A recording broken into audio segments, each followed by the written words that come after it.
Call MJG, we beat the pimps of the brand new millennium. The pimps of the brand new millennium, you know what I'm saying? The pimps of the brand new millennium. Space A, nigga. The fattest Mac of them all, you know what I'm saying? Coming out hard, nigga. MJ fucking G. Lay it down, lay it down. Black man. MJG, we beat the pimps of the brand new millennium. Bringing it to you, bitch. Shit, nigga. And bringing it to you, bitch, nigga. Space A, nigga. Yeah. The pimps of the brand new millennium. Coming out hard, nigga. Always coming out hard, nigga. Lay it down, nigga. The world won't change for you. You gotta change the world. Change the game. Don't be the same. Respect those who respect you. The rest who don't show respect, get their motherfucking chest blew out. Cause they a nigga on the wrong route. Trying to diss, but they don't know what they talking about. Nigga, right now, don't put your gun down. PA told you we creep when the sun down. And I don't care about who you run with, dawg. They all show up, they all get hit, dawg. My alibi, man, I was at the studio talking to some freak hoes, looking at some videos. 8-ball, MJG, stay on the slab. In the slab with your whole head in my lap. I like hoes in tight clothes who like hoes. At the club smoking weed with the po-po. Yo, nigga, you know how the game go. Swerving and switching in all kind of angles. Niggas tangle like hair on their head. And all the real soldiers end up dead. We beat the pimps of the brand new millennium. Pimp shit, nigga. Take no prisoners, you know what I'm saying? Space A, nigga. Any motherfucker could be a cat. Pimps of the brand new millennium. Coming out hard, nigga. MJG, we beat the pimps of the brand new millennium. Lay it down, lay it down. Lay it down. MJG, we beat the pimps of the brand new millennium. Pimp shit, nigga. I say it's all real. I ain't just saying something, nigga. Space A, nigga. I live this shit, nigga. The pimps of the brand new millennium. Yeah, old school. Know what the fuck I'm talking about. Lay it down, nigga. Pimp tight, top back, flipping in my Cadillac. Sipping on some cognac. You know that I'm from that. Orange town, Memphis, Tennessee. Tight, fighting niggas drinking Hennessy with the 20 inches making my ride look dope, boy. Big Willie grill with the fly bitch. Oh boy. Oriental chick like some ass like a black bitch. Laying in the book on my king size mattress. I be all about nothing but the real shit. Turn around, baby, lift your skirt, let me feel this. Backside that you toting around like a backpack. Run a high figure so petite could even pack that. Pack though, living with a snow in a Tahoe. AC blowing like the wind in Chicago. 6 got the tails with the wood grain bar, bro. MJG finna put it in the car show. Top down, feeling like swooping through the hot spot. Candy paint, make a nigga free like a stopwatch. Clock 9 o'clock back, clip full of holler tips. Make you feel the heat when you trip with a lot of lip. Let's go. The call-in number is in the link of the description of the video. If you want to call in, just click that link. Even Gamecock can answer. If they can do it, you can do it.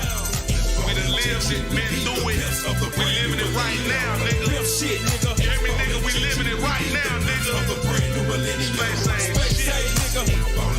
Yeah, coming out hard. We always laying it down, nigga. We always laying it down, nigga. Lay it down, nigga.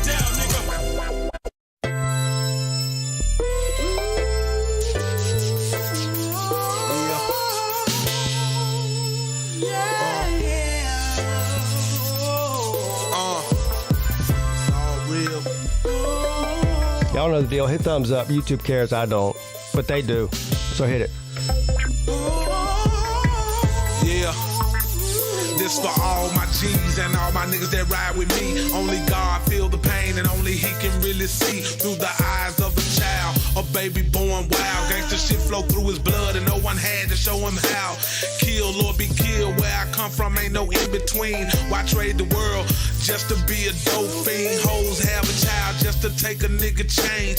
12 years later he wanna know his daddy name. Maximum security. Prison how we get to see the only man resemble him, and this shit here ain't on TV. Your favorite actor don't play this part. If you never lived the shit you can't say it's hard. You don't have to believe me. Believe me. If you want to believe me. Believe me. It's so real. It's so real. You don't have to believe me. If you want to believe me. But it's real. It's so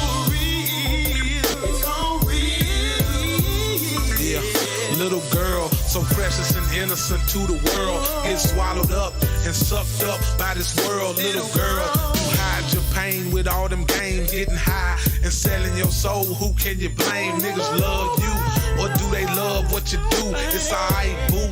I know you gotta get paid too. It's a long road full of shyster niggas and hoes. Gotta be strong, cause it's so easy for you to be gone. Not here no more. You not breathing, so you not here no more. You touch no more. You feel no more, and you don't fear no more. Not here no more.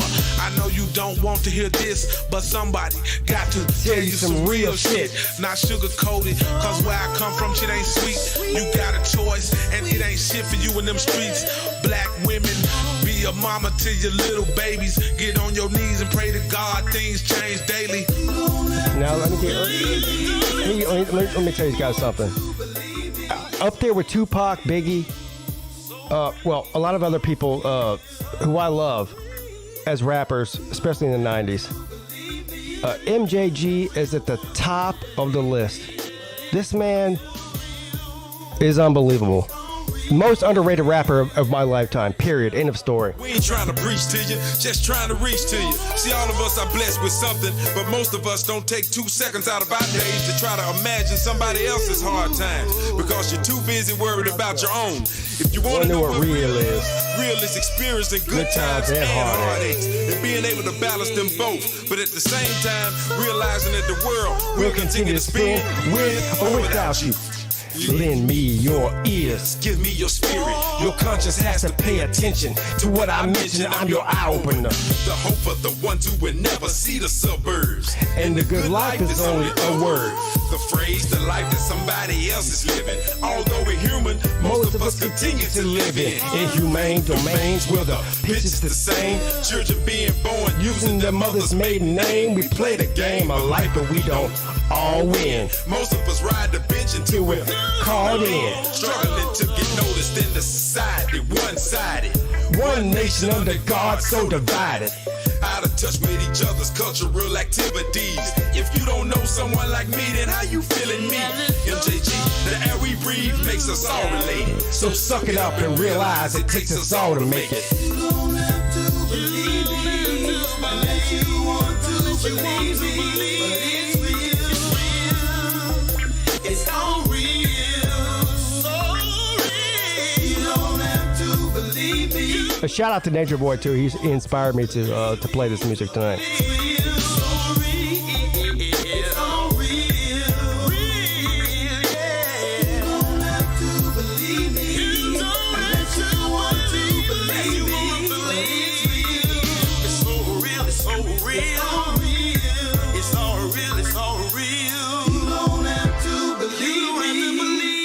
You want to believe me. And 21 likes ain't gonna cut it.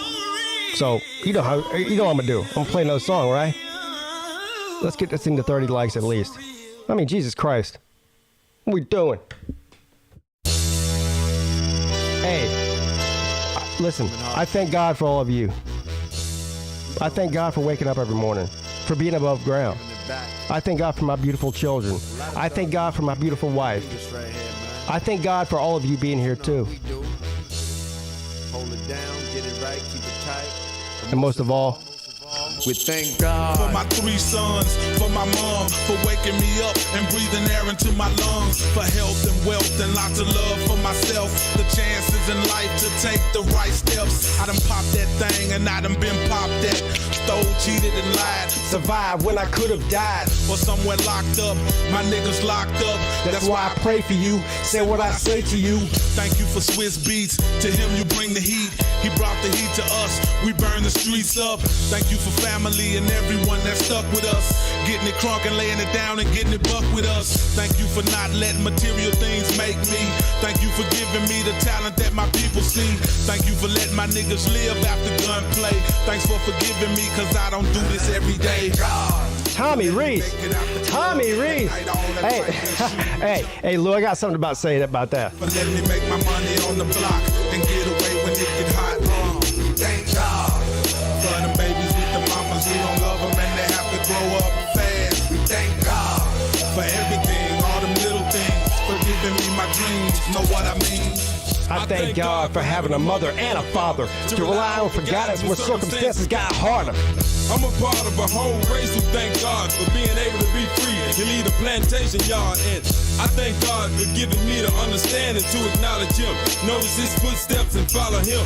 I'm walking today, I'm talking today, I'm feeling today, but on top of that, I'm living today. And I thank God because He gave His only child. Would you give your only child? Think about that for a while. And I thank God for giving me my baby daughter, a roof for her head and fresh, clean drinking water. And I thank God for not being afraid to love. So all the love that I give, I get back major love. And I thank God for giving me all the blessings to put a little piece of what we all think into this mess. Thank God for letting me make it out the club. Tonight all that fight and shoot jumped off. Thank God for letting me make my money on the block and get away. Big Tube says rap is music. Listen, man. If you don't think this is music, then go fuck yourself, like Rod said. This is real. And MJG is about to go ahead and bless you. For all the times I thought that I was in the worst situation that I could be in, God help me see in them cloudy times. Them, I want to get rowdy times. I tried to bring the devil out of me time. I thank God for keeping my mind solid, and I respect my elders. If not, they went to college. And thank you, Lord, for making my pen my sword. And I'm glad I don't feel like I have to kill to pay the bills. I was blessed to be a storyteller, CD seller. My niggas be them shady fellas, chasing yellow, greedy with their eyes beady. Lies easy, despise those who rise easy. Talking freely, thank you for them tricks who be talking down, hating me and think that I don't get around. The rumors and the talking, all it do is bore me. Trick, I done been through a true Hollywood story. Thank God for letting me make it out the club. That night all that fighting and shooting jumped off. Thank God for letting me make my money on the block and get away when it get hot. Thank God for them babies with the mamas who don't love them and they have to grow up. This is either going to be a really short show or a really long one. I don't know which one, but 26 lights ain't cutting it. I mean, this could be TRL. I've told you this, guys, before. I'll play songs all night. Listen, I can sit in this chair right here behind this camera and play music till the fucking cows come home. Just want to thank God. This ain't, look, Simply. this isn't any regular YouTube channel.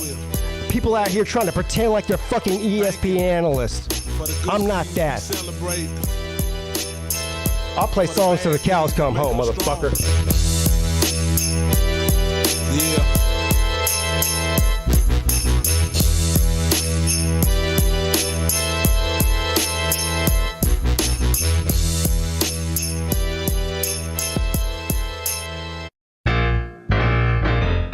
Y'all janky, man. Y'all out here being janky. Why y'all out here being janky? Huh? I don't even know who Android Ops is. I don't know who Android Ops is. The only thing Android Ops ever does when he comes in here is he puts a shit emoji in the chat. Yeah, go fuck yourself.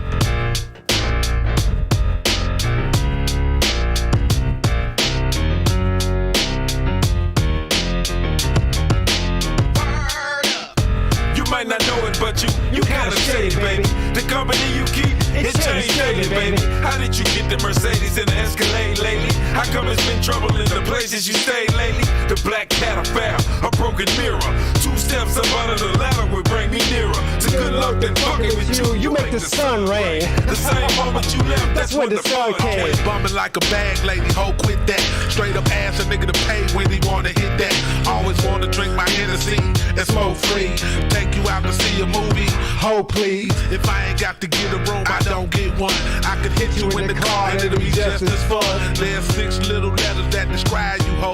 I can sing it much better, baby. This is how it goes. The J, the A, the N, the K, the I, the E. What that spell? Janky. Bitch, why you so janky? The J, the A, the N, the K, the I, the E. What that spell? Janky. Bitch, why you Yeah, Rick, hey, Rick, you're another one of them. Type Patrol, motherfucker. I love you, Rick. You gotta step your game up, though, bro. You've been slipping lately. The way I see it, you's a slick instigator. You think you low key, but you're steaming like hot potato. in the middle of the fucking day in Jamaica. Chocolate, strawberry, or vanilla, couldn't shake her. Janky ass nigga like you built with fly paper. Leave shit around you and it's gone goodbye later. Always got your hands stuck out, Asking for shit. Instead of working, you be begging, trying to get rich quick. Faking, acting like you interested just to hang around. Telling niggas you a part of this and know you ain't down. You lying, trying to hang, trying to pull you some hoes. Telling them about the famous niggas that you know. You worse than a bitch, you need to slow down, dog. For niggas like you, me and G made this song. The J, the A, the N, the K, the I, the E. What that spell? Janky. Bitch, why you so janky? The J, the A, the N, the K, the I, the E. What that spell? Janky. Bitch, why you so janky? When you were 6 years old, you was it. Every time they played the damn game and shit. Wanna hang so everybody know your name and shit. You's a janky motherfucker if I see one. I seen one too when looking at you. You fit the definition. The height, the body size, Yep, the photo Little description. nigga, get your head on straight and stop tripping. Gotta brag and stunt for you to get a little attention. Plus I mentioned, you know you be frequently big capping. And anything that a bitch wants, you gift wrapping. That's why hoes big and broke and ain't shit. Gotta lay up under niggas and cook and suck dick. Not clean for a nigga and fix my truck, bitch. But everything that you do still ain't enough shit. This for niggas and hoes, this for all of those. If you know somebody janky, That's how the song goes. The J, the A, the N, the K, the I, the E. What that spell? Janky. Bitch, why you so janky? The J, the A, the N, the K, the I, the E. What that spell? Janky. Bitch, why you so janky? The J, the A, the N, the K, the I, the E. What that spell? Janky. Bitch, why you so janky? The J, the A, the N, the K, the I, the E. What that spell? Janky. Bitch, why you so janky? The J, the A, the N, the K, the I, the E. What that spell? Janky. Bitch, why you so janky? Word up. Yeah. All right. Welcome to the Pigskin Pete Show. What it is, I hope you're amazing and fantastic. I'm sorry if I say it too much, it's just a habit. My subscribers are the best for me. They steady clapping. If you're new to the channel, like and subscribe while you at it. Hope to keep you amused. If I'm lucky, I'll have you laughing. The greatest football show, so call with good questions to ask me. I'm growing fast like a New York taxi. I keep my stunner shades on, so my sunglasses steady staying flashy. Don't call with the bull or your call is getting trashed. Hit the like button and enjoy the show. It's time to get to chatting. It's time for Pete to stop the rapping. Start one of the most underrated shows that's ever happened. I got my gat in one hand and my phone in the other. No matter Pete's color, he's still a brother from another mother. Doing shows in the off season. Yup, we talking all summer. I guess I'm winding down now. Time to start taking calls from people that stay out of town. Thank you for your support. It helps me do YouTube year round. People like Raj and Rhino 26 hitting the super chat quick. J-Dub and Huffer Billy calling in with stories to spit. TB and Mike Vick got the comment section lit. Hang out for a bit, enjoy yourself. And if you're feeling it, then do me a favor and call in. What's up? Lights are off on the fake pace car. We fixed to have the fake race. Here we go. Let's see what happens. The pace car's off on the pit road. Here they come. And he's waving the shit out of that son of a bitch. Look at that boy. He's waving the hell out of it for the fake race car. Here we go. Fake racing. I never thought we'd see it in my life. It's on Fox, man. What the fuck? Where's the fucking crew at? They jacking the car up with an invisible jack. It's an invisible crew. What the fuck? I was expecting to see little fake guys run all over the damn place with like fake gas cans and shit. Yeah, I don't know what the fuck that was. This fake racing might be realer than we think. That's my favorite part. It's already sucking hind tit. This is real. My favorite part is when he says that fake racing might be really rethink. Like he's already retired, baby. Then he's sideways. Then he doinks off the wall. Then he spins around. Holy shit. This is some crazy shit. And Clint Boyer drives through that. Holy shit! This is crazy as hell! That will never get old to me. I don't care who you are. It just will never get old to me.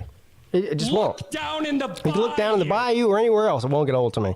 Welcome to the live call-in show. Every single Wednesday and Friday night, year-round. There is no off-season around here for PigskinPeete. Fuck what you heard, and fuck everybody else, too. I'm trying not to start out the show perturbed because people, it's been brought to my attention. Let's put it that way. It's been brought to my attention that I have been very perturbed on a lot of the shows lately. And look at me. Look at me in the eye. Look at me. You see that? I have not been trying to be perturbed on the shows lately, but I have very, very, very little patience when it comes to bullshit. I just do. I don't know. I don't know if I was raised that way or maybe I developed that as I got older, but my tolerance for bullshit is at an all-time minimum. That is bullshit! That is bullshit! So yes, I get perturbed. Look, if you want to go see somebody that pretends to be an ESPN reporter and sit around all day in their studio, whether it's at home or some other studio, and pretend like they want to be ESPN analyst, this ain't the place for you, because that's not what I do here. I don't know who needs to hear this. It's just not what I do. And it will never be what I do. I would never sell my soul to be somebody who I'm not. I'm an emotional person. I'm a very emotional person. And a lot of people look at, when you're a grown man, being emotional is some sort of weakness. It's a sign of weakness. I say fuck you and fuck that. I say fuck you and I say fuck that. I think being emotional is being an aware human being. Yeah.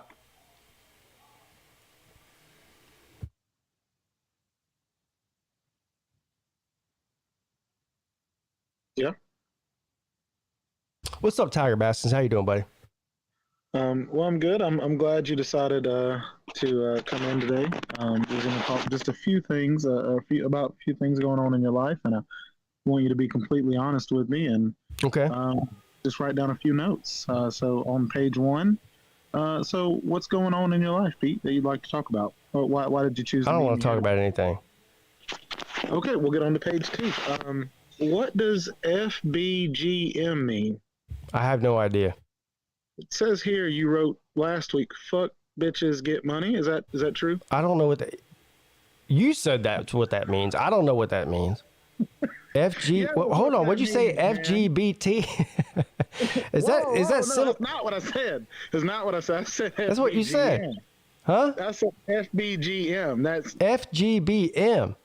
No, FBGM. Look, I'm not a goddamn alphabet expert. I don't know what LGBTQFYNYZ ABZ FU. I don't know what any of that means.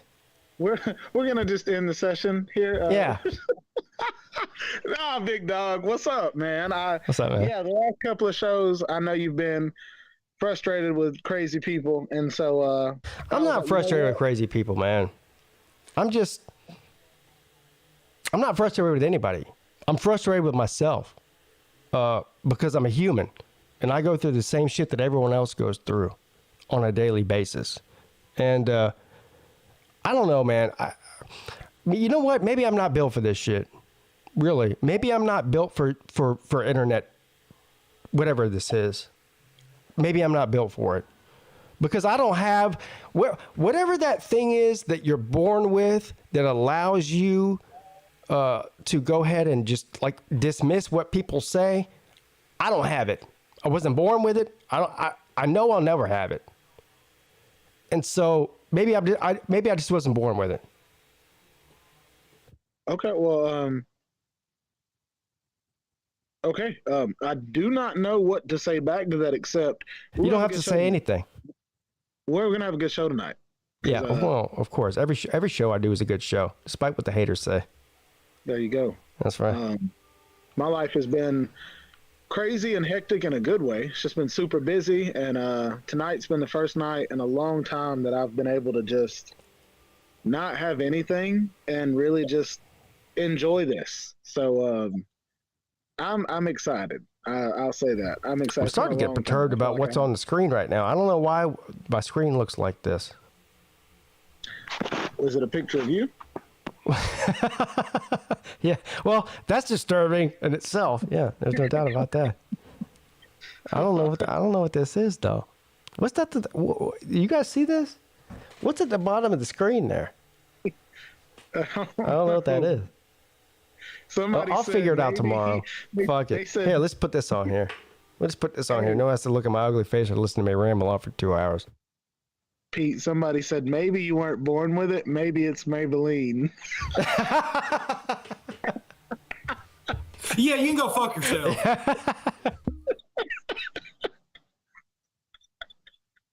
Oh, man, I had to read that one. That was a good one. Oh, man. All right. Anyway, Tiger Bastards, what's going on with you before we get to the show? Because, I didn't do a show last week. I had the anniversary deal. Oh, whoa, wait. Forget about me. Anniversary? Mm-hmm. Yo, what? So how many years? Well, 16 years married. Damn, bro. Why am I not calling you for advice? I'm literally calling that freaking 611 helpline. I love all of you people out there. A lot of people are around here on the YouTube channel. They know me. They got my phone number. They can text me any day, anytime, any night. But anybody that ever wants any sort of advice from me, don't take it. I have no advice for you. I don't know how I lucked into the situation where I got such a beautiful woman. I have no idea. I've been paying $49.99 a month to call that 611 number to get tips and advice, and it don't work either. So at least you'd be free. Well, of course I wouldn't charge you. There you go. But I have no idea how I lucked into my life. Well, happy anniversary, or late anniversary. Thank you. But real quick, just everything's going good. Life is surreal right now. I'm a coach, and it is the most fun thing I've ever done in my life. The team is first in the region for the first time since 2018. We play for the region championship this coming week, and have a chance at winning a state championship. And, that's awesome, man. About to run 3 different travel ball basketball teams this off season, and I have high school coaches left and right reaching out. Anyways, it is surreal. We'll just say it's surreal, and I'm just really happy that I'm able to balance doing all of that and still being able to come on here and hang out, dude. Like, that's the best way to say it. Things are about to get a little bit uncomfortable right now. So if for all of you little people out there with little baby ears that get offended really easily, this might be a time for you to click off. I heard TB. Yes, sir. Somebody told me. A little birdie told me. And by a little birdie, I mean YouTube told me. Yeah. That you're not coming to the Slob Olympics this year. I will not be able to. Well, that's unacceptable and pathetic too. I'm not accepting it. You are pathetic. I'm not accepting it. I don't know. I don't know what to say. Well, I know you don't know what to say because there's really no reason for you not to be there. And I love you. You know that. Yeah. I'm not accepting this. This is unacceptable. Well, it's nothing to do with anybody. Mm-hmm. Well, of course it's not. But what? Okay. Well, then what is it? With everything going on, I feel that if I can capitalize on this moment in my life, then I will be able to comfortably. Hold on. Stop. I'm calling bullshit on that right now. That is bullshit. Don't tell me that not coming to the Slob Olympics is somehow making your life better. I'm not willing to accept that, because it's bullshit. Okay, well then I was gonna make it short. All right, me getting to coach these travel ball teams after the basketball season, I will be making a little over $2,000 per team per month. Okay, so that's great. I'm happy for you. That's great. That's great news. That means I have to. That has nothing to do with what I'm talking about. I'm sorry. Go ahead. Well, I was just gonna say that means I have to be there. I can't be at the Slob Olympics and be there at the same time. Of course you can. It's just gonna be tough to do this year. Sir, life is tough. Every day you wake up and step that foot down on the floor off of your bed is tough. It is. Yes. So don't tell me this is tough. This might be the easiest thing you could ever do. The Slob Olympics. But it's not the cheapest. And you also have a really good chance at winning it too, which is even more sad. I know. It's just not the cheapest thing that I've ever done. Oh, okay.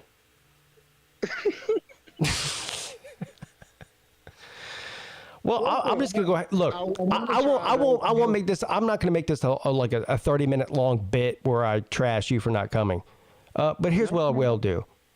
I want to tell you from the bottom of my heart, and the bottom of everybody else's heart too, that you not coming to the Slob Olympics is a giant disappointment.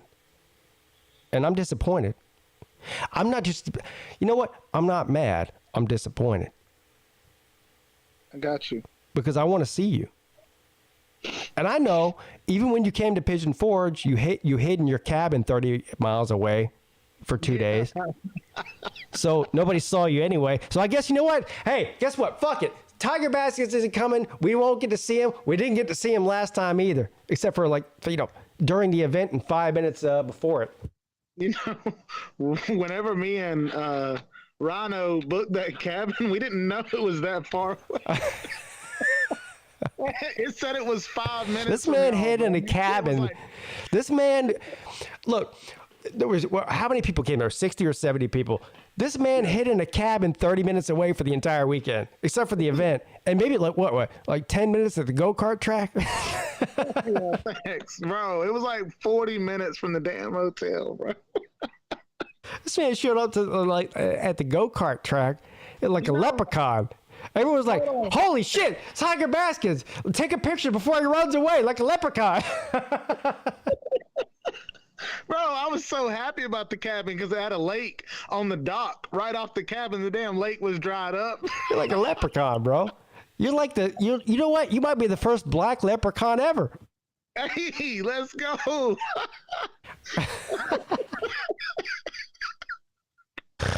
All right, let's get to the chat real quick, and then we'll get to the phone calls. FSU man is here. He said, "What's up, Pete? FSU man, you should come to the Slob Olympics too." I mean, you know what? I'm in shame mode. I'm about to start shaming people. We've already shamed Jackpot. We shamed Jackpot into coming. Then we shamed Rob Sanders. You know, Rob and Kale. One half of the Rob and Kale show, Rob. We shamed him into coming. This guy came down here last weekend. You know, Dave Chappelle and Chris Rock were in town.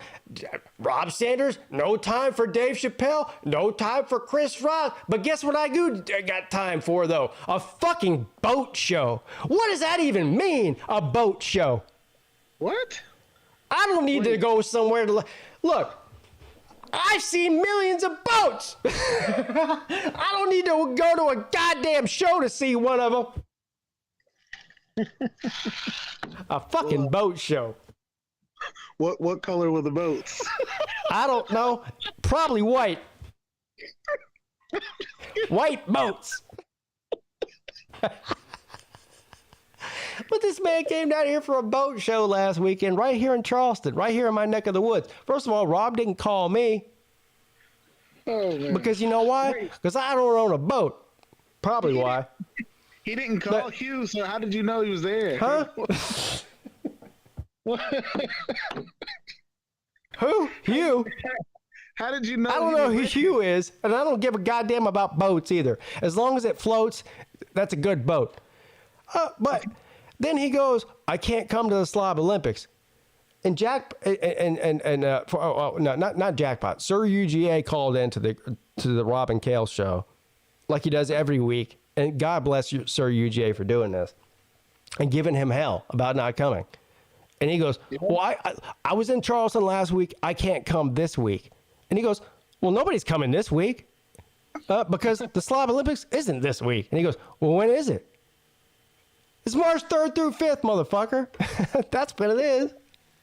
And he goes, oh, well, maybe I can come then. So look, I don't believe Rob. I believe that he knew that it was March 3rd through 5th. I believe he got shamed into it. I believe that Carolina Jackpot got shamed into it too. And I believe that there's many other people that got shamed into it. And I've got no shame about shaming you and to shaming you and to doing it. You got dang shame. I got no shame. Damn shamers. That's all you guys are. Yeah, shamers. Shame. Shame. Son Shame. of a shame. Son of a shame. Shame it. All these haters, man. All these shamers. That's what You know what? I might need to stop talking because there's people that are even coming to the Slob Olympics that are hating on it. You believe that? So it's really sad. They're paying their money to hate in person? Well, is that what you're saying? I don't know what they're paying, but they're hating. I do know that much. Do the hotels take EBT? Yeah. Imagine hating it so much that you come. Wow, that's even worse than not coming. Hey, there's a lot of people I know that hate it and still come. That's even worse than not coming.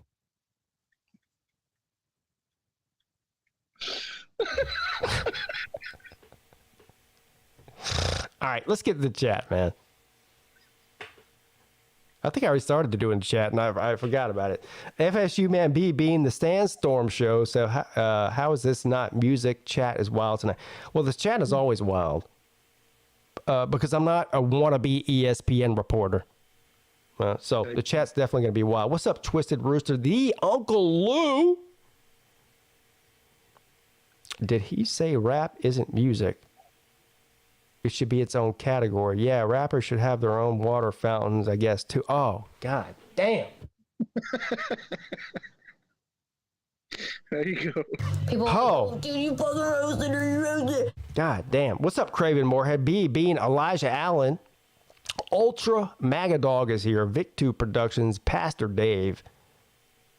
What's up, Pastor Dave? I look forward. You know what? Pastor Dave, unlike you, is coming to the Slob Olympics. What do you think about that? Well, he's a pastor. He has to. Yeah, no, he doesn't have to. Oh. But you do. All right, I'll stop. Golden Blue Kevin. Hairy leg is here as opposed to shaved leg because nobody wants a hairy leg. Zona Tucson 93. Zona Tucson 93 is traveling to Isle of Palm, South Carolina in March of 2023. And guess what? He's coming here all the way from Arizona. Well, they did just get Justin Flo. So, I mean. I think he would have came even if they didn't get Justin Flo. What do you think about that? I don't think that's correct. Oh, okay, all right. Elijah Allen, thank you for the super chat, man. I appreciate you. He says, but where have the cows been, Pete? What cows?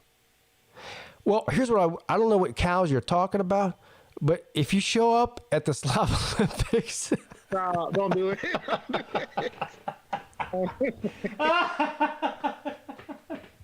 I don't know what cows you're talking about, bro. But if you show up at the Slob Olympics, you'll see a few.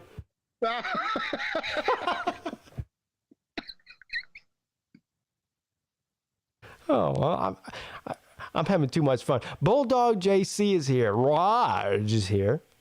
Rick is here.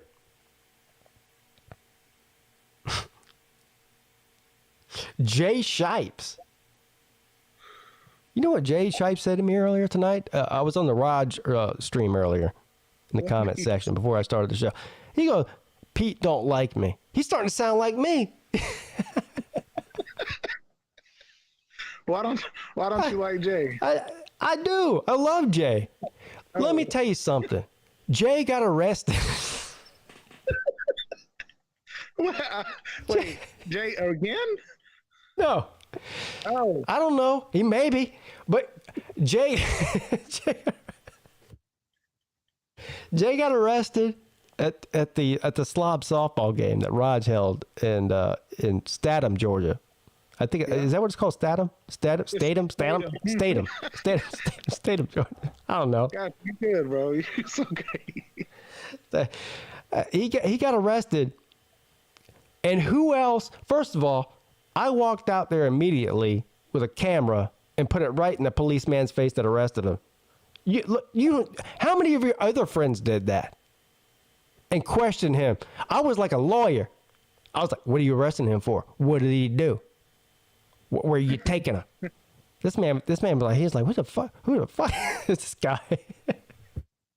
Then on top of that, and last but not least, about 2 or 3 o'clock in the morning, I called the jail because we went back to the B&B and Jay's car was not there because he drove there.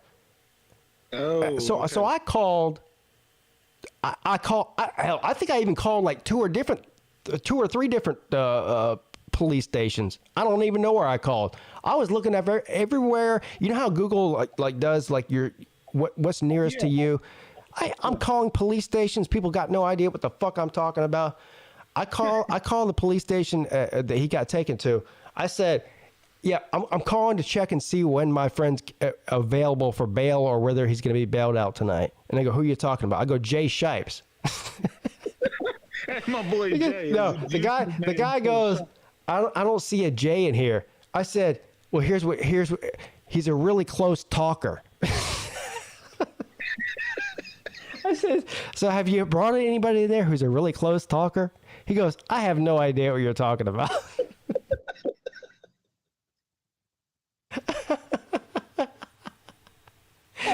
He's a cop, like, bro, what the fuck? What?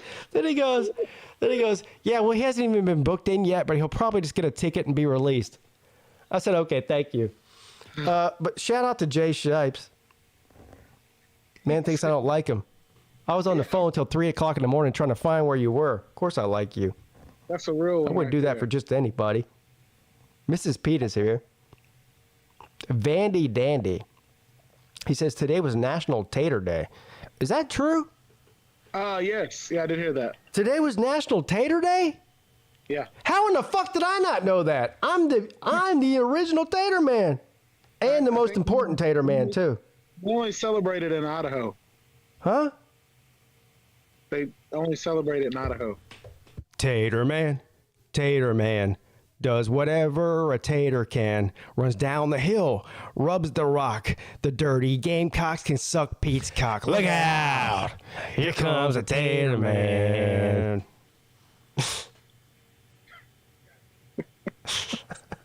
What's up, Tiger Cat? Look forward to seeing her there. What's up, TikTok Chess Hall? TikTok Chess Hall, another one not coming to the Slob Olympics. Wait, I thought he was going.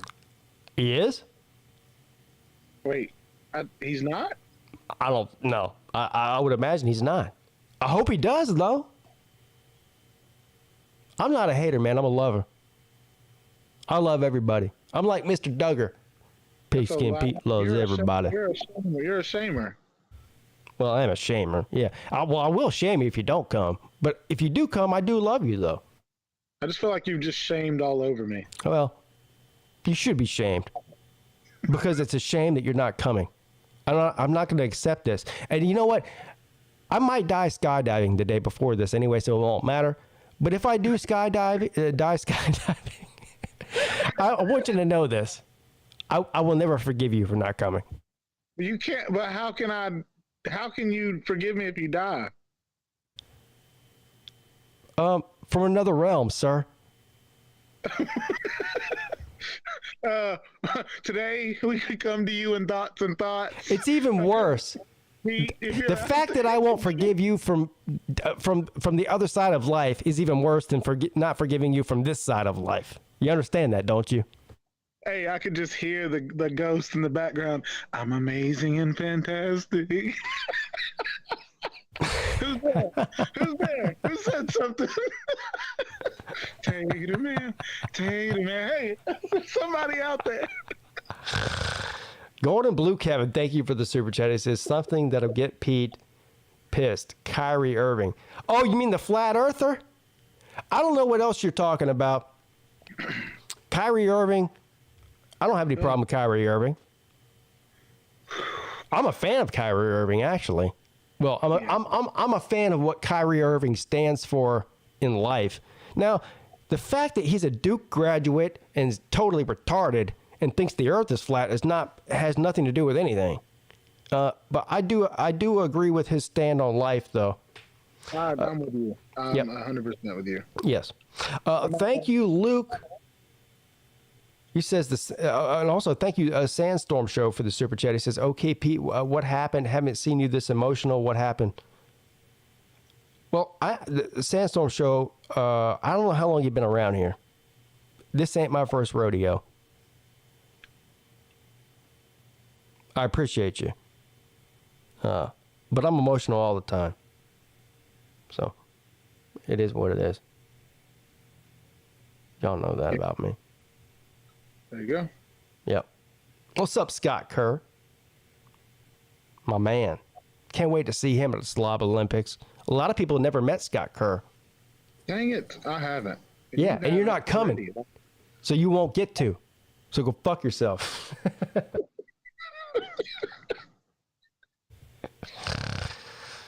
What's up, Hoghead? All right. I think we should probably get to the show. There's like a million more people that are in here, and I apologize. Slim Shady Canes, what's up, buddy? Yeah, he says Pete's a sensitive guy. I am. I am a sensitive guy, and I'm not. And look, I don't. Is there something wrong with that? Seriously, I'm asking a serious question. Is being a man who's sensitive a bad thing? In every movie, the sensitive guy always gets the like. I don't care about that. Huh? I don't care about that. I'm asking, is being sensitive or emotional as a grown man a bad thing? I don't think it is. I don't think it is either. I'm that way. I'm sensitive and emotional. I call it being real. I don't know what you call it. People call it sensitive, or you call it whatever you want to. I call it being real. Well, I'm real. I'm real emotional. That's what I am. Yeah, that's not even what I mean. Now you're making fun of me too. No, so you can go fuck yourself too, I guess. Pete, stop, bro. I'm that way too, bro. I call it being. I keep calling it being real. I call it being honest. Okay, well, I feel I'm that way too. I don't know. I don't know any other way to be there other than that. I just don't. I can't pick your brain as far as like matching you word for word for everything or thought for thought, but right. I do feel that I'm very honest. I feel like I'm very real. There's no reason to be any other way. I don't try to be two-faced or don't try to be tough or the big bad guy or anything like that, the big tough guy. So I'm with you. I would rather wear my feelings on my sleeve. I'd rather wear my heart on my sleeve. Well, here's the thing, man. If I die tomorrow, there won't be a person on this planet that doesn't know how I feel about him. There you go. Yeah. So that's the way I live. I don't know. That's I don't know. Best way to put it. That's the best way I've heard you put it. That's 100% correct. Nobody will. Well, it's not about being correct. It's just a fact. All right, let's get to the phone calls here. Let's do it. Of course, like always, I'll take the calls in the order that they came in. So if I don't pick up your phone call first, just wait. I'll get to you soon enough. Believe me. What's up? You're on with Pete and Tiger Baskins. Pete, how are you? It's Rec Talk. What's up, Rec? I will be at the Slob Olympics, and there's two things I do. Because you're not a Coming bitch. from Statham, Georgia. Because he's not a bitch. I actually grew up in the city that borders out of Winder. I will be coming from West Atlanta. Gotcha. But yeah, I do two things. I solve differential equations and I kick ass, and I'm all out of differential equations. Oh, so shit. Listen to this, man. Here we go. First time attendee of the Slob Olympics already talking about how he's going to whoop everyone's ass. I've heard this story before. Have you? Yeah. Well, you're going to see the end of this one. I don't know about the other ones. As soon as my hamstring heals up, it's going to be on. Your hamstring? You're starting to sound like me with the bum shoulder. What's wrong with your hamstring? I told you, Wednesday, I tried to run a 40 and immediately pulled my hamstring and pectoral. I ain't 22 no more. And, yeah, me either, bro. Yeah. So I went to my other training session of eating 8,000 calories at Marietta Diner. 8,000 calories? The seafood Mardi Gras, dude. I barely made it home. It was pretty rough. Yeah. What all did you get to eat? I barely make it home when I eat at McDonald's. Oh. The seafood Mardi Gras is like 2 lobster tails. Seafood Mardi Gras, this man. Yeah, Marietta Diner, man. It was on diners and drive-ins or whatever. Okay. It was rough. Someone bet me I couldn't finish it, and I shut them up real quick. I like it. But yeah, I am getting you a special cigar, Pete. I'm getting the most high-class cigar I can find for you, sir. Oh, well, first of all, I feel honored by that. Yes. So, Rec Talk, tell us about your cigar. I don't know, what do you call it? Cigar connoisseur? I don't know what you are. Let me ask you this. Do you have a humidor? Do you have a humidor in your house? A what? A humidor. I don't even know what that is. That's where you keep. How in the fuck are you a cigar smoker? You don't know what a humidor is? It's like the little room that you keep the cigars in. He knows what it is. He's bullshitting me. I don't have a room dedicated to cigars. No. Hold on, back up. You just said, what's a humidor? Sir.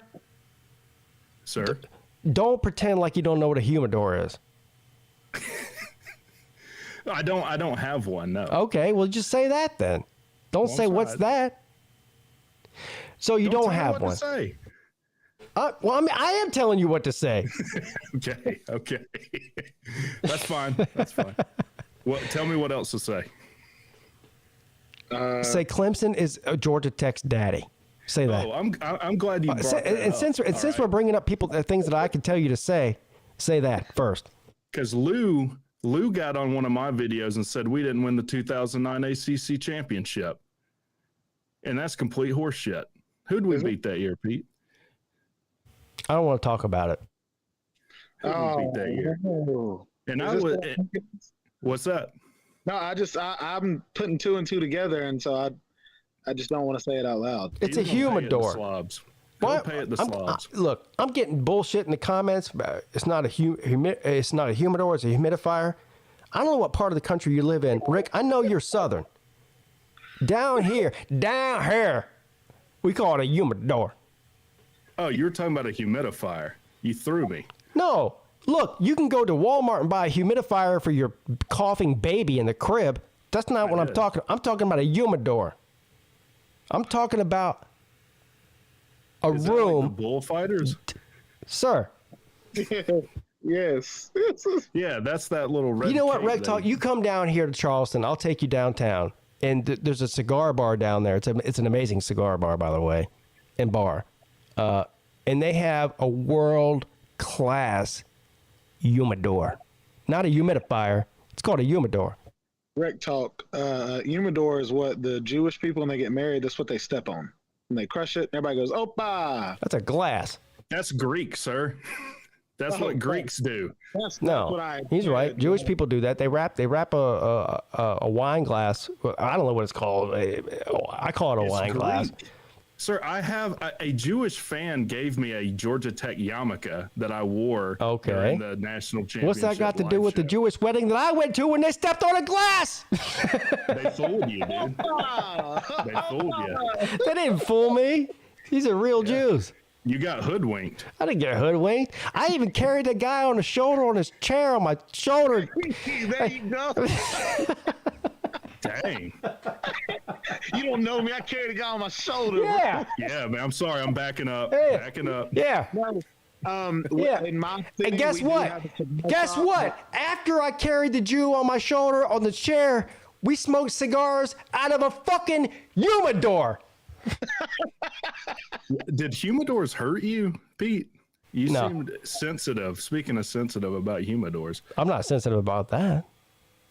No, that was just the impression I got. Oh, yeah. We have a cigar shop here in town, and they have one. But it just smells freaking awesome when you walk in. Stogies smell great. That is for sure. We threw around Celine Driver like a midget at a bachelor party, and he's a Jew. Whoa, what? What are you talking about? Oh, please, take that back before we get taken off the stream, bro. No, I don't think it is. You're going to get kicked out the NBA for that kind of talk, bro. Yeah, you're going to have to make a statement in your next show. Yeah, and go to classes where you're going to be nice to people, bro. You can't say that. He literally just said we threw around a Jew. What'd you say? Hold on. Yeah. Well, yeah. I said what I said. It doesn't sound great. Twisted Rooster said, humidors fight bulls.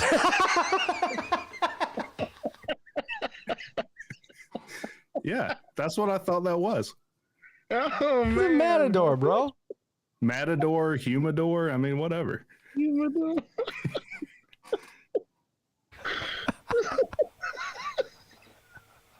Yeah, we was hanging out with my friend the other day. He was Jew. He's throwing him around a little bit, you know? Yeah, it sounds better in a southern accent. You're right. He went from Jew to Judaism real quick, bro. What? Bro, stop. I love Jews. I'm so lost. How did we get here? How did we end up Sir, what do you mean, how did we get here? You called in here. That's how we got. I was here. You came here. Don't ask me how did I get here. Don't ask me how you got here. Yeah, bro, I forgot. Yeah. Yeah. Thank you. That happens. I'm not. Yeah. Dude, these comments are getting rough. All right.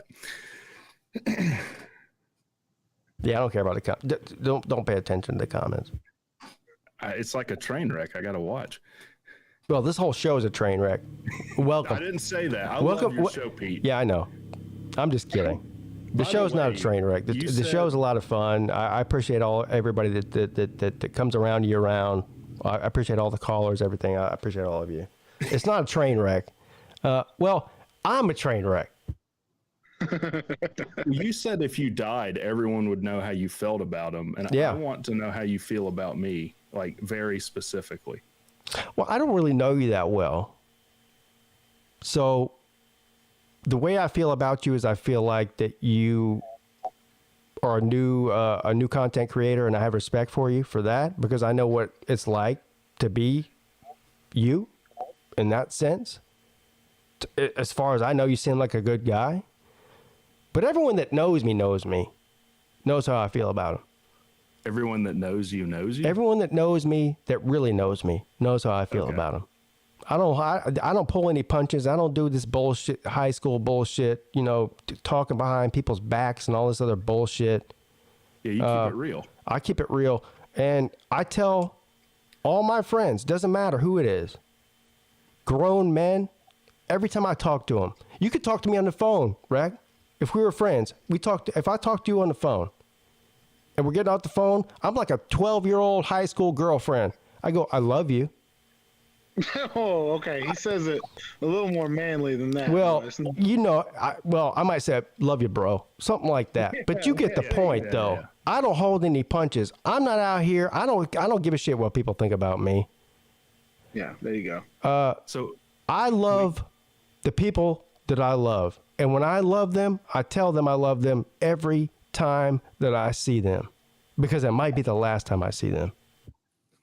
There you go. No, I respect that. I definitely respect that. Maybe I'm just working such that we can become friends. That's my goal. Well, you can be my friend. It's not hard. Fucking winning. Yeah. If you bring me one of those cigars, you'll definitely be my friend. Let's go. I'll bring you more than one, dude. Yeah, I know you will. Make a dent. Wait, bring you more than one dude. No. One cigar. He said, well, first of all, it doesn't matter how many dudes he's bringing. You're not coming, Tiger Basins, so you shut the fuck up. You stay out of the conversation. Pete dudes, man. That's no. that's the only reason I'm not coming, because my boy. Because he's bringing dudes? I didn't know that until now. Oh, well, now you solidify my The statement. timeline is backwards. Well, y'all about to be backwards with a bunch of dudes, you know? Yeah. All right. Yeah, I appreciate you having me on, Pete. I'm Yes. not into dudes. I know. It's fine. I love you. Hey, Ray. Hey, Ray. I love you, Yes. bro.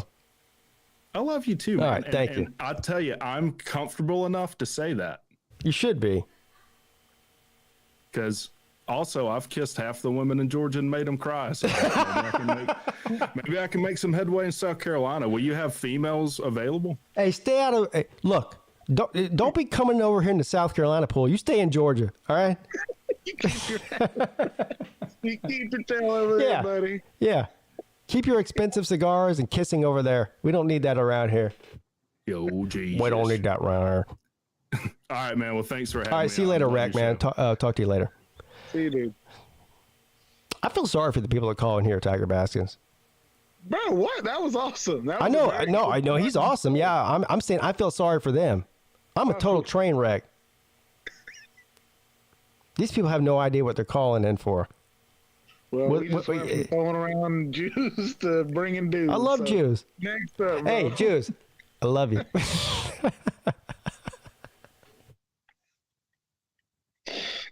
Next up. Bring in the next one. Bring in the next one, Jessica.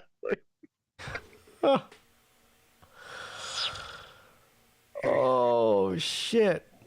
We good. Listen to this. Look who we got here. Hold on. Before I even get to him, he needs a proper intro. Here we go.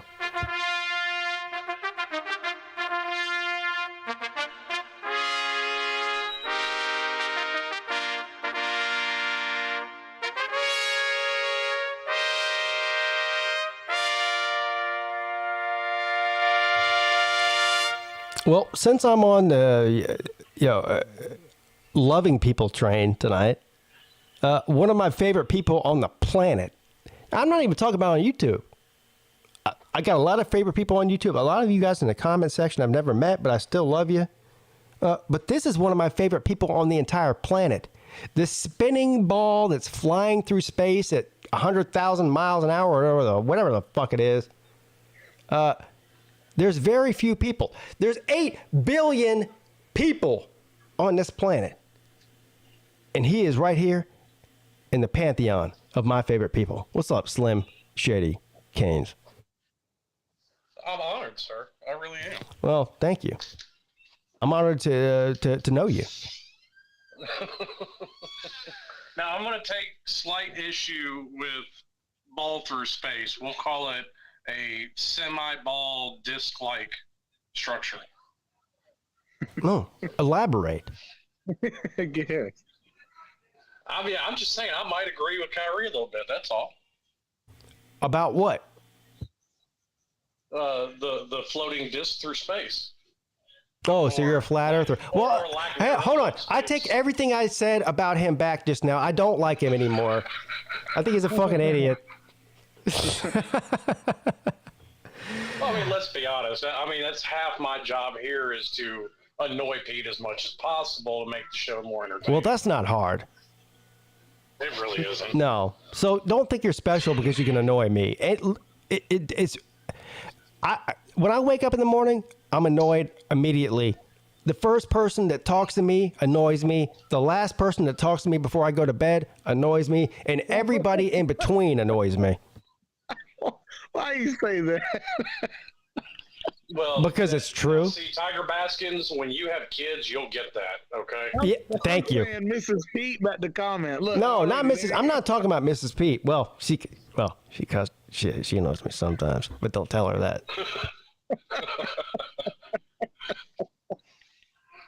Now, what won't annoy you is I will be at the Slob Olympics, unlike some people on this current panel.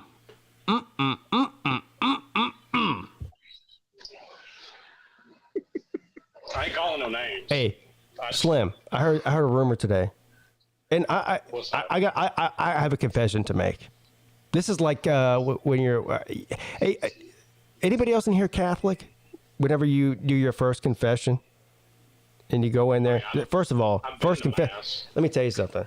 Even as a kid, I thought it was fucking weird. They make you go into a room with a priest, and you're sitting between a wall, and there's like a window there, and you have to tell him all your life secrets. I was like, what's this fucking weird? He goes, son, what is your confession? I go, yeah, I think I lied to my mom once. I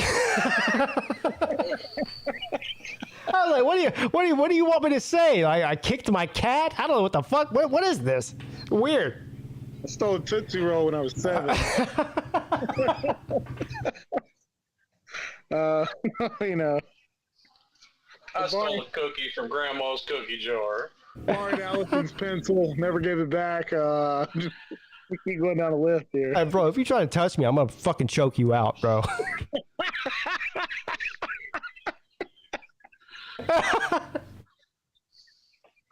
I think as long as you're not one of the altar boys, you're okay. I was a fucking green belt at that time. I would have kicked that priest right in his old ass face. Trying to fuck with me. He would have got Karate Kid. What was the question? What happened, honey? What was the question again? Oh, goodness.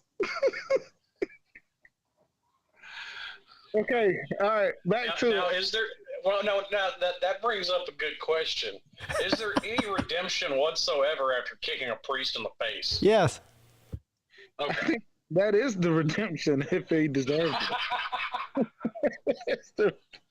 Son, what is your confession? I kicked the last priest in the face.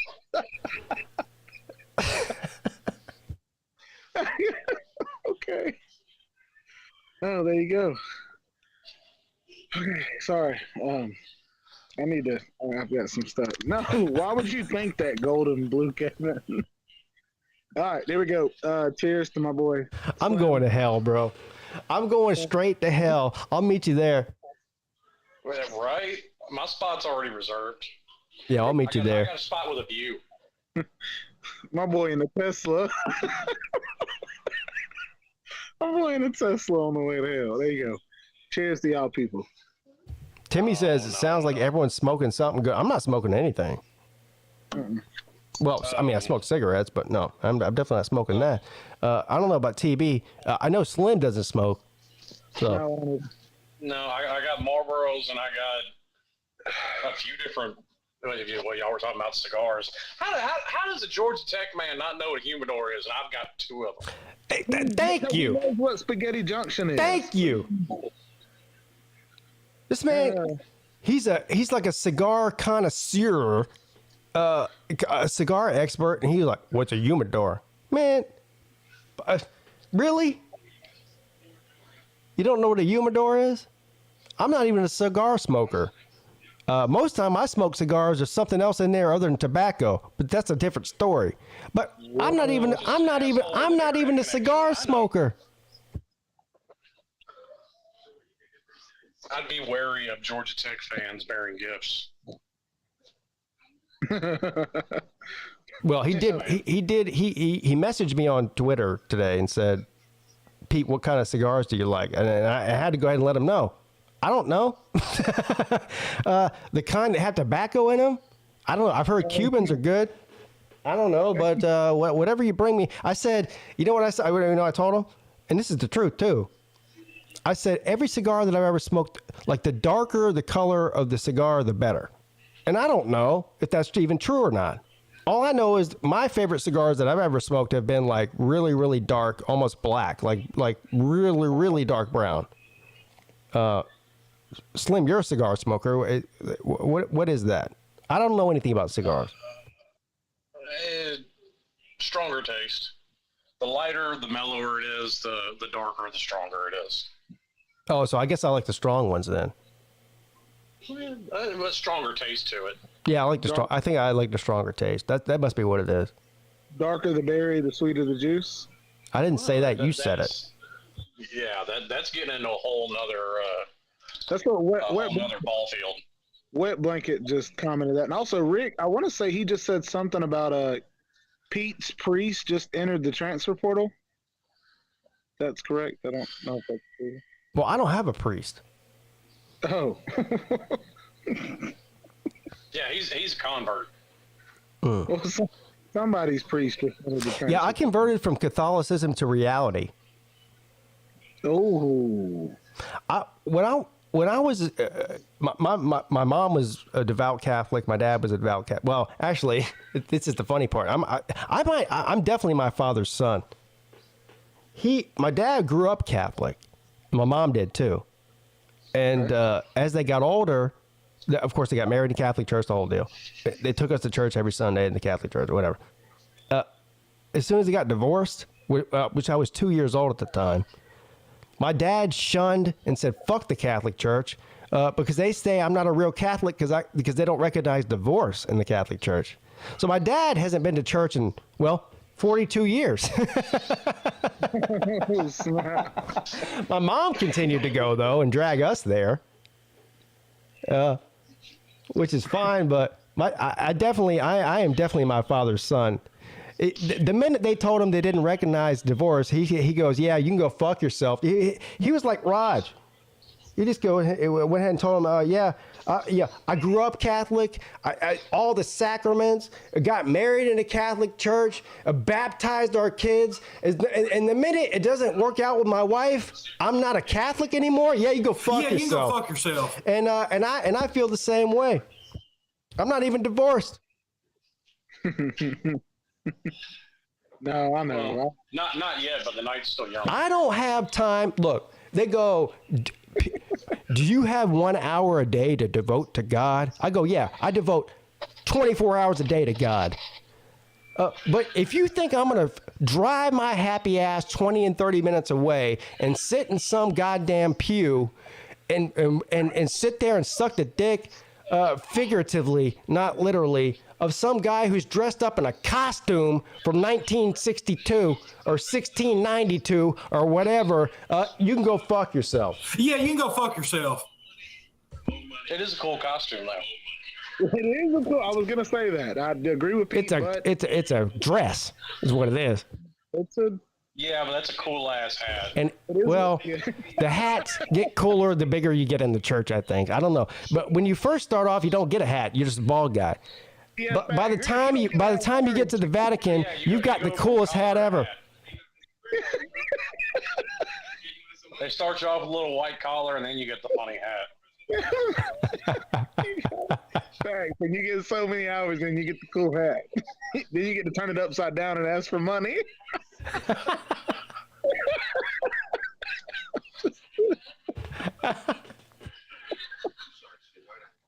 Oh man! And speaking of what Pete said earlier, with knowing where he stands, I had to go to a funeral this week, so I was kind of incognito most of the week. Pete is the only person that texted me. About what? Yeah. I didn't know you were going to a funeral. Yeah, of course you didn't.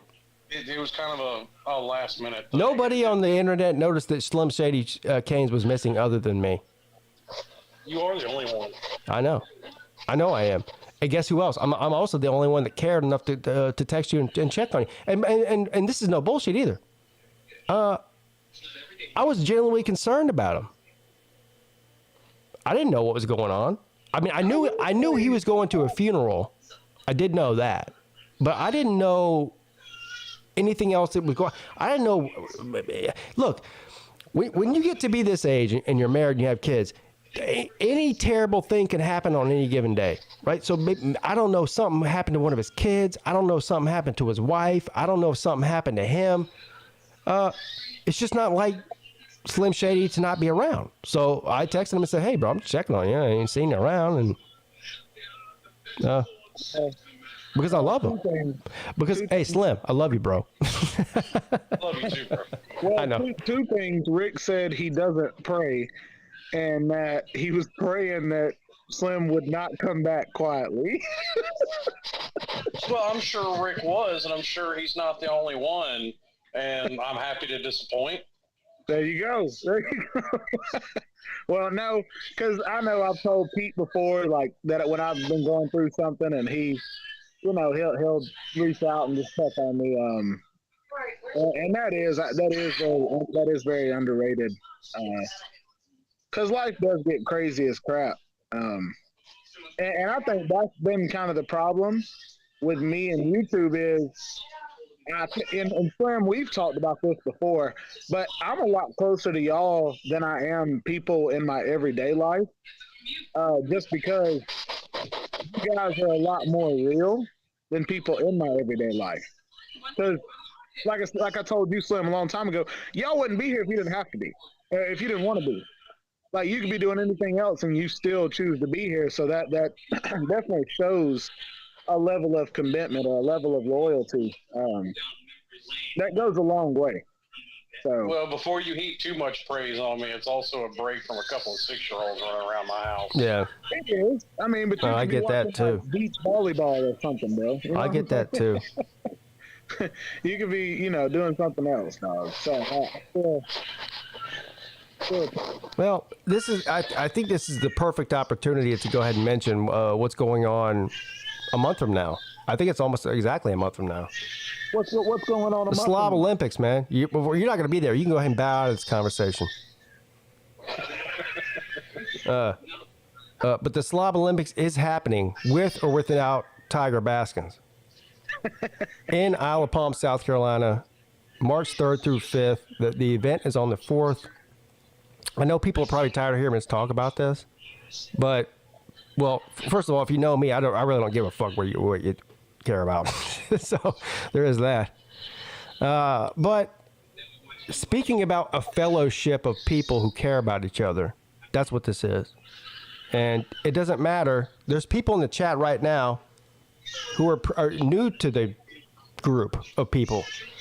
Twisted Rooster, for example, a Gamecock fan. You know, he said I heard him on Roger's channel earlier. He said, you know, I'm new to the YouTube thing. I'm new to this community, the whole thing. And what he'll figure out is real quick, he'll be accepted just like he's been here for 10 years. Doesn't matter. And that's what this is all about.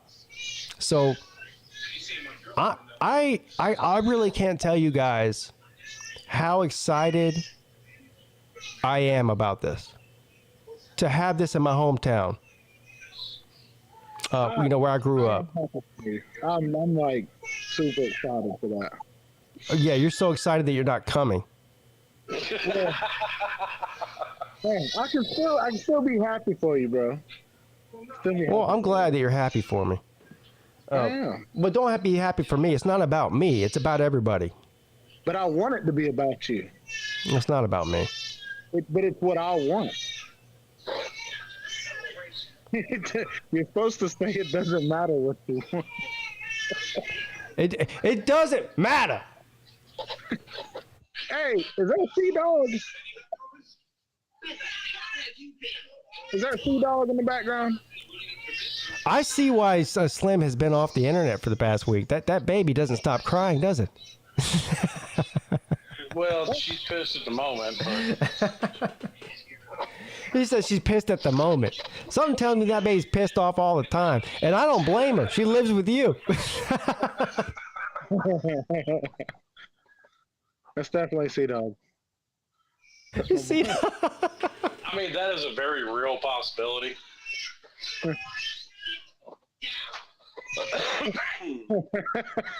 Nah, hey, that's Sea-Dog or Bama fans after hiring Notre Dame's offensive coordinator. I don't actually, according to a bunch of Miami fans, that's me because I pissed all them off. For you. Well, you had very good reason to know about that, dude. You literally, you had just said this whole offseason, guys, we do not need to sit there and fire coaches left and right. You never give an opportunity.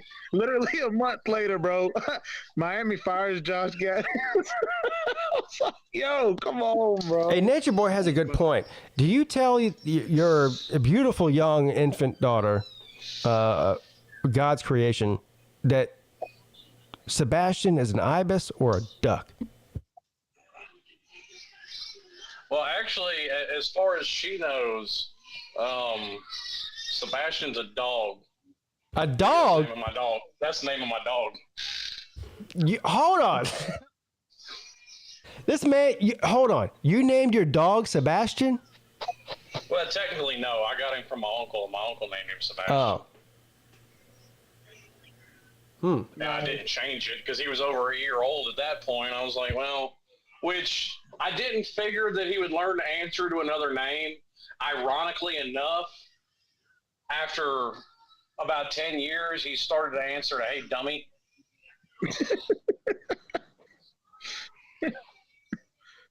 Well, maybe you can change his name to. Well, no, I wanted to ask you this, Slim.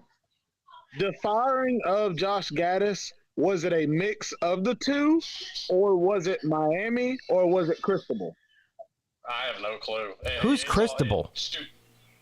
Cristobal. Cristobal. Yeah. I know. Yeah. I don't like that's like Super Mario. This guy that comes on the show lately, another one like Twisted Rooster, another Gamecock fan. First of all, I'm very happy. You know what? God does answer your prayers. I've been out there like publicly on YouTube for a while saying I need more Gamecock fans on here. I need more Gamecock fans on here. I go over to Carolina Jackpot's channel, and it's like the Clemson fucking circle jerk in there. It's weird. And I go, but no Gamecocks come over here. So now God has blessed me with Twisted Rooster and the Sandstorm Show guy. Well, let's give it a little time before we call it a blessing. Well, yeah. Well, you know what? That's a good point. That's a good point. I'm not making any judgments, but actually, that's kind of the entire point. Yeah.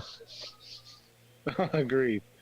I'll still buy y'all a beer at the Slob Olympics, so I would buy TV one, but he's not coming. You already bought me one, my boy. You bought me one last year, dog. That was that was last year. Why you gotta be bringing up old shit? that was a W Slim moment right there. That was W. And then I was wondering why the old lady, the freaking waitress, was being so rude. And then we realized we're at the what's the name of it? The place where they're supposed to be like buttholes to you. Oh, I don't know. What buttholes? When she asked what? for a tip. Yes. The restaurant where they're supposed to the waiters and waitresses are supposed to be assholes. Yeah, Dick's. Yeah, that's it. Yeah. Oh my God. I got the funniest story about Dick's. All right, well, tell us about some dick. Go ahead.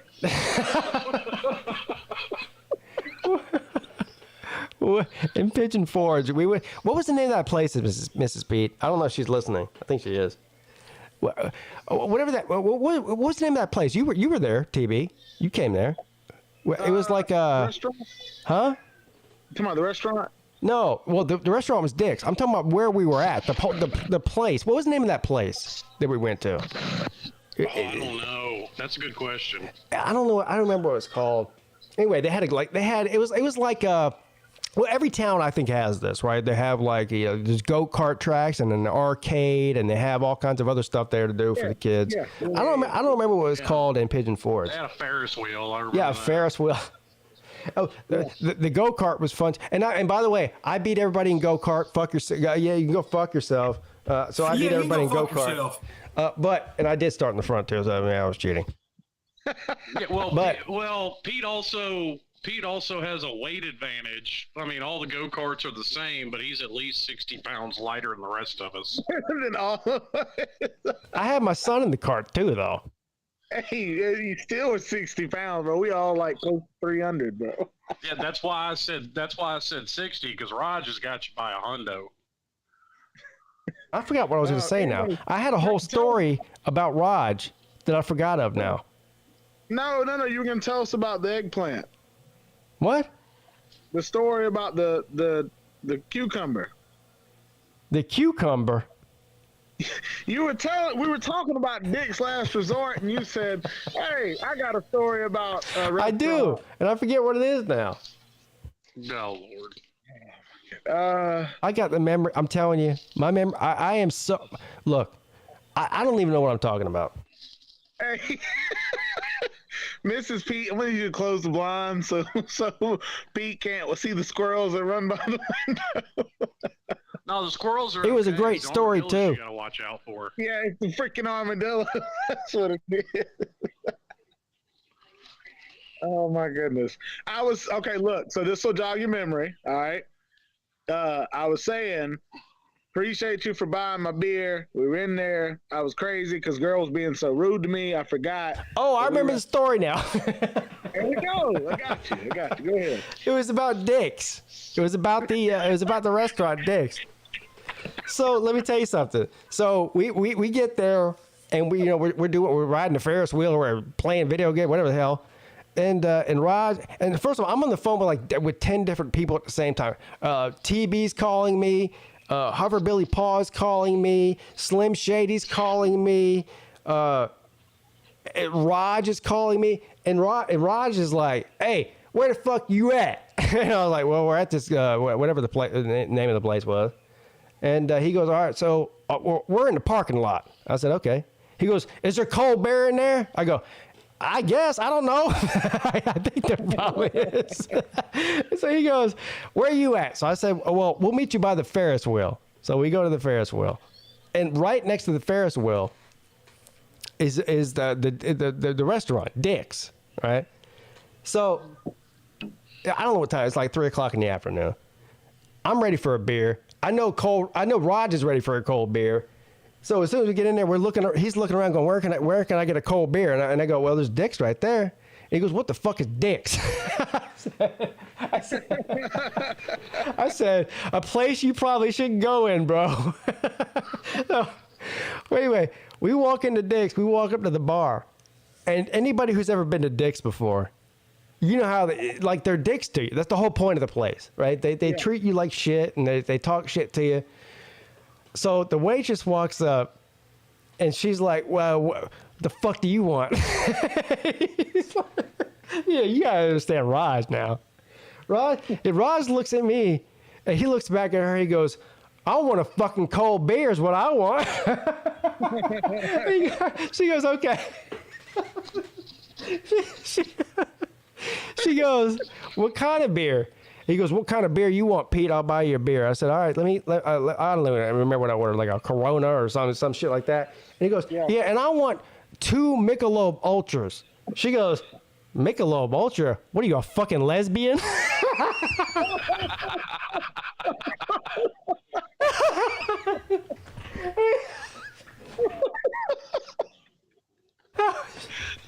Bro. Ross looked right back at her. He goes, "The fuck did you call me?"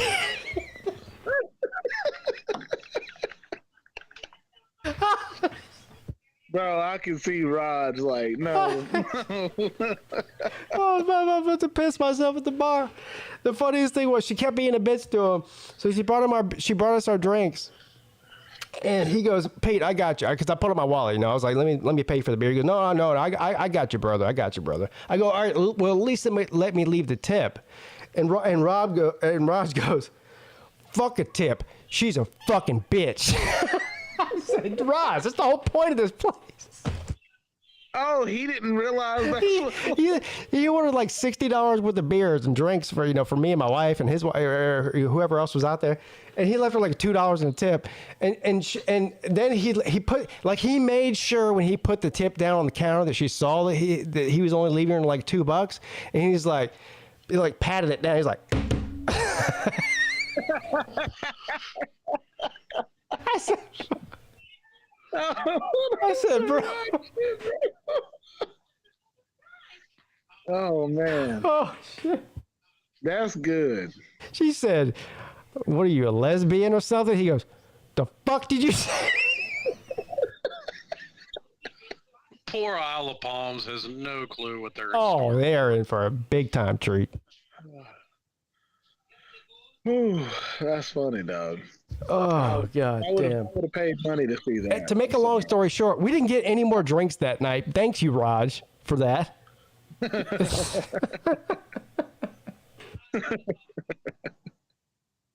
Oh man, dude, I would have paid money to see that. I'm sorry. Oh my god.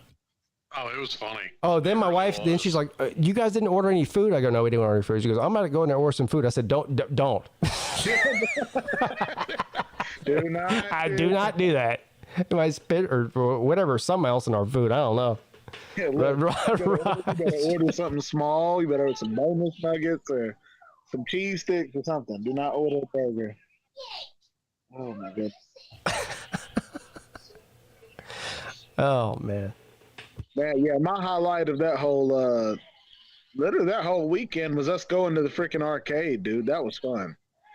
Yeah. Me getting to play with Pete Jr. and then was it you and Raj that were doing the basketball thing? Y'all were playing against each other? Well, you played with my son. Yeah, I'm saying, and then you and Raj, y'all ended up playing the basketball thing. Like that, I thought that was cool. Yeah. Yeah, we had fun, man. That's something I would love for all of us to do. Like everybody in the Slobs take over an arcade.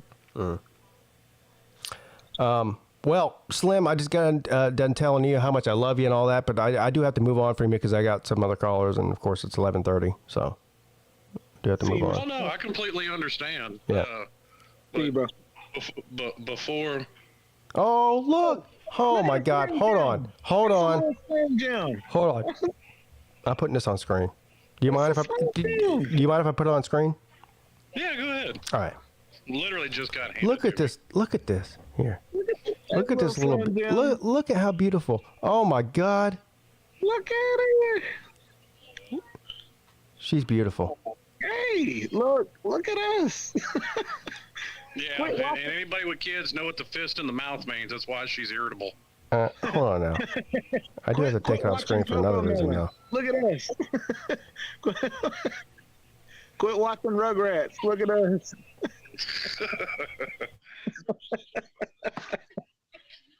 Bro, that's awesome, man. I'm so happy for you, dude. Hey, woman.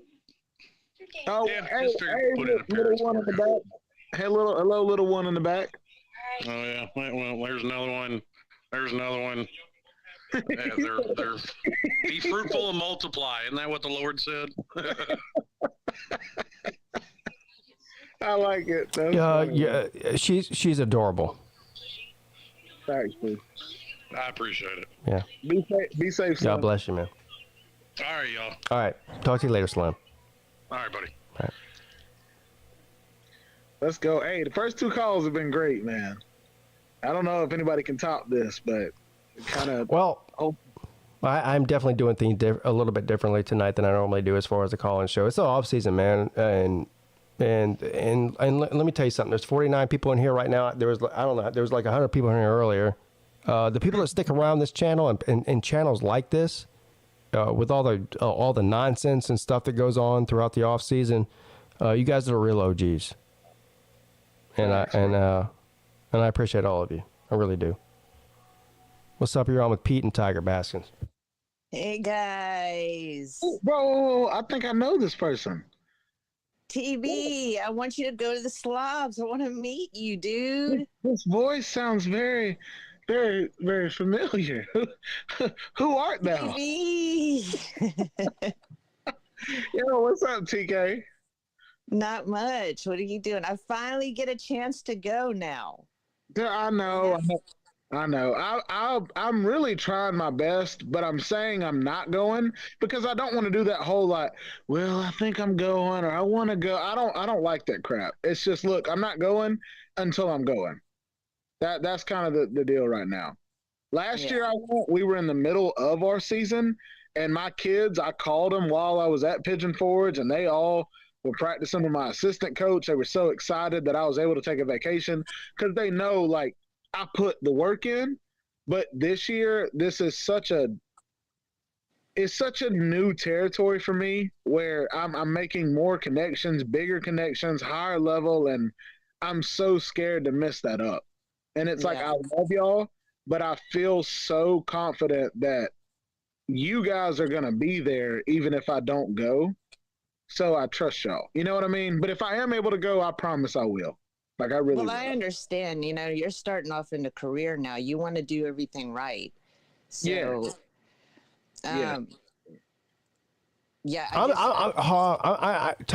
Tiger Cat's trying to be like a really nice. I'm calling bullshit on this, though. I'm calling bullshit on this, Tiger Baskins. I'm telling you, you've had a year to prepare for this. Okay, he said he's getting $2,000 for this gig. No. I'm getting $2,000 per team, and I have 3 teams. Okay. So I'm able to make bank in 2 to 3 months worth of work, and it's going to allow me to then get my own car, not have to borrow a car. Then will allow me to then jumpstart the job I already have, and then I'll be able to get my own place. Like, all right, so I take it back now. Now you're starting to make me feel bad. I take it back. I take back everything I said about Tiger Baskins not coming. You should feel bad. Well, okay? I do. Well, you know what? I still going to meet you eventually. I sold my left testicle last month. Yeah. Well, oh. What?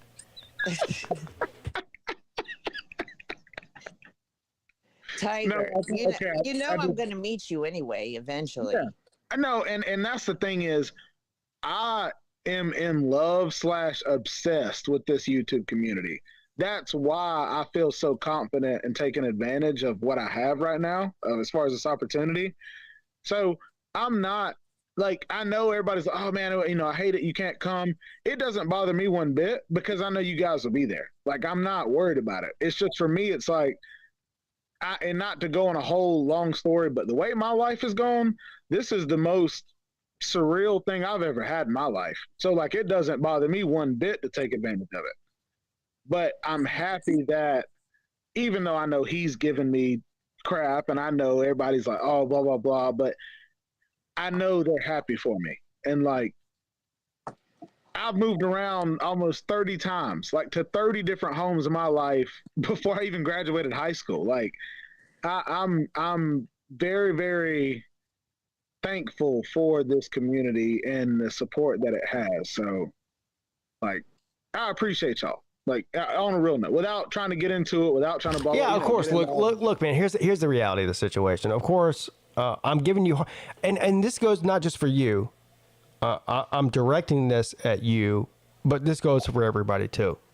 If I give you shit for not coming to the Slob Olympics, it's because I love you. Yeah, I know. So it's like what we did with Jackpot, you know. Just berating him. Basement, it's because I care. Of course, and that's true. You know. So and also, and here's the worst part for you. To me, not seeing you is terrible. I know. When we're having this event. But the next year after that for you is going to be terrible because I'm going to fucking remind you of it every time I talk to you. Well, it won't. I'm just going to be happy because, like, this, okay, you talked about emotional and the sensitive part.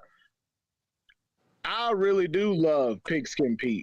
And when I see that Slim brings him a bottle of tequila or this dude's bringing him a cigar, like, I want to be able to be in the position to do that kind of stuff for the people that I care about. So I know if I sacrifice this year doing that, I will be able to bring a bottle of tequila to Pete and Slim. I'll be, I'll be able to do things for Billy Paul. Like, that's where I'm trying to be, is where the people that I care about, I can actually do things for. And you know what I'm saying? I know what you're saying. I understand. Yeah. Believe me, I understand. Yeah. And so listen, you're in for a long ride with me, buddy. So all the things that I say about you for the next 12 months, don't take it to heart, okay? I do love you. I know. Okay. Oh, I do want to say this, though. Rick said Please stop saying I love you. I've jerked off the J.C. Penney catalogs. I don't know what that. I won't stop saying I love you to anybody that I love. Man, but... So you go fuck yourself with that. Yeah, too. you can go fuck yourself. TK, a first-time Slob Olympian. Yes. And let me tell y'all, and I know nobody believes this, but the last 2 years I have wanted to go more than anything in the world. Okay. I believe you. I know nobody believes that, but it's true. And this is the first year I actually get to. And not only that, I am back, you know. Yes, yes. And during the worst time in my life, I got to know all of you, and you were all there for me. That's perfect timing. And I will never, ever miss an event if possible. If unless I'm dead, you know, or there's just something I can't, for some reason I can't go. Yeah. I want to be there. You know, I look at this as the third third of my life. You know, you have the first third, the second third, and third third, right? Instead of fours, I'm trying not to do it in fours. So Gotcha. The rest of my life has to count. I have spent decades not having life. I haven't been on a vacation, on a plane, an actual vacation, a true vacation. Now, I've had plenty of time off, but never a vacation since, like, I think 2008 or 9. Wow. And hold on. So, I don't mean to interrupt you. I just want to, based on what you said already, so you said you never been on a plane? No, I have been on a plane. Oh. She meant like vacation. I haven't been. What I mean is, I haven't been on a vacation, like a plane vacation, where I have, where, in other words, where I get on a plane, I go somewhere for an event or for a vacation. Because I was about to ask you, are you flying here or are you driving here? No, I'm driving. Oh, okay. And I'm just yeah, I haven't done shit. Okay. I got you. I haven't done shit. And this is the first big thing that I'm doing, really, in my new, because I've basically my life has taken a 180 and I'm going in a new direction, and it's a very positive direction. And this is the first big thing I'm going to do. And I'm going to be meeting all these wonderful people who were there for me through the worst time of my life. And I can never thank y'all enough. And I cannot wait to meet you. I cannot wait to meet everyone. I have zero anger at anyone. Zero. I never did, really. And I think that's important to say but nobody really has any anger towards it. Well, I guess I can't say anybody.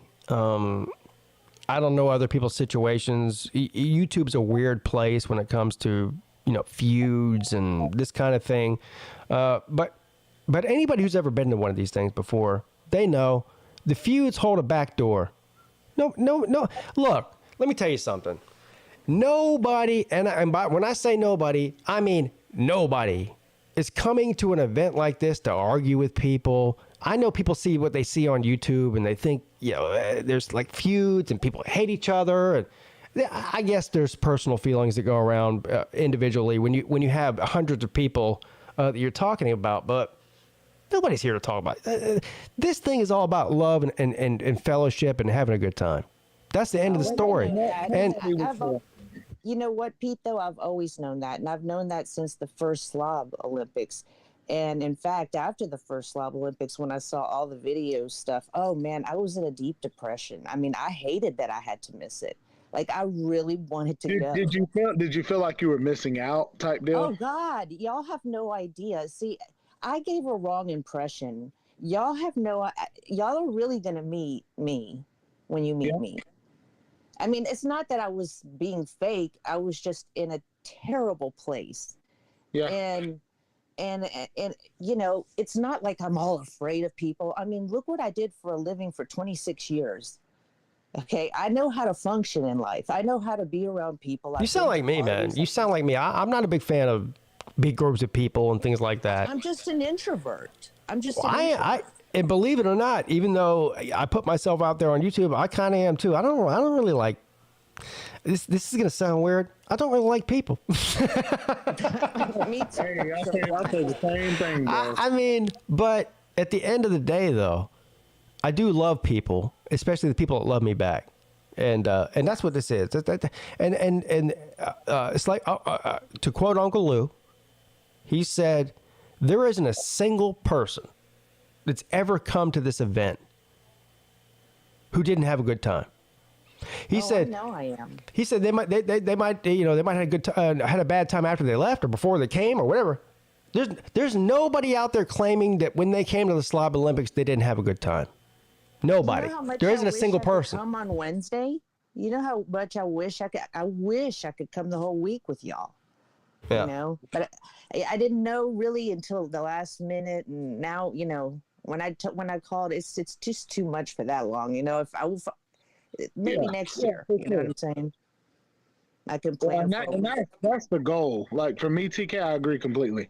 I would love to be able to say, hey, I'm going Tuesday to Sunday. Like I'm going and I'm going to get away from everything, and whoever gets there Wednesday, bring your tail over. And one thing that I regretted the most at the previous Slob Olympics, I knew everybody was busy. I wish I would have said something earlier. I went to an all-you-can-eat crab legs buffet. That was the one thing I was searching for, and nobody was able to go with me. Now, I didn't ask everybody, but I knew everybody already had plans for this, and I was like, you know what? I'll go by myself. So I went by myself. Well, that's just sad. You sat there and ate all your crab legs by yourself? Bro, I would have gone with you. I felt like Nate the Great in the Sir, strip club. the reason we didn't go with you is because we were racing go-karts and watching Rod get mad at people. Yeah, no. That was way better than eating crab legs. I would have loved to go eat crab legs. I'm just saying, next time, like, I would love for you guys to go. I wasn't mad at anybody that couldn't go. I was just more of like, this is something I want to do. So, like, I owe it to myself type deal. But this next time, I'm like, you know what, dude? I really would love to go with you guys. Like, for real. Twisted Rooster says, Pete sounds like my wife. She's always screaming at our neighbors. Here's the other thing, too. I don't always scream at people. Here's the other thing. But in real life, I'm not like what I am on YouTube. I mean, I am. I'm the same guy. I mean, the same way I'm talking to you right now. But I'm not out there. I'm not walking around in public looking for people's attention and shit like that. I'm the exact opposite of that. You don't sing me Tater too, Man. me too. You don't sing Tater Man in Walmart. I don't sing Tater Man in Walmart. No. Did y'all see? It's like I never don't. promoted Boss Babes or anything because I don't necessarily want to be famous. I just liked having a bunch of friends that would hang out with me in my show. I'm not looking for anybody's attention, honestly. I mean, if I got real popular, that would be great. I guess. The less the less attention that I get on a daily basis outside of YouTube, I'm talking about physically in person, the better. So the less contact I have with another human being, the better. I need to take your poster off my wall then. Huh? I need to take your poster off my wall. You have a poster of me? That's weird. You said we loved each other, bro. I don't know what you're talking about. Bullshit! You said, hey, your bro, butthole will be flaming and you'll need an asbestos diaper and you will not be able to sit down.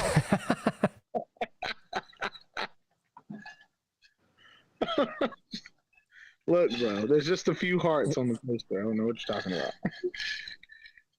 I am just so excited. I cannot wait. Yeah, it'll be a lot of fun.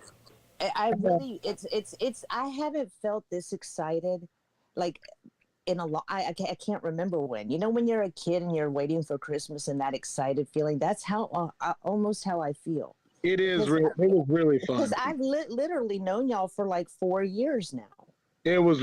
I promise, it is really fun, TK. And 4 years is a long time when we all are talking almost every day, really, if you think about it. Well, and you don't feel like anybody is new. Like when you meet everybody, it's like, man, like when I met Pete for the first time, it's like, dude, we've talked all the time. Like now we're meeting in person, but I feel like I know you so well. It's not like you're meeting like your Tinder date. He does have a good point there. It's not like meeting somebody you never met before because yeah, that's hard to explain to people too that really don't understand as they like. Well, I mean, I imagine you gotta understand. When I started doing YouTube, I was a 38-year-old man. 37. Well, I don't know, a 37 or 38-year-old man with a family. I started doing YouTube videos, and people are like, "What are you doing?" And then it's like, "Oh, we're doing this thing. We call it the Slob Olympics." You call it the what? The Slob Olympics? What the fuck is that? This sounds like a disaster. What are you doing? I'm going to meet a bunch of people from the internet. Now, you understand, I'm not 18 years old. Like for an 18 or 20-year-old kid, that I think that probably these days is probably normal, right? You meet people on the internet, but I don't know. I've never been on the internet before, but that at least not like that. I didn't date on the internet. I didn't have like friends on the internet, and my family's sitting around looking at me like I got two heads. You're about to drive to Atlanta and meet a bunch of people you met on the fucking internet, and I'm like, yeah. I am. And you know what? I'm glad I did. It's like I probably know what's going on more in the community than I know what's going on in my own family. Yeah. You know, I mean, because there's shows every day. I'm going to be coming back. Yes, I am, people. I know it. I know it's been a while. I'm just waiting on some things to come in the mail. You know, I'm going to be streaming again, doing shows and stuff. So, but not right this second. Rick brings up a good point here. He's talking about, he says, how much do I need to send for that mullet, Pete? Well, you don't have to send anything. Because guess what? I'll go ahead and give you a little bit of a peek behind the window this year. I know nobody really cares, but you will see a return of the mullet. Don't. You will see a return of the mullet. Rick, you can send $5. Sucky. Easy. There's no way that I'm going to the beach in South Carolina and not having a mullet. Are you kidding me? Yeah. Dude, that is going to look freaking awesome, dude. Yeah, well, you should see the rest of my costume. Mine's going to be pretty. Mine's going to be pretty like a princess wig. But I'm not going to be a princess. It's just going to be long like a princess wig. I wish you guys, I don't know if you guys have already had the chance, but you should see Nate the Great's costume. He sent it to me. He put it on and took a picture? No. He just sent me the costume link. Oh. It's beautiful. Roger says, a Southern stereotype, Pete. Well, that's the whole point. What I'm dressed up as this year is the epitome of the beach Southern stereotype. And actually, I'm glad you said that because that's the actual whole angle and point that I'm going for on that. Yeah. I like it. Pathetic! You are pathetic! When I saw that guy, I'm like, how did I not know about this man, right? You know, I guess he's not on YouTube because when I saw that one, it was just like everybody else, the one that went viral about the playoff game. And I'm like, this guy is freaking hysterical because I'm like, he's a Mississippi State fan. So you can tell he's just a college football fan who's pissed, right? And I didn't realize all his videos were like that because, you know, I'm watching it and I'm laughing my ass off. And then I go to his page and I say, okay, this is his shtick, you know? Gotcha. But, well, and I do remember that whole NASCAR deal. Like, I do remember that. That whole, like, where they did the it was during COVID, am I right? When they did the whole the fake racing deal. Yes. I remember that whole, and that's just funny when I saw that. I was like, dude. The fake face car, we fixed to have the fake race. Here we go. Let's see what happens. The fake car race. On the pit road. Here they come. And he's waving the shit out of it. Look at that boy. He's waving the hell out of the fake race car. Here we go. Fake racing. I never thought we'd see it in my life. It's on Fox, man. What the fuck? Where's the fucking crew at? They jacking the car up with an invisible jack. It's an invisible crew. What the fuck? I was expecting to see little fake guys running around the damn place. Yeah, I don't know what the fuck that was. This fake racing might be realer than we think. Check it out. Jimmy Johnson is already sucking hind tit. This is reality racing right here. Look at it. They just blow around his ass like he's already retired, baby. Then he's sideways. Then he doinks off the wall. Holy shit. This is some crazy shit. And Clint Boyer drives through that damn race. Holy shit. This is crazy as hell. Yeah, bro, that's funny. That guy's funny. Yeah, that guy's funny.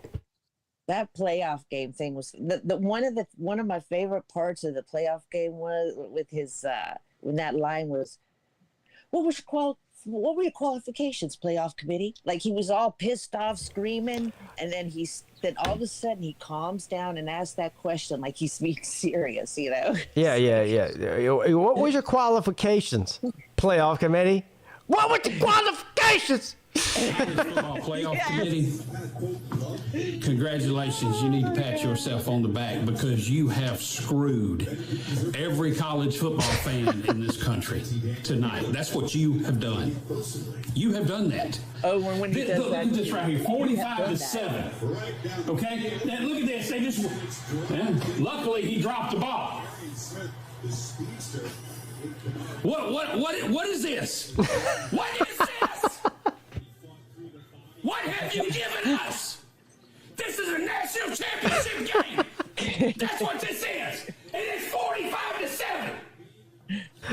You thought TCU belonged in this game? What was the qualifications, College Football Playoff Committee? What was the qualifications? Getting beaten by Kansas State. That qualifies you for this game. The biggest game in Pathetic. The game that every college football fan, no matter what team they pull for, looks forward to. And this is the garbage that you gave us. Pathetic. You are pathetic. This is a disaster. This is a barn fire. And every one of you, not one of you deserves to be on that committee. If this is what you think college football is supposed to look like. You owe us all an apology. Every one of you that's on that committee that pulled some crap like this deserves us all an apology. And I want it. This better not ever happen again. This committee needs to be redone, done away with, whatever you want to call it. This is garbage. Pathetic.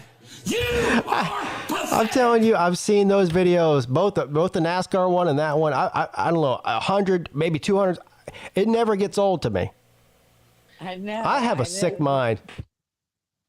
I have a sick and demented mind. The fact that he's a Mississippi State fan is what makes me so happy.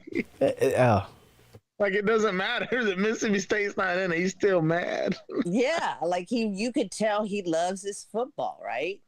Like the Georgia-Ohio State. We need to get that guy to the Slob magical. Olympics. He is you know what? He's the epitome of a Slob Olympian. That guy right there. You know what? You know what? I wonder if he knows about these shows. Do you think? That's true. That's very, very true. I mean, I could totally see him doing a show on here.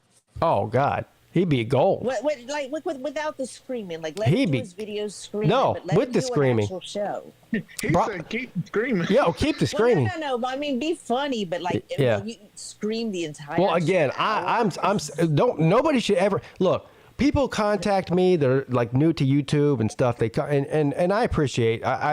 I'm really humbled that people would want my advice on how to start a YouTube channel. But look at my YouTube channel. I mean, I've been on here for almost 6 years, over 5 years. I got 6,000 subscribers. Nobody should ever take my advice on how to do a YouTube channel. All I do is come on here and be myself and talk shit. And you know, I don't know if that's a good thing or a bad thing, but here's what I do know. It's the only thing I know how to do. I don't know how to do what people want to hear. I don't know how to do videos where people might get mad at me. and unsubscribe because of their little fucking baby feelings. I don't know how to do any of that. All I know how to do is be me.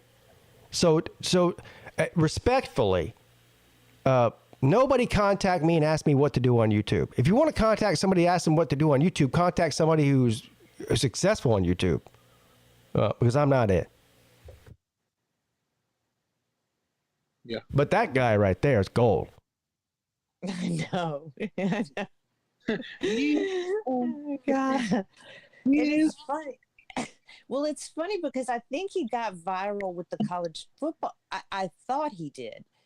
I thought that was a one-time deal, but like I said, I saw his page and he had been around. So I wonder if he just got like twice as popular with that video, or if, like, how popular was he already? Like I said, I've never seen him anywhere else. I just saw that on Facebook once, and that was it. Well, I don't know anything about him. Here's what I do know about it. He used to have. I think he's big on not Twitter, TikTok. Twitch. TikTok. Oh, TikTok. Yeah, I think that's where he like blew up at. I don't know, but I did find his I didn't find it. Sea-Dog found his YouTube channel and sent me the link to it, and there's like 4 videos on there. And he erased all of his old shit. Like he erased that NASCAR video's not even on there. Gotcha. I don't know. I think he'd be an interesting guest. You should try to get him on your show. I think the thing is, the guy he's a normal working blue collar guy, and he probably was getting a bunch of shit from people at work. Maybe the people he works for. I don't know. And he probably was like, yeah, I gotta delete all my shit. You know, that happens. Yeah. Yeah. Oh, see, it happens. He's got to be at a point where he's making money though, because he's got a good bit. Yeah. Well, I don't know. I've only seen 4 videos of his, so I don't know what.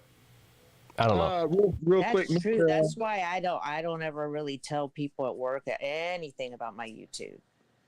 Well, that's why I've tried to keep mine clean lately, in case, because my kids are really detective-like, and a few of them have found it over the years, but or not over the years, but over the year. Rick Shiesty asked Pete his Super Bowl pick. That's what they want to know. Hey, Rick says, when I do a YouTube channel, Pete, I'll remember to do the opposite of what you do. Well, here, Rick, whenever I'm just not a YouTuber anymore, I'm just a commenter, I'll do the opposite of what you do. How's that sound?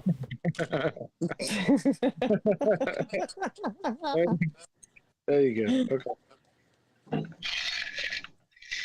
Well, who you got in the Super Bowl, big dog? Well, I don't care because I don't care because I'm not a fan of either team. But I will say this. I'm not pulling for Kansas City. Okay. So whoever Kansas City's playing, that's who I'm rooting for. I guess, and this pains me to say this too, because I really don't like the Eagles. Mrs. Pete's an Eagles fan. Her mom, anyway, is from Philly. She lived in Philly when she was very, very young before she moved to South Carolina. So she loves the Eagles. The Eagles fans on this planet, they're almost like Ohio State fans to me. They might be the most detrimental, delusional assholes in all of sports. So fuck the Eagles, and so I'm in a conundrum here. I have to pull between the Chiefs, who I hate, and the Eagles, who I hate more. You know what? Fuck it. I'm pulling for the Chiefs. Go Chiefs! Fuck the Eagles. What? Yeah. Yeah, fuck the Eagles. Hold on. All right, so let me write this down on my whiteboard. I don't know. I hope they both lose. Is that possible? Can they both lose? I wanted the Bengals to win. Me too.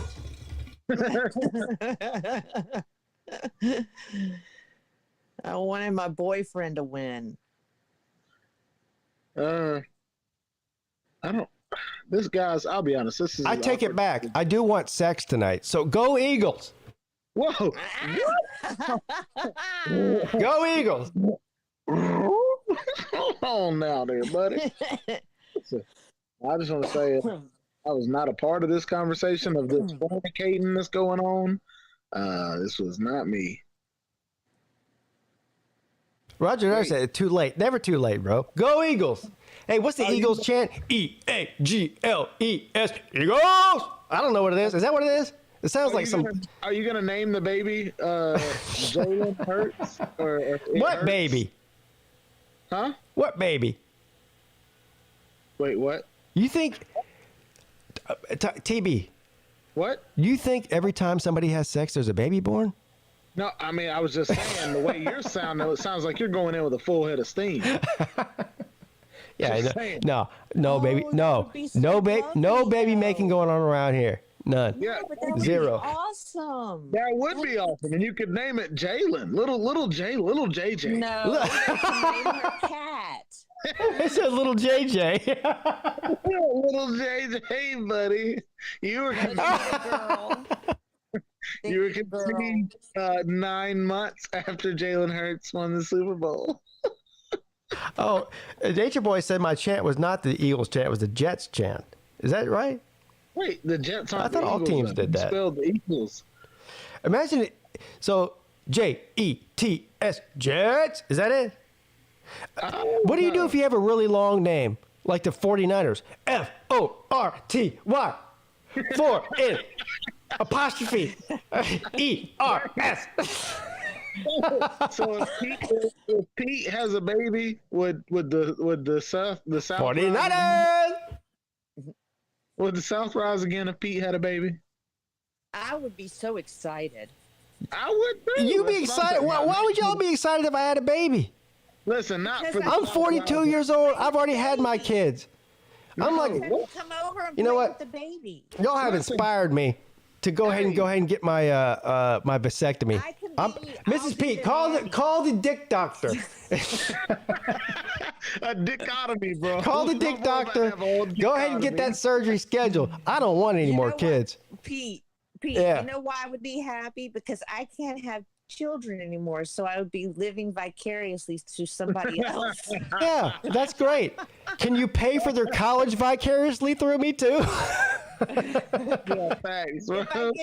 If I get to get weekends with her and stuff, she gets to stay with me on the No. weekends. Yeah. Hey, we're gonna treat you like a bull, Pete. We're gonna fill up a whole barrel, bro. My biological clock is ticking too late.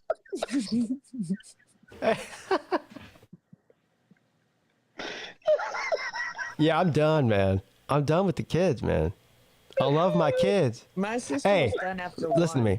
I love my kids more than anything in the world. I wouldn't trade them for anything. But you know what?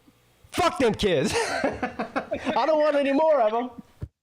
Got a bunch of little Pete's running around all over South Carolina, bro. Fuck them kids. Little Pete's.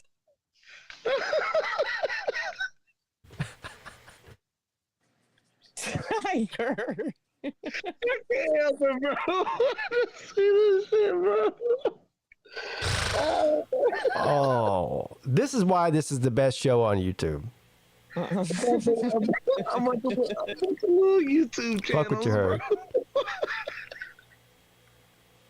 We start rumors about people having babies and. Oh, my stomach. Oh, that's my first confession.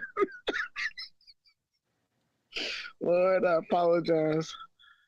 Oh, okay. Mrs. Pete says snipped Pete is the best Pete. Well, how would you know? I'm not snipped yet.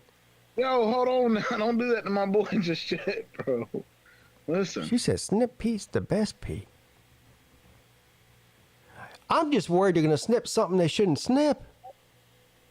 That is true. Yeah. No, we know that, Mrs. Pete. We're saying that that's the goal.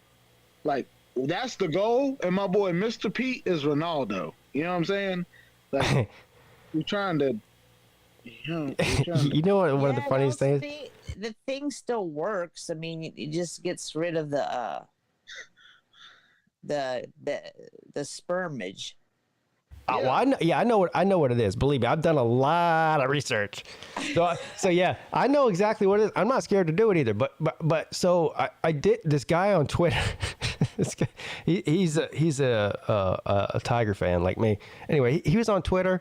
And I don't know what possessed him to tell the story on Twitter, but he did get possessed and he did tell it. And I thought it was one of the funniest fucking things I ever heard in my life.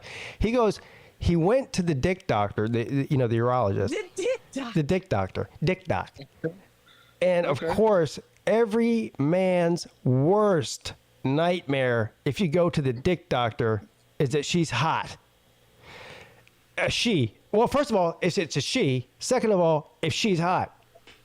So he goes in there and my wife goes in there with me because she sees that the doctor's hot and she's like, fuck that. I'm coming in there with you. You're not examining my husband's dick without me being in there. So she goes in there with him and she's like, lay down on the table, put whatever, take your pants off, whatever happens at the dick doctor. I don't know. I've never been to the dick doctor before. But he pulls down his pants. She starts examining his dick. And guess what? What do you think happened? Oh no. Dude, you know what? I'm sorry. I have to ask this. What do y'all think about this? Okay. This is an adult woman. Woman who is a physician. So she's educated. And of all the things she can do, she chooses to be a dick doc. And she's gorgeous. Hold on now. Hold on. You can flip that both ways. What about if you're a young, attractive male, like a 30-year-old MD, and you're a gynecologist? That's the same thing. No, I know, and it's weird. I don't. Personally, I don't. Yeah, I think that's weird too. Yeah, but imagine being a butthole doctor, though. Ma'am, can you spread those cheeks for me? Hey, imagine, when you have like career day in elementary school and everyone comes in here like, what do you want to be? I want to be a fireman. I want to be a policeman. What do you want to be? I want to be a butthole doctor. What does your dad do? I want to examine dicks. I just can't help but think there has to be something pathological with that woman. I just can't imagine. Of all the things you can choose to be a doctor in, why would you choose to do that? Being a female. Yeah, I don't know. So anyway, I guess you're right, but you could say the so same this guy says. So he goes in there. He starts getting examined by this hot female doctor, and she's manipulating his junk and whatnot. And so he gets aroused, and I can't even imagine. First of all, this is not like a hot setting. It's not. I know people like to watch whatever videos like to watch on the internet. This is not a setting where that's hot. Okay, in a clinical setting, and imagine the most embarrassing moment of your life is if you're in a clinical setting with a woman and you get aroused, and then on top of that, you look over. And your fucking wife is sitting there looking at you. Oh my God! Can you imagine how bad that is? There's two things that could happen. Listen. There's two things that could happen. She could either be mad. She could be really mad, or she could be recording.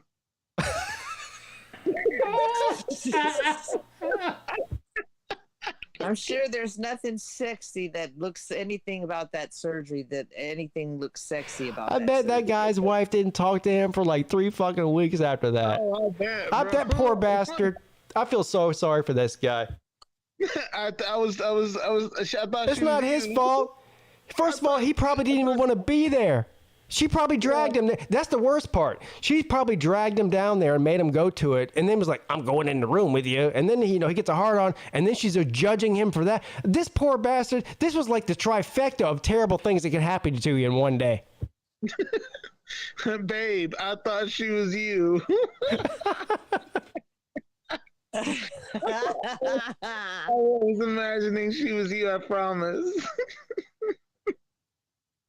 But women are different. Women are always like, she's so much hotter than I am. Like, no, she's not. No, I know you think she's hotter than I am. Like, no, stop. The best part was whenever he was telling the story on Twitter is that he didn't like down dress it. He was like, yeah, the doctor was hot and I got aroused. But But you know what? That's probably what happens to her all the time. You know what I mean? Does she ever accidentally laugh? You know what I'm saying? Like when you know, sometimes you can't help it. Sometimes you just laugh about something. Mrs. Peete came home. She went to the dentist or whatever a couple of months ago. Or I don't. I think it was a dentist. Yeah, it was a dentist. And she came home, and the first thing that she told me when she walked through the door, she was all glowing and stuff. I was like, "Whoa, what's going on with you?" You know. She goes, "I just went to the dentist." I go, "Yeah, yeah." I said, "Well, nobody's happy to go to the dentist, so you look really happy to go to the dentist." She goes, "You should have seen this guy. He was so fucking hot."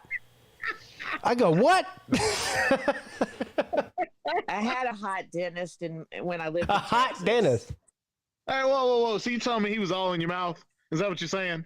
Is that what you're saying? No. But you know what? Like an oral search. No, but you know what? Like, you know, you get your x-rays when you go in and they look at your teeth, you know, they like bite down and all that, and they're examining your teeth, like, right? And he has his hands on my cheeks and he's like looking at my teeth, but he's looking at me with these liquid blue eyes, right? Liquid blue. With holding my cheeks, and I'm like going, oh my gosh. See? This is what women dream of. Like the men's fantasies are way different. Because there's never been a fantasy in my life where I'm laying in some sort of chair and somebody's squeezing my face. But women... Squeezing your face. Whoa, hold on. Did I just click on the wrong website? What'd you say? No, he was just had his hands on my cheeks, like just look like not on my cheeks, like he was looking at my mouth, like he was manipulating my mouth. Whoa. All right. It was the way he was looking at me, like he was looking at me, and his eyes were like these liquid blue color. That you manipulating my mouth. Lord, we come to you today to ask for forgiveness. Little baby Jesus. I didn't mean it like that. Little baby Jesus. The only thing that I say on YouTube that pisses more people off than talking shit about football or whatever else is when I say little baby Jesus. Really? Yeah. It makes people mad? Oh, people get mad when I say little baby Jesus. They do. It's weird. But they don't get mad when you throw Jews around? I had one guy tell me, when you talk about Jesus like he's a baby, I'm unsubscribing. I said, what? What? I said, well, are you not a fan of Christmas, motherfucker? What the hell? What is it, grown man in a manger? No. Yeah, he liked grown man Jesus. I think he might have What's wrong with baby Jesus too? Baby Jesus needs love. But baby Jesus is the best Jesus, and I'm gonna die on that hill. Well, I mean, baby Jesus is the best Jesus. Wow. I think the grown. Hold on. Yes. Grown man Jesus. He might have been. You know what? And this is really gonna piss some people off. Grown man Jesus might have been kind of an asshole. I'm just gonna go ahead and say it. He might have been kind of an asshole. You know, eye for an eye and all that. Lord. You said eye for an eye and all that. Hey, but little baby Jesus was amazing. Yeah, in fact, I wish I could have taken care of pristine him. Jesus and that. Oh, I bet he didn't cry at all. I bet baby Jesus didn't cry at all. I bet literally if he needed milk, he just snapped his fingers, bro. Like he had milk. You know what I'm saying? Like Pamela Anderson popped up quick. You know I feel like grown bearded Jesus might not even put the cart back when he gets done at the shopping, at the Publix. He does. And not only does he put the cart back, he takes all the other carts that other people laid out. I don't think so. I think he would have made his followers do that. He'd be like, hey, John, come here. John, what are you doing over there? Trying to fish? Feed people? Get the fuck over here. Put this cart back for me. I got to start the car and warm it up. Oh, what are you doing washing people's feet? It's my job. Yeah, what are you washing people's feet over there for? Wash my feet. Oh, face ass. Yeah. But little baby Jesus, on the other hand, was pure and pristine and full of nothing but love. Oh, man. Yeah, this show's gone off the rails. I do love baby Jesus.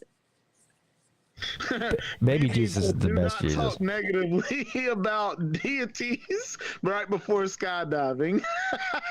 Oh gosh. Hold on. Jay Shipe said baby Jesus ain't played nobody. Now, see, that's not a nice thing to say because baby Jesus, there's nothing wrong with baby Jesus. But who had he But played? saying that he hasn't played nobody, he is the baby of the world.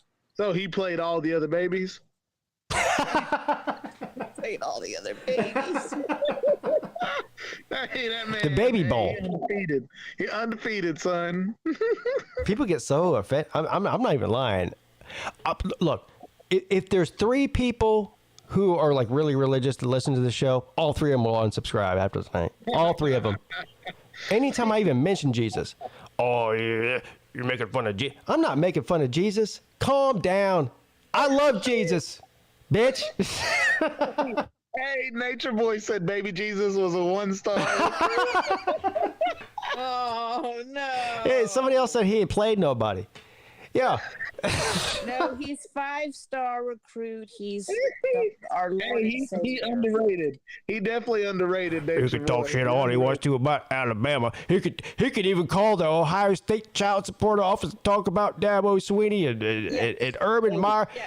But don't you goddamn say anything about grown bearded Jesus. I'm unsubscribing. I promise y'all. Jesus decided to become a Georgia fan now. He was an Alabama fan for a long time. I've had it up to here, and I ain't had it no more. I'm drawing a line when it comes to talking about Jesus. I want Jesus to start loving LSU. Baby Jesus, though, I know his family did not get food stamps. No, I'm for real. Like, that was the one thing that I was against that. But yeah, baby Jesus did not get food stamps or EBT, whatever they called it back in the day. BB in the stream is not blasphemy. He didn't need no stinking food stamps. He snaps his fingers and the bread is there. Exactly. Yes. Everything. Y'all are making me hungry. I used to like Pigskin Pete. The milk. He used to talk about football. Now all he does is talk about Jesus. Not just Jesus, but I don't know what his problem with Jesus is. You just don't like babies. These same people that run around beating the Jesus drum 24 fucking hours a day, I got more love in my heart than they do. So as Roz would say, they can go fuck themselves. Yeah, you can go fuck yourself. How come some of the most hateful people on the planet are the people that run around talking about Jesus all day? How come that is? It might be the true, my boy. Yeah. Well, there's just certain, well, not all Christians are like that, obviously, but. No, I don't think so either. Yeah, but like some, you have these that are just, it's like I think they lose their way somewhere in this. You know what I'm saying? Like they learn about Jesus and somewhere Let me tell you something. They go into a church 1 hour a week or 2 hours or 3 or whatever. I don't know. Someone might be there every day for all I know. And all they do is sit there and preach about love and acceptance, love. You know, the things that Jesus preached about. Right. And then what they do is they go around and hate every fucking thing and every fucking body too. It's weird. I don't know how it's long so weird. I've been in church, but I agree wholeheartedly. Yeah. That's why it's hard for me to be around people. And you said this earlier, and I hate saying this out loud, but I don't like people. Because people as a whole, as a general, they're like that. And it's like, that's why I can't stand people, because they all say this, say that. I don't believe that. I think that most people are good people at heart. I think that there's a loud majority of, a minority of people who are just complete and total miserable assholes. And they just hate people. They hate their own life is what it really comes down to. And I feel sorry for them, really. But I don't know. To me, it seems like the people that have the most hate in their heart in this world are the people that are out there beating the drum about the man, Jesus, little baby Jesus, that has the most love in his heart, which is ironic and also scary. I know. It is weird, isn't it? But you got to think, though, people have been conditioned over the years to be exactly that. That's the part of understanding, like, the way the world is. People have been conditioned to be exactly that. So they're confused when people don't like the way that they are. So that's why, for me, it's like, it's so you're such an outsider if you think for yourself. And it's like, you know what? I'm fine with that. That's why I love YouTube, because we're all a bunch of outsiders. And that's a great point, because I disagree with a lot of people's different views on here, you know, politically and otherwise. And there's nothing wrong with that. Because first of all, I'm not an idiot. I can look at other people's perspectives and say, you know what? I don't agree with that. They don't have the same life situation as me. They don't have the same upbringing as me. They don't have the same view of life as me. And I respect that. There's a respect factor. And this is what people have. This is the problem with not just this country, but what's going on around the world, is people have lost respect for each other. It's not about whether you agree with them or not. Agreed. Yes. It's about respect. And now, if you don't agree with what I say, then now you're a terrible person. You're an idiot. Exactly. Whatever the case is, they try to demean you to be some sort of subhuman or something. And this, it wasn't like that when I was a kid. I distinctly remember that the world was not the way that it is right now. I feel sorry for my children. I feel sorry for us, for the people who are living today. And I feel sorry for the future generations if this shit doesn't get fixed. Because something's got to change. I know. Go ahead. This is cool that you're talking about this, because when I meet you at Slob's, we'll talk about this subject, because that's part of what it's part of it. Kind of, you could segue into what I'm going to be doing with my show, but like I said, I don't have all the details yet, but I was going to talk about that. But anyway, I don't know why I'm talking about that now. You're on a live show. Well, I was just gonna say, with what, just kind of add on to what he's saying. I think that's the part that we all have respect for each other on here. Is YouTube, you can say whatever you want. You have a lot of trolls on here, but then, like me and Slim, I know Slim will tell you anytime you ever have him on a live show, Slim and me, we'll get into it over college football stuff, but it's just it is what it is. It's just over college football stuff. I don't hate Slim and hope the worst for him. Like, that's my boy. Nothing changes just because we get into it because of Georgia or Miami or Bethune-Cookman. Like, it doesn't matter, but that's not the way the world is now. So that's why, for me, like I said, I love YouTube, because you have a lot of people on here that just have thick skin. And I do want to say this. How amazing is it that my boy Peete, it's 12:22, and this man going strong, like he done took a couple of pills, and Mrs. Peete had to go to the kitchen and get a glass of water. You know what I'm saying? Yeah, I didn't take nothing. No. What? Yeah, I don't take pills. I was saying, I was using a comparison of how you doing, because it's 12:23. You use it 12, you like, guys, I gotta go because it's 12 o'clock. But you're not doing that. Beep, beep, beep, beep, beep, beep. No. Hi. Exactly. Yes, that's what I'm saying, Traveling. That's what I'm talking about. This? I don't know what I just walked into right here, but sitting in the back. Nobody knows what you walked into. Oh, it's all good, dog. It's all good. We just showing each other body parts. Oh, okay, I'm talking about how I feel like a kid waiting for freaking Christmas to give me all y'all. Oh yeah, I can't wait for this Slob Olympics. I can't believe, TB, that you're not going to be able to go. Wait, who said that? I did. Wait. Okay. All right. Yeah. I know. I can't believe you. You know, I was looking forward to another CBD burger. Hey, you know, one of the reasons that, you know what, you want to know one of many reasons that I usually shut down the show at midnight is because after 2 hours on the air of sitting here drinking beer and talking shit with people, I usually have to pee and I want to smoke a cigarette. So now it is 12:24. I'll keep the show going, but I do have to take a break for about 5 minutes to go pee and smoke a cigarette. So I'll let Traveling Fools run the channel, or TB, since he's the co-host of the show, while I do that. Can you do that? Oh yeah, we'll no anti-Semitism here, bro. Yeah, nobody said. We got this, brother. We got this. Why are you bringing Israel into my piss break? What does that have to do with anything? All right, I'll be right back.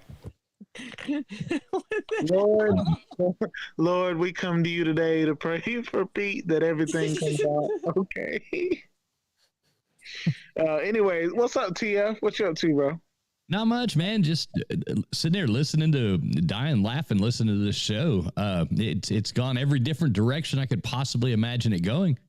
We have created new directions. I do agree. We have gone every direction out there and also have created a new direction. But I can't believe you're not going to be able to make it, though, man.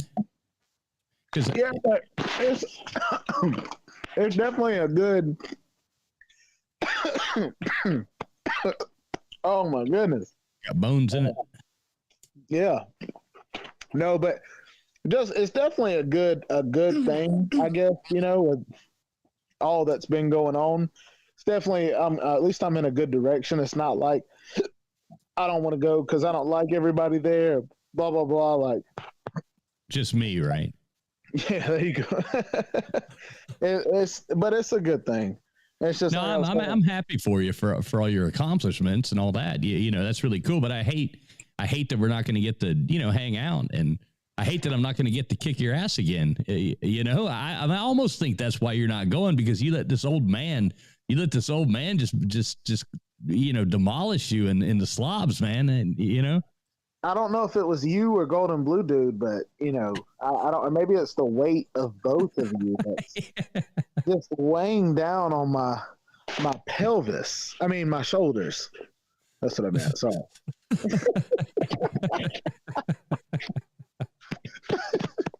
But no, I'm excited. I'm excited to see the videos and all. But like I told Pete, I'm super excited because if this goes well, dude, I will be able to attend every Slob Olympics in the future for the rest of my life, or for however long this continues to go on. And that part makes me so happy, dude. Like, really does. It makes me super excited to have that kind of mindset. I'm happy for you, Yeah, no. You're young and you're getting your career started and doing what you want to do. It seems like forever ago when I was there. And I started this career when I was 19, but now it's in more of a professional way. And in the first year of starting it in a professional way, there's so many other professionals that are like, hey, I'd like to help. Hey, I'd like to get on board. And that's what makes me excited, because I've always struggled with confidence and feeling like, hey, not I'm the best in this area, but I'm really good at what I do. Like, it doesn't matter what area it is. And for all these other people to go, okay, yeah, you are really good. Can I be a part of it? That it's like the affirmation from me, not for my personal, but for my business, is what has really just made me feel like, hey, like, dude, my hard work has paid off. I've been through a lot of crap, and no matter what happened, I told myself I'm going to be great. I don't care. And now to see it paying off, it's like I'm looking in the mirror telling myself, I told you. Like, I told you you're going to be great. Doesn't matter what anybody said. Doesn't matter how many people try to hold you back. This is what, this is how it's going to go. And it's doing it. So now I just have to get over this hump and do it. And, there'll be something in next year as well. It'll be something, whatever. But at least I'll be in a position where I can say, hey, guys, I'm taking this weekend off. I'm going to see a bunch of crazy, out of shape, fat people and out of shape, skinny people. So, yeah. Well, you are going to be missed. You will be missed. Yeah. But, I am happy for your accomplishments. So now, if one of y'all wanted to kidnap me, I would say that I did not see the face of the kidnapper. Okay. Well, I'll keep that in mind. What I'm saying? You see what I'm saying? And I could just put it down on my taxes that I was kidnapped by Joe Biden. Oh no. Wait, sorry. No, we can't. I didn't mean to bring that up on this channel. Sorry. Well, oh man, now you went from pissing off the baby Jesus people. Now you've gone down this road. Oh no. From religion to politics. What else is out there? Hey, Pete's not back yet. Let's burn this motherfucker to the ground. What else is out there, bro? I burn trash even when the burn ban is on. Is that another aspect? I don't know what else is out there, bro. TK, you got anything? I flush crocodiles or baby alligators down the toilet. Is that one? No, that's cool. What? No, okay, never mind. Nothing. I'm trying to think of bad stuff. Oh. So TK, you pumped about the Slob Olympics? God, dude.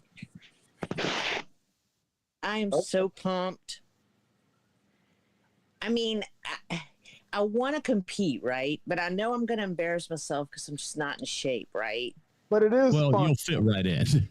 That's what I was about to say. I don't want to embarrass myself. I mean, basically everybody there embarrasses themselves because they're not in shape. I mean, I've yet to Big see. Dog Bread is for sure.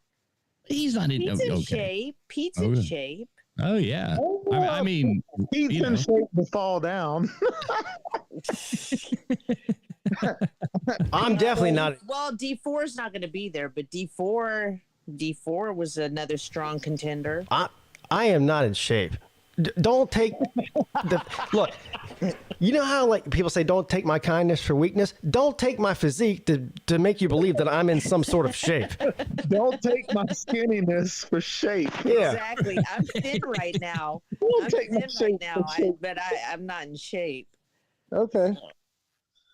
Most of my physical activity happens horizontally. Like Pete's fast, but then when I watch the replay of videos, I think Pete fell twice in the same. Yeah, we know. Shut up. I like the way watching the softball games, Pete, you actually almost fell running to the first base. He did not. I did. No, he did not. Bro. Listen. Stop. No, he didn't really. I was like, if you'd have pulled a trifecta, like we were. Listen to this. Man. We were walking out of the Dave Chappelle and Chris Rock show the other night. We had to park like a mile away. Because the parking lot was full at the place. So we're walking back and there's 1,000 people in a line. We're walking down the sidewalk of this highway and we're all shooting the shit. I stumble. Well, first of all, there was too many people on the sidewalk. So I had 1 foot on the sidewalk, 1 foot off the sidewalk. Right. And so I'm walking and I step in a hole and I almost fall down. And the guy in front of me goes, "What the fuck, man?" And Mrs. Peete goes, "Yeah, he does that all the time." Hey, I know we don't know you. I said, "No, I don't." Hey, have you checked to make sure you wear like the right size shoes? I mean, you ever go put your foot in one of those things to make sure? Traveling, he doesn't have pinky toes, so I know that's not the shoe size. He just doesn't have. He doesn't have the right number of toes. Okay. Well, I got 11. I got 11 toes. The whole the toes only toes account, or what was it called? Feet Finder or something. Only toes, only feet. Only toes. Yeah. Well, anyways, I'm just saying that's like it's not his fault. That's what little baby Jesus did to him, bro. That little baby Jesus always turning my water into Boone's Farm. But here's what I will say. For all the people in the comment section that talk shit about Pete falling, I'll run circles around every single last one of you motherfuckers. All right? I'll do it backwards while I'm smoking a cigarette. Yeah, people like to talk a lot of crap, until they actually get to the Slob Olympics. It's very easy to type. Right. It's not that easy. It's okay. Yeah, it's not that easy for others. Right? Isn't that what I said? A lot of the stuff, it's all easy, of course, but it's not that easy. Like to get out there and some kind of stupid ass costume in some weird place. I know, speaking of costumes, Traveling told me last year that he did every event with his eyes closed. Mm-hmm. Hey, speaking of costumes, first of all, TK, you have a costume? Well, actually, I think I already know the answer to this. Mrs. P kind of let me in on the deal. Yeah. Yeah. Yeah. Well, he doesn't know the whole costume, right? You don't know the whole thing. But it's not a whole. It's a half a costume, from what we know. Huh? God willing. I hope all the women show up in half of a costume. For it, I have almost everything for it. I'm waiting on a wig, and there's a shirt and shoes that I need to get, and that's it. And then the rest of it I have. Okay, I heard about the tassels. There's no tassels. Did they spin? There's no tassels. I hate to. Okay, if there was tassels, would you come? Yeah. Oh, wait, hold on. You mean, hold on. I wouldn't go to the Slob Olympics, but Hold on. Let's back up. I'm kidding, Doug. Okay. You walked into that one, TK. God damn it. Wait a minute. Oh, wait. Hold on. Wait. Did I miss something? No. I'm going to have to listen back now. I think I missed something. I think I missed something dirty. Strike two. So Traveling Fools. Tiger Baskins is being a bitch. He's not coming. So I want to ask him about this. But you are coming. Oh yes. Do you have your outfit? I don't want to call this a costume because I think that's disrespectful to the Slobs. So, do you have an outfit picked out? An outfit. An outfit. That sounds so like my outfit. I'm debating over, like, it's like we had this conversation the other night. Like, I'm debating which way to go. I want to wait and see, if it's going to be 50 degrees, 45 degrees and windy, then I'm going to go one route. If it's going to be like a nice, warm, hot summer day, then oh yeah, I'm ready. What kind of debating? Master debating. I have the ultimate costume as far as weather. Like you always have a. Let me tell you something. If it's 20 degrees, I'll be good to go. If it's 80 degrees, I'll be good to go with the same costume. Yeah, I'm like a chameleon. There you go. Chameleon? I'm like a bearded dragon. So wait, so we're supposed to keep you in a cage or something, dude? I don't know. I don't really understand the. FSU man says, "Are you guys still talking about football?" No, sir. It's 12:37 a.m. So no, and it's also not football season anymore. I'm not. Look, I'm not Mark Rogers. I'm not going to come on here for 4 hours and go. Does anybody know who the offensive lineman is for Miami? Nobody gives a fuck, dude. 3 people in Miami care, but nobody else cares. And guess what? To be fair, 3 people care about what I'm wearing to the Slob Olympics. I really do care. But TB, I'm so disappointed because I had this whole thing planned out. I wanted to get with you and have like a. After I beat you at the 40-yard dash, I wanted to get you to like do the reenactment from Rocky 3 with me in the water.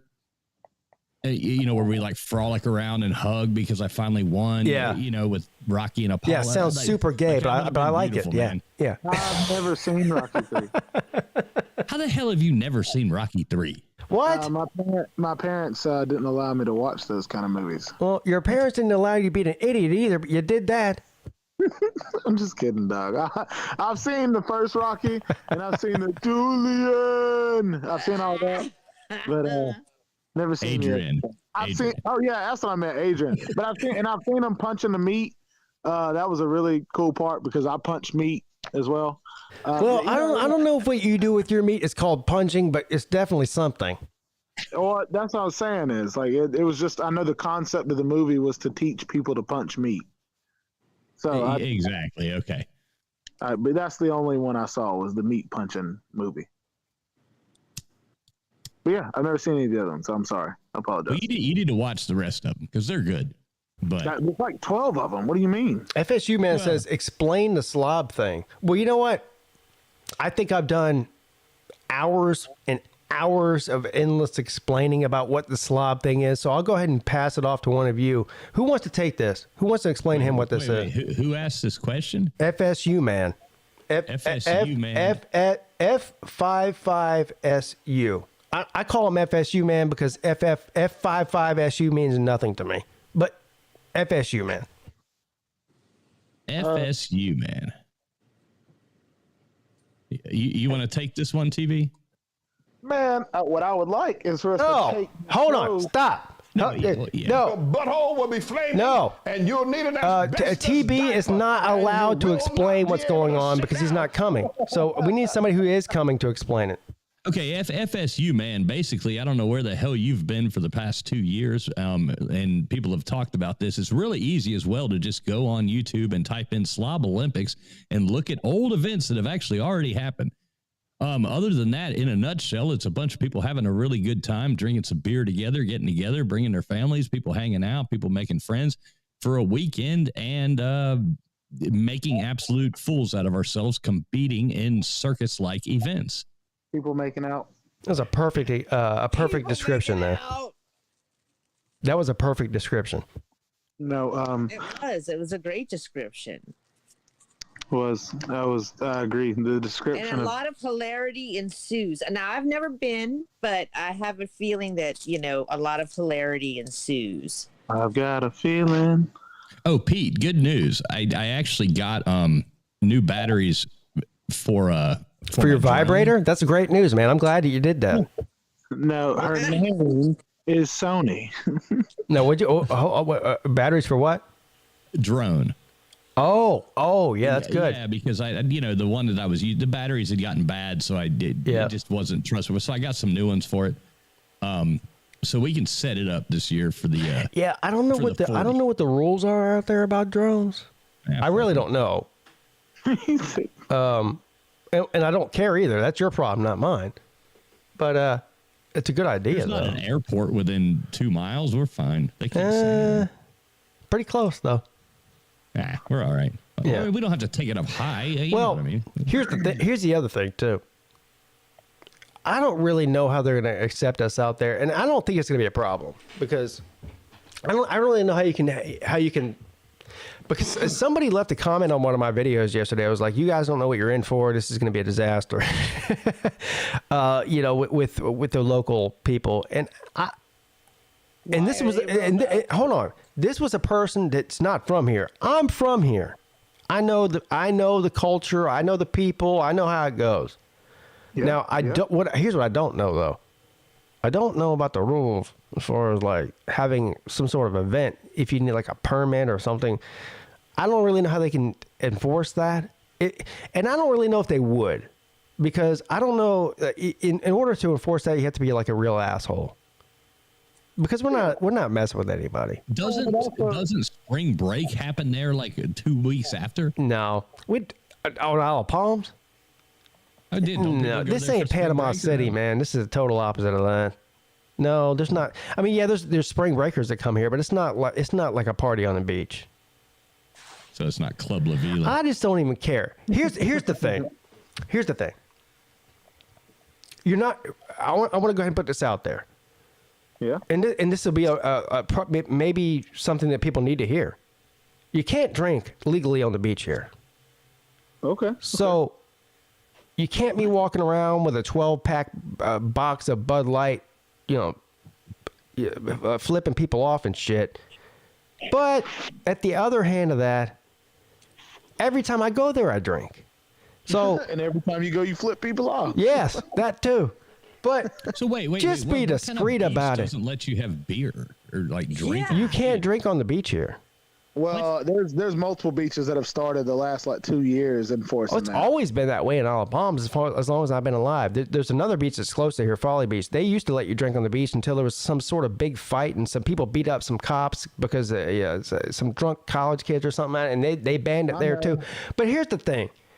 Nobody's walking around looking at what you're drinking. If you're out there with a beer can or a beer bottle and flailing around like an idiot, yeah, they're going to fuck with you. Put it in a cup. Have it like in a Listen to me. koozie or in something else, yeah. A public service announcement to all the Slob Olympians, because I know there's people there that love to drink, and there's no, and that's fine. We're at the beach. It's a fun event. I'll be drinking too.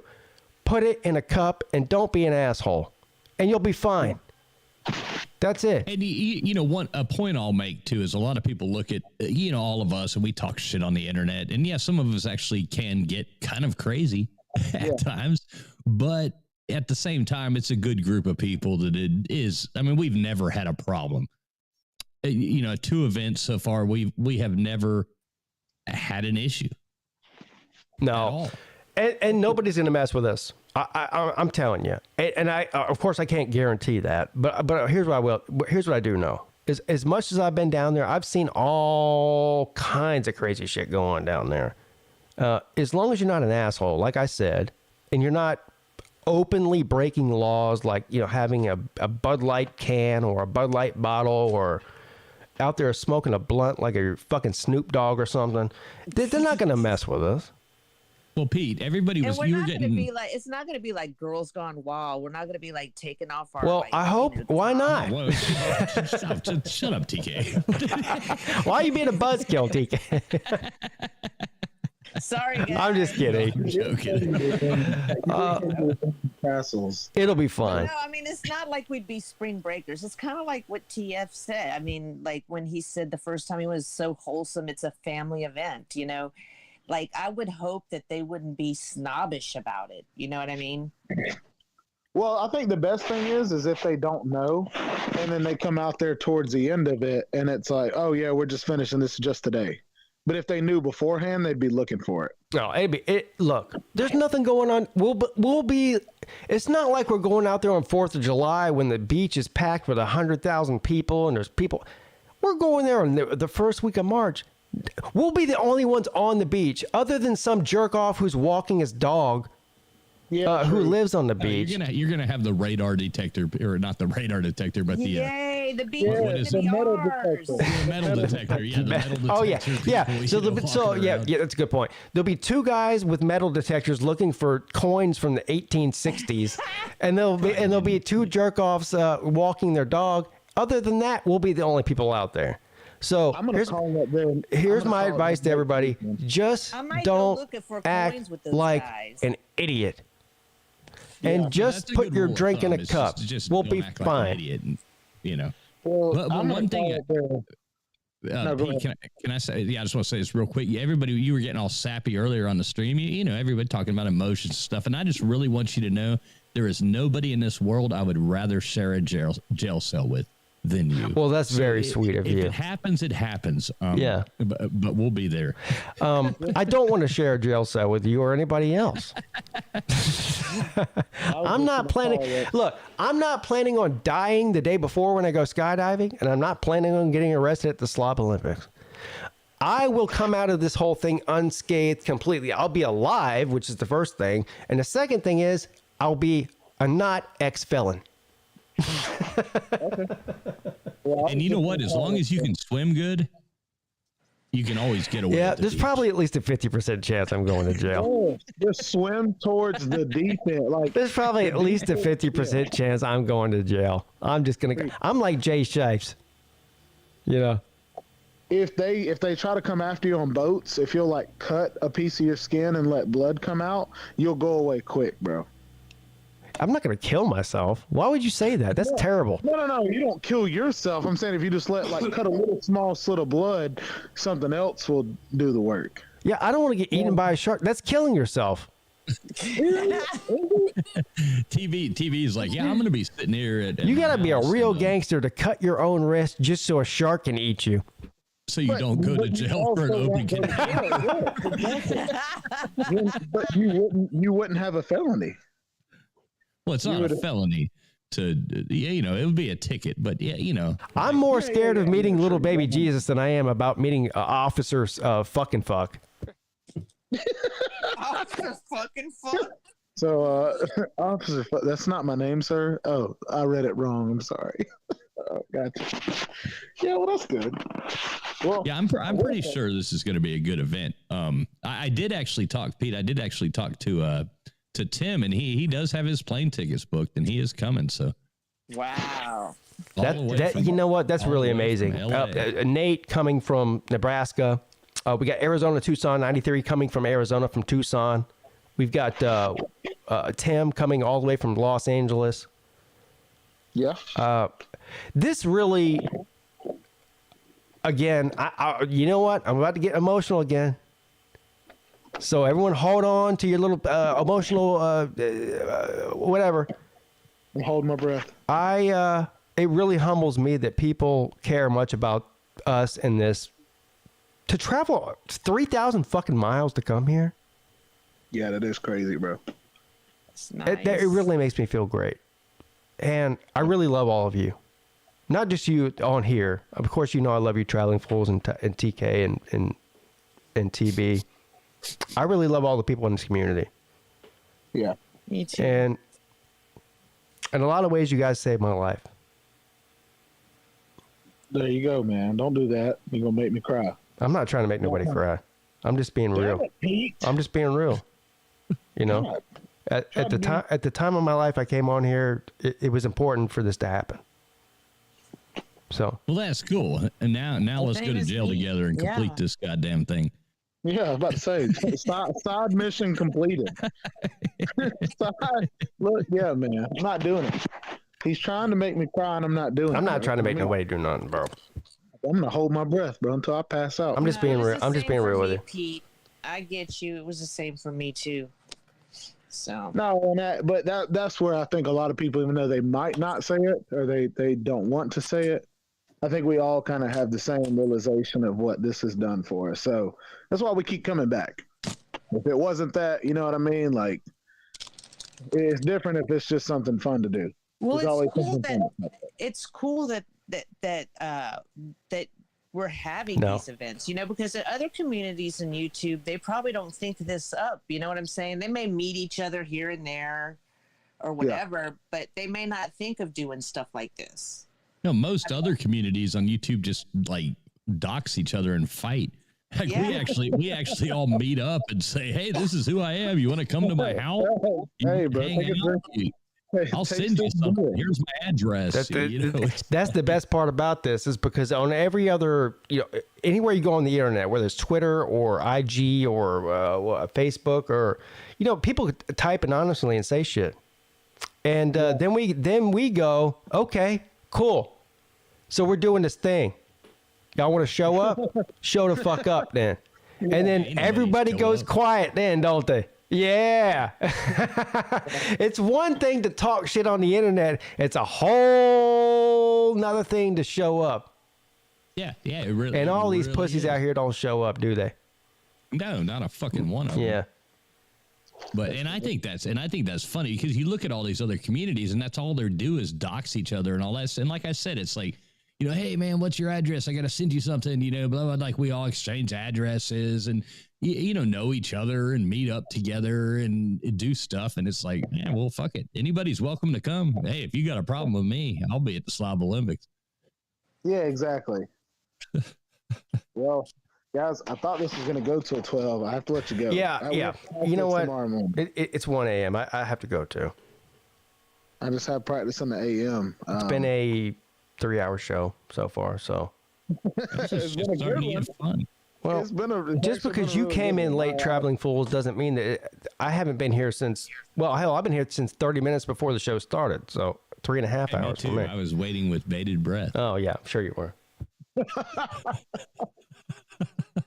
All right, well, thank you, TB, as usual. I love you, brother. TB. Love you, TB. Love you, bro. Love you, all right. Good night, man. The great. Well, he's not late yet, but he is the great. He's not late yet. Well, we're all going to be late at one point. It's my TV. Bye. So what's up with Nate the Great and his Hooters costume? Why'd you say that? Huh? Why'd you bring that out in the? Oh, is that like public knowledge, or I thought it was a secret? Oh no, I mean he's been like going all over the internet all day today. Yeah, so talking about it. Well, since it is public knowledge, here's what I will say about it. Now that you ask me, he's gonna win the costume contest if he wears what he said he's wearing. There's no doubt about it. Anything less than some like woman wearing a crotchless thong. There's nothing. There's nothing that is funnier on the planet than a 6'7" Nate the Great wearing a Hooters outfit. Nothing. Whoa. There's nothing that Are could you top sure that. There's Nothing. I mean, isn't there like rules on this beach as far as what you can wear? You know what? You're probably right. You know what? I didn't even think about that. Oh, we didn't even think of that. Nate's going to be the one that goes to jail for indecent exposure.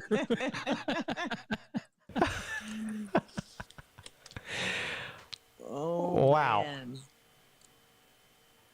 So you got your costume picked out, Pete, right? I do, You're yeah. done? Yeah, I got it. Well, I got it yesterday. I ordered it. I got it yesterday. I haven't tried it on yet, though, which is because you know what I did? I sat there and stared at it for like 5 minutes, and I didn't even want to try it on. That's how embarrassing it is. It's an embarrassing one.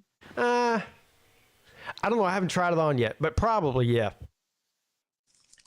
That is so funny. But it's adequate for warm weather as well as cold weather. Yeah. That's really got me interested. Well, I do plan on doing a training video. I have to make my way. I could find out right now what it is, but you know. Oh, really? How? We have some kind of inside source? No, I could just see what Amazon package was delivered to you. Oh, Jesus Christ. How can you do that? Delete my Google off of your shit, man.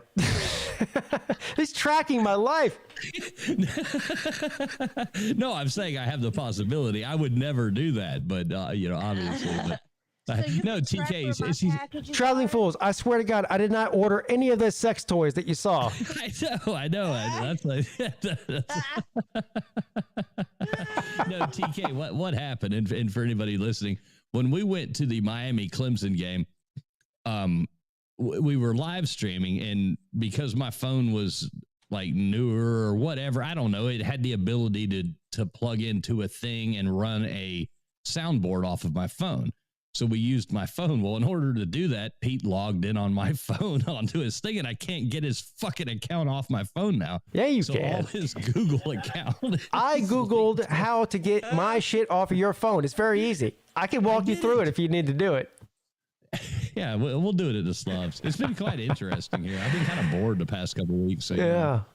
You know, it's like I went to call my dad not too long ago, and I called Pete's dad. Yeah, he called my dad. I hit my whole phone, all his contacts and everything loaded. The best thing would have been if my dad answered and was like, and you started talking to him, and you tried to explain to him what was going on. He would have, my dad, he would have been like Raj. This is what he said. He would have told you to go fuck yourself. Right. Well, thank God I caught it. You know, I saw the note. Let me call dad. And I just hit dad. And next thing I know, it's like, what the hell, this number? This isn't my dad's number. You know, it shows up on the thing. I'm like, the hell? And that's when I realized it was all going on. So you didn't know, you thought you were calling your dad and you were calling his dad? Yeah, because all his contacts it would be like me. I've got like 500 contacts. Pete has, like 300. Yeah, I don't know how many, but a lot. Yeah. Contacts. Hundreds. And so now I have like 800 contacts and like multiple dads and multiple because Pete's Mrs. Pete's list dad like that thing I go through. I'm like, Jesus Christ, I've got everybody's number. It's a nightmare. Just to be honest, it's like, Jesus Christ, it's like his whole life. I know I could. I'm just when his packages are coming and everything. I know. I get like emails. Yeah, he's very, very interested in my package for some reason. But I will reveal, in all seriousness, I will reveal my costume on the Slob Olympics training video, which I am trying. So I want to pull out all the stops for this one. You know what I mean? I want to go right to the location, to the beach. I want to be wearing the costume. I want to do my Slob Olympics video in that fashion. I'm not going to... At the past 2 years, I've done 2 Slob. I'm the only one. I'm the first one that ever made one, and I'm the only one that has done 2 every year. There's some people out there, I'm not going to name any names, Uncle Lou, who have never even done one, which is disappointing. That's true. But I'm going to pull out all the stops this year, and I will reveal my costume in that video. So sometime in the next couple of weeks, so everyone keep an eye out for that. Okay, I can't wait to see some of these videos. Yeah, I'm pretty curious what it is. And mainly one of the reasons I'm kind of curious for what it is, because I'm almost scared that we have similar ideas in mind. And so wait, you do know about what my thing is? No, I don't. Oh, you just said we had similar things in mind, though. No, just because I heard you talking earlier about a mullet and blah blah blah on a beach, and great minds think alike. I could see. Jesus Christ! I got to put this guy on the screen. I'm sorry to interrupt you, but look at this. Oh, I know. I do my. Wait. So you're wearing this? Like, hold on.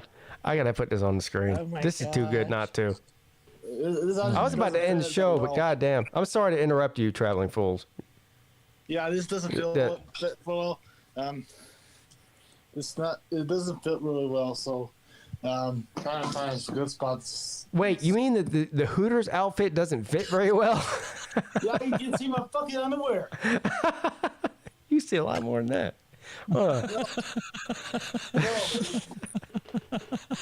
I ordered 2XL. I should. Look at it. Oh my god. What the fuck? Oh god. I got fucking tiny white was orange. I feel traumatized.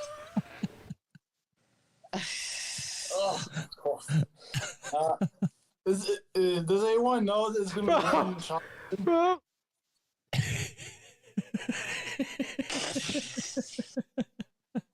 I won a costume contest. I call it. Shit. Yeah, this is not very well. This is not fit well. You're gonna freeze your ass off, dude. Nate. Well, I'm freezing my ass off right now in the fucking basement. Nate. No. I got a fucking Captain America. God. Yeah, you don't have the leggings on. Where are the leggings at? Right here. I'm going to hell, bro. We're all going to hell. You see right here? Is this Hooters? That's all. Nate. You don't have to stand that close to the camera either. You'll poke my eye out.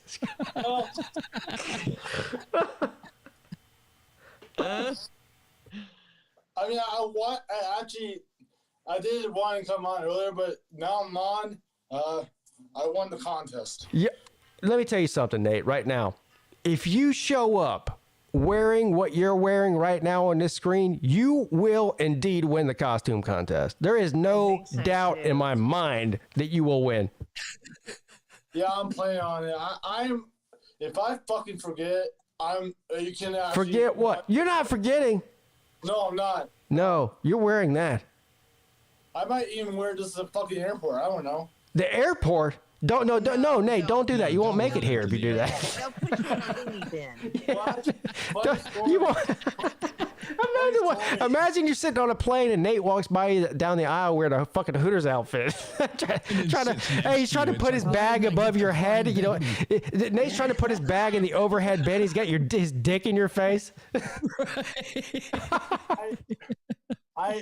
So funny story. I ordered DoorDash and stuff, and I forgot I was in this outfit. You forgot you were in that outfit. How the fuck do you forget that you're wearing that? The DoorDash, the deliverer was a girl. So no. No, so I So I disguised myself. I put my jeans on for safety wise. Safety. And I put my Nebraska jacket on for safety wise. And after that, I got my Taco Bell and and took all of that off and put this on. So. I put on my jeans for safety. Safety wise. Hey Nate, can you say? Can you say right now? Can you say, "Welcome to Hooters"? I can if you want me to. Yeah, I'd like to hear it. Welcome to Hooters. Oh my gosh. Oh, I'm definitely going to hell. I mean, baby Jesus is just condemned you. Baby Jesus just said, "You're going to hell, Pete." And traveling. Actually, you know what? I'm not lumping myself. This is on you. I didn't do this. You're going to hell, not me. Well, I was doing my training workout, but whatever. But yeah, this is my costume, and I look like a hideous slob. I'm sorry. Listen to me. This might be the most amazing and fantastic slob costume of all time. I don't know if anybody could top it. It's right up there with Millis Vanillis, and Millis Vanillis, if you're listening. Yeah, you can go fuck yourself. But it's right up there with Millis Vanillis' costume. Yeah, that's how good it is. And Friction Vixen last year, who won the costume contest with the pregnant Alabama cheerleader costume. Oh, it's right up there. Cheers. I'm gonna go check if my mom is still awake, but hey, Mom, you still awake? Don't walk upstairs and talk to your mom in a Hooters outfit. All right, see you later, Nate. Jesus Christ. Oh my God, that's hilarious. He's about to wake his mom up at 1 o'clock in the morning to show her his dressed as a Hooters, his hammer and that. Man, if he shows up wearing that's gonna be yeah, I don't even know. He's gonna freeze, y'all. Well, hopefully not. I hope it's warm. But who knows? Yeah, now I was looking at Charleston weather just earlier. Sir, they don't know what it's going to be tomorrow, let alone a month from now. Well, I know, but I'm just like keeping an eye on it. But it's like you're going to be in the 70s next week. Yeah, next week. But next week's not the Slob Olympics. So what does that mean? No, I know, but there is that possibility that it could be, 75 degrees.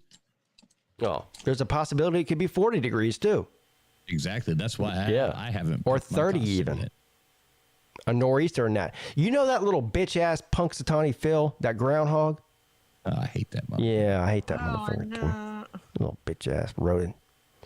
He said it was going to be cold for another 6 weeks. I curse you. We go to a thing called the possum drop. On New Year's, I don't know why this is like Punxsutawney. Punxsutawney Phil's on New Year's, they would actually drop a possum. Instead of like the apple or the thing, it was actually pretty cool. I love animals, and I hate caging them. Like drop it, it was treated. But there isn't a single animal on this entire planet that I hate more than Punxsutawney Phil. He's an asshole. Yeah. I don't believe a goddamn word he says. But Mrs. Foolsdale does have a bone to pick with you now, because you said anybody who ever owned a monkey is like that's not what I said. Yeah, I showed her that, and she was like, "Ah, shit." Great. So now you're. So here we go. Now she's a ninja, dude. Now he's out here trying to make his wife hate me the same way that Sea Dog's trying to make his wife. Why does everybody try to make their wife hate me?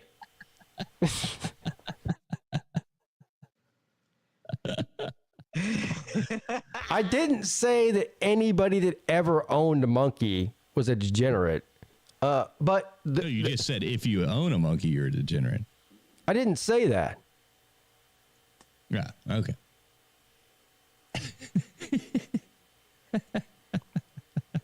So your wife saved a monkey.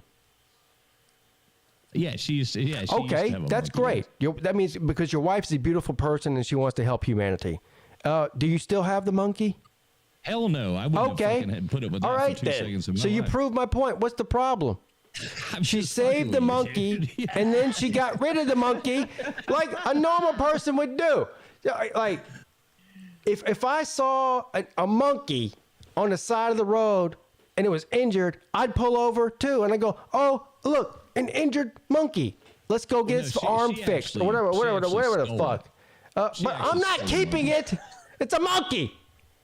Yeah, well, no, it was like these people that lived like on her route home, and she used to go by and feed it because they had it chained up to a tree and starving it. Yeah, see? She saved the monkey. That's terrible. Stole it. And you know what? You're proving my point.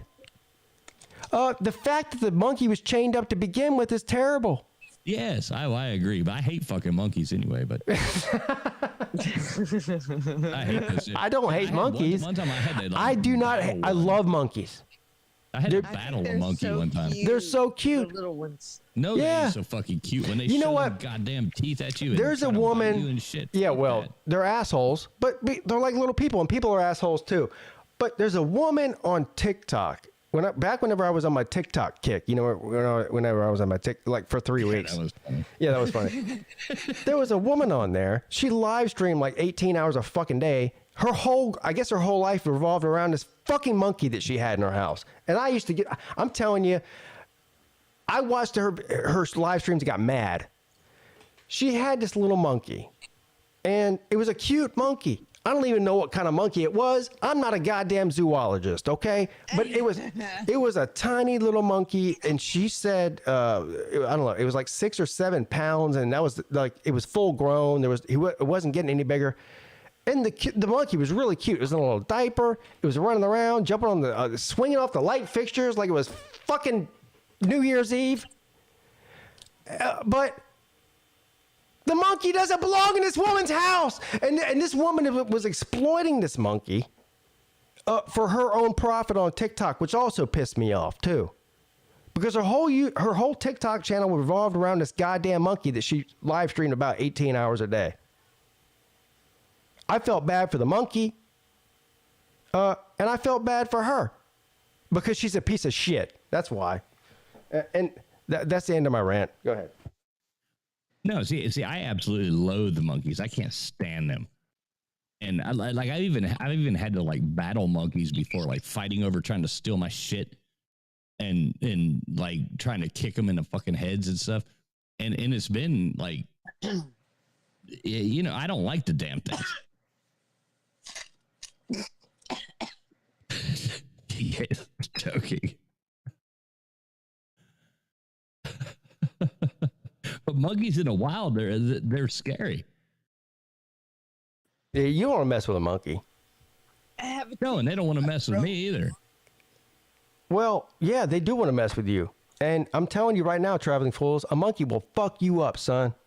Oh, I've battled them, man. I've had to kick them in the head and shit. You ain't battled a real monkey then. Oh, yes, I have, dude. The fucking things try to bite you and shit. It's you're not winning a fight with a monkey. It's just not physically possible. The baddest motherfucker on the planet, a human. Who's the best fighter on the planet? All you UFC people out there, I don't know who the best UFC fighter is, but that's the baddest guy on the planet as far as fighting concerned. A monkey will fuck his world up. Oh, they're scary as hell. A monkey will fuck. A tiger will fuck your world up. An orangutan? Yeah, now you start getting into big ass gorillas and stuff. Now, fuck all that. But a gorilla, nobody has a gorilla as a pet, and a gorilla's not even trying to mess with anybody anyway. And that's the whole point. Those people, remember those people who went and tried to live with the gorilla and stuff? You know? Oh yeah. Like ripped their arms off. Yeah, Jane Goodall. Yeah, she went and lived with the gorillas. Yeah, gorillas. They don't. I mean, a gorilla. They're not stupid. They look at Jane Goodall and they go, "Yeah, why would I beat her up? She's like an old lady." An old human lady. Well, they don't take that into account. You know, they just you know, they're fucking. I agree with you. They're wild animals. I don't think people should own wild animals either. I think it's weird. I don't like to see birds in cages. Like you go. Yeah, birds too. Asia, and you'll see these things, and they'll have like 500 parakeets in a cage. Look, when I was a kid, we had a parakeet. My brother, he really wanted a bird, right? And I don't know how old we were, like 9, 10 years old. And so my mom got us a parakeet. His name was Jerry. He was a cute parakeet too. And he hung in the kitchen. And I felt he was in this tiny little cage. I don't know. You know what I'm talking about, right? The kind of cage that hangs from your ceiling. One too. Well, actually, we had a Oh my God. So Jerry, the parakeet, he would every once in a while. I mean, you have to open up the cage so you can clean his shit out, and so you can clean the cage out, and so you can feed him and do all this stuff. Well, every once in a while you open the cage out, he gets out. His wings weren't clipped, and so then it was an adventure to catch Jerry in the house. There's no way you're catching this bird. Now, we had one fly into the ceiling. Yeah. Now, it was like a fucking here's my point, though. I was just a kid. Oh, it's not funny. I was just a kid. I mean, I even as a little kid, I looked at this thing and I go, this is not right. Something's not right with having this bird in a cage in the kitchen. It's not right. And the thing only lived to be like 2 years old, and then it had congestive heart failure, and I had to sit there one night and lay on the floor and watch the thing die and take its last breath. It was traumatizing. Birds don't belong in cages. Trying to change the cage or whether you have to pull that nasty. I don't know. I'm not a bird expert. I'm a kid.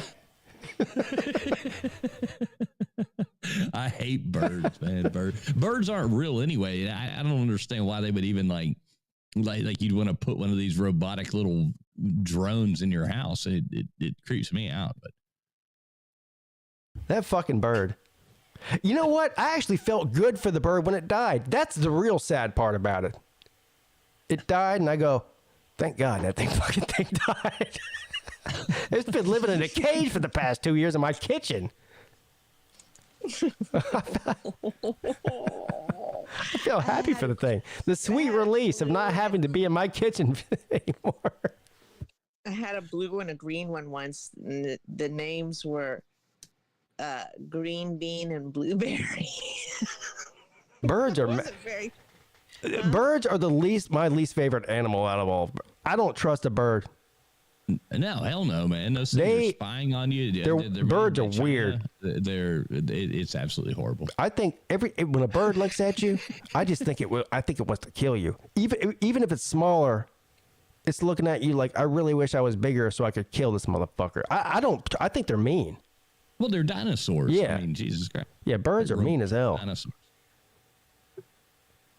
And parrots, when they talk back to you, they're not talking back to you. They're mocking you.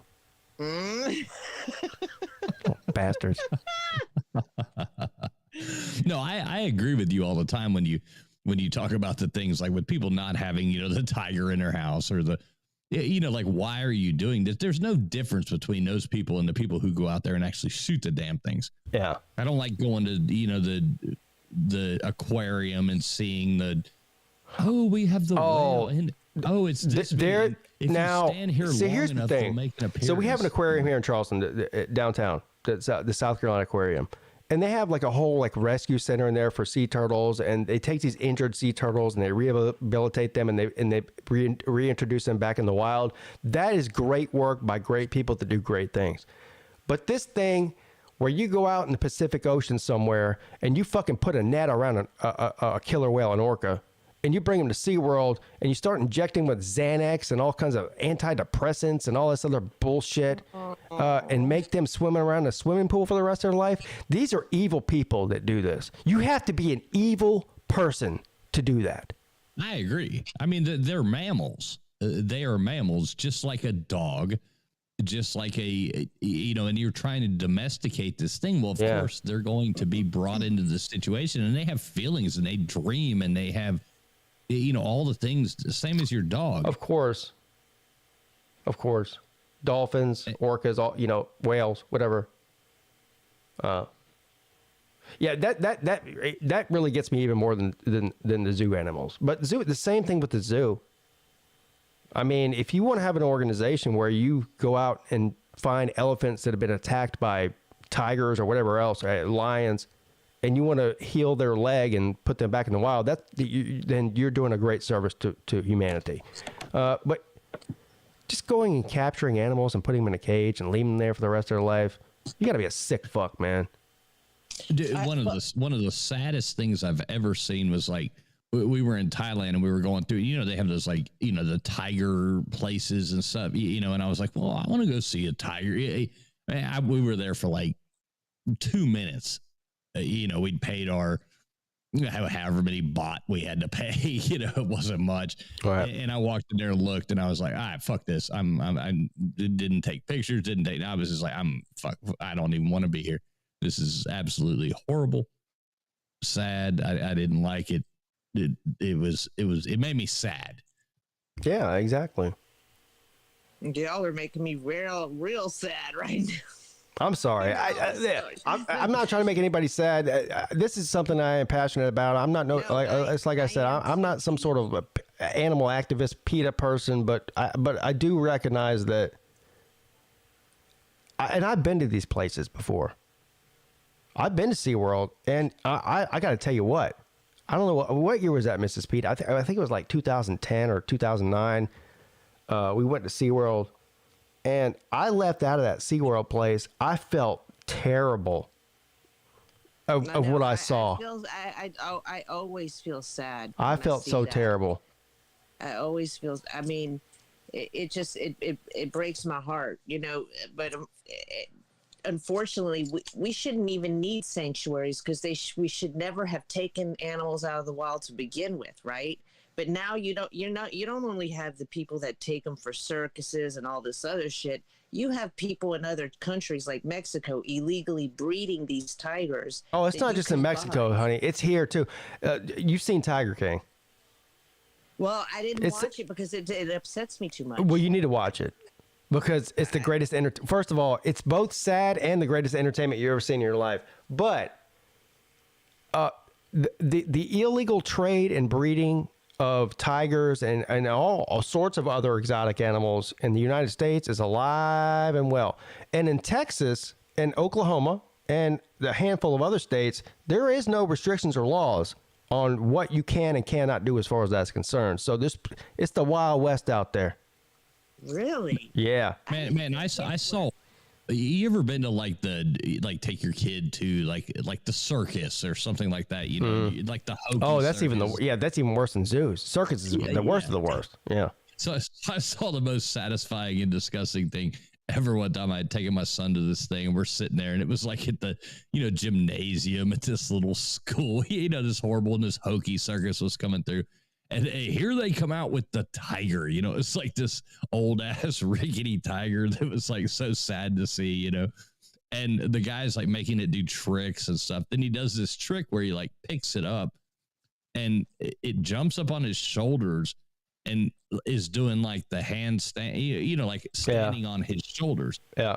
Well, he's sitting there spinning around, showing it to everybody, and that goddamn thing pissed all over his fucking head. This is terrible to say. This is really terrible to say, but when I see these videos of these circuses where the animals turn on the circus people, I never feel sorry for the people. No, never. I love it. No, because I've heard that they abuse them to make. Well, even if they don't abuse them, starve them. Even if they don't abuse them, I know they shouldn't be in circuses. They shouldn't be in a fucking circus. Well, a tiger doesn't belong riding around on a unicycle. It belongs in the jungle somewhere. It doesn't want to be entertaining humans for fun. TK, I don't know if you've ever seen. I posted a video one time, and it was from like my wife's neighborhood in Indonesia, and it's these people show up and they go around and they just wander the neighborhoods and they've got like this monkey on this leash, like slinging it down the road, riding a damn scooter, and bicycle. And it's like the saddest thing you've ever seen in your life. But I actually put a video up of recording it, and it's pretty sad to watch, but it's the reality of the world, as you go around and see. Yeah, like what I saw that video and I was like, wow, like, because looking at, like you'd hear about those little dancing monkeys, right? Or like the Curious George, wasn't he a little dancing monkey? But I've never actually. Yeah, that man in the yellow hat was a fucking asshole. Now, like what he's talking about, like if you go to, especially a lot of these Asian countries, you know this, Traveling Fools, you've been there, I haven't. But, you know, a lot of these places, there's monkeys that hang around the streets, and they're kind of like adapted to people, and some people like train them to do shit, and it's cute and all, but nobody's keeping them prisoner there.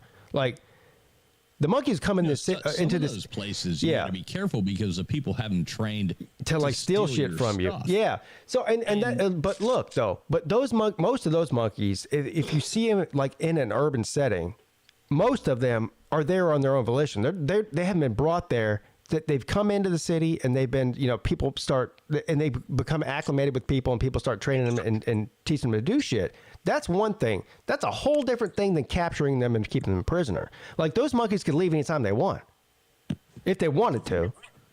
Well, the ones that you're talking I don't know about. if you watched that video I posted, but like, I didn't post I had probably 30 minutes of footage of this monkey. But I mean, that dude was mean as shit to that monkey. Like, I didn't post that part of it just because I didn't think YouTube would like it. Yeah. But yeah, it was like when it wasn't doing what he's talking. It was like really disturbing. I would have slapped that man. Well, you say that, but then again, Yeah, but you can't really do anything because you're in a foreign country and they might kill you. That's why. I mean, they might be half your size. I know. I get your sentiment, TK. 100 million of them. Yeah, my bark is bigger than my bite too. So yeah, but it just pisses me off to hear it. You just want to punch him. Just hearing the story, you want to punch that man. Even remember what he looks like. It's like on the Hangover. You remember that movie where they get the monkey? Yeah. The monkey was selling coke or whatever it was, smoking cigarettes, and he rescued the monkey. Yeah, I don't like monkeys. I've actually seen I don't trust monkeys. I don't know if I like them or love them, but I definitely don't trust them. We were in Thailand in Phi Islands, and they have. And it's a racket there too, because they sit there and they put you on a boat and they take you to a place called Monkey Island, and it's surrounded, and these people think, oh, we're going to get out and swim with the monkeys. And swim with the monkeys. That's like, hey, let's go swim with the sharks. Sounds like a fun idea. That is like some total rich white shit to do. Hey, you guys want to go swim with the sharks? No. Somebody actually, they get bit by the monkey. Well, then they have to go back. And I mean, I don't remember how many baht it was, but they go back to this. And now you're on an island, like it's like 40, 50 kilometers, whatever the hell you want to say that, off the coast of Thailand in the Andaman Sea. And there's only one little teeny little Hokie ass hospital that's next door to a tattoo parlor. Yeah. So and it costs you like $2,000 or something like that, because you have to get rabies shots and stuff. But they take you there with no problem and say, jump on in, swim with the monkeys. It's like, and these people are like, I don't have $2,000. Well, you're look. That's die. Like the guy on Tiger King. There's a whole nother segment other than just Joe Exotic and what's going on in his part of the world. There's the guy that's right here in Myrtle Beach, South Carolina. Doc, I think is his name. What's his name? Doc something. And first of all, he should have been the star of the show. The only person in this show weirder than Joe Exotic was this guy. And he's got like, I don't know how many acres it is in Myrtle Beach. It's hundreds of acres. He's got multiple. You know what he's like? What's that guy in Texas with the FBI raided and the cult leader? David. He's like David Koresh, but with fucking tigers. The Branch Davidians. He's like the zoologist version of David Koresh. He's got multiple houses. He has all the women.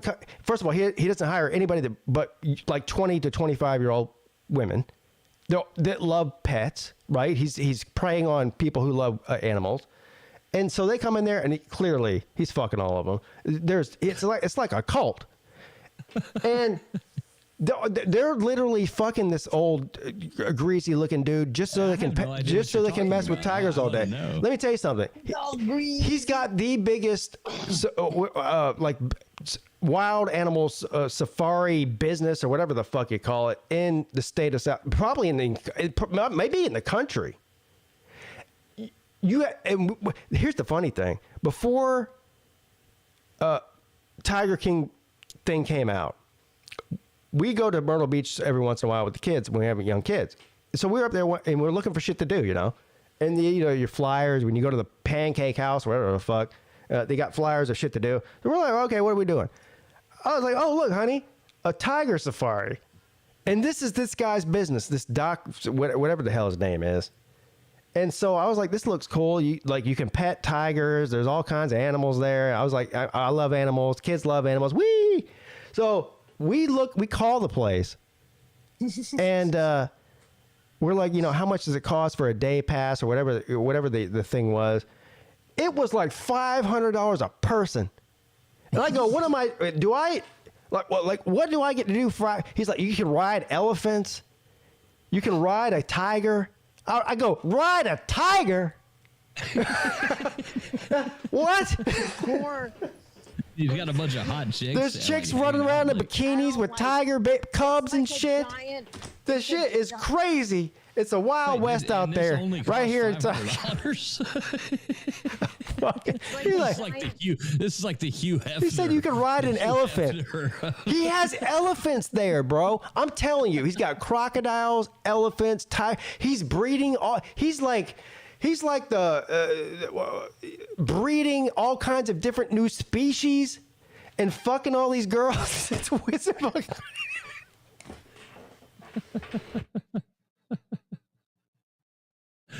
Oh man, this is awesome. I'm not, if you haven't seen that, you have to watch that documentary. How have you not seen that? I don't know. Neither one of you have seen that? The Tiger King? Yes. I can't watch it. Oh my God. I don't want to see. You have to watch it. Is it on the Tiger? I'm telling you right now. I'll go ahead and put myself out there.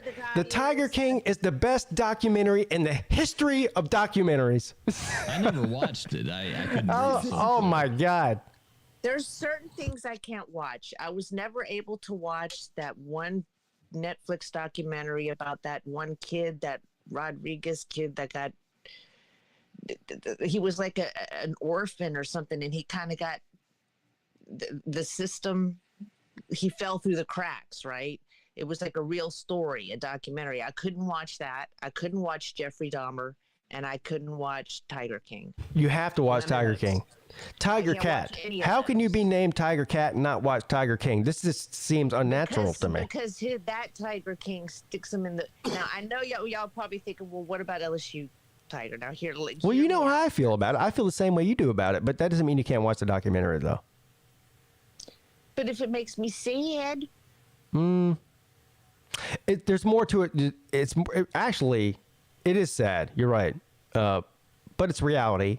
That's one thing, and the other thing is, it's not just about the animals. It's also about these crazy people that are. It's more about the people than it is than the animals. But you do think I like it? You think I like it? I think you'll love it.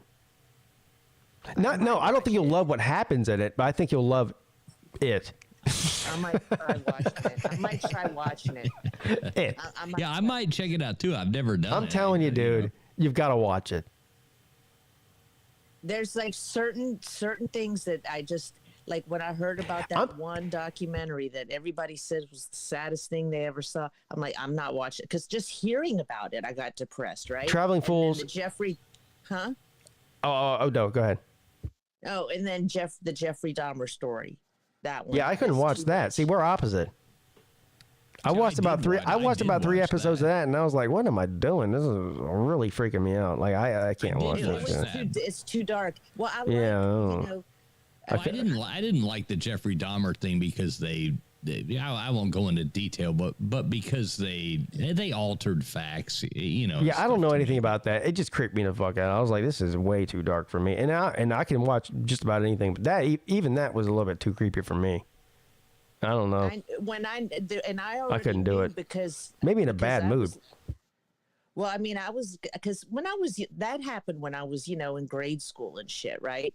So I don't really remember all of that, but one time before this Dahmer came out on Netflix, I was listening to a podcast that talked about Jeffrey Dahmer because I listened to some true crime podcasts. I like missing people cases and stuff because you hope they can still be alive, right? You want to figure out the mystery. But they were talking about Jeffrey Dahmer, and I couldn't get past 10 minutes. The first victim they talked about, I was so disturbed and grossed out, I had to turn off the podcast. I couldn't listen anymore. And this was a podcast, so I said, there's no way in hell. Yeah, it won't be like that with Tiger King with you, because it's not the animal abuse that went on really was kind of subtle behind the scenes. It's more about the people that run these roadside zoos and the black market with breeding and selling exotic animals, mainly tigers. That's really more what it's about, but there's no way you're taming a wild animal without being abusive. And one thing you notice, and here's the other thing. Whenever I say that if I go into somebody's house and they have a monkey in there, I'm getting the fuck out, I do mean that. But here's one thing you notice about the Tiger King documentary. It exposes the fucking weird people that are involved in this kind of business. All of them are weird. And not just a little bit weird. I'm talking about crazy motherfuckers.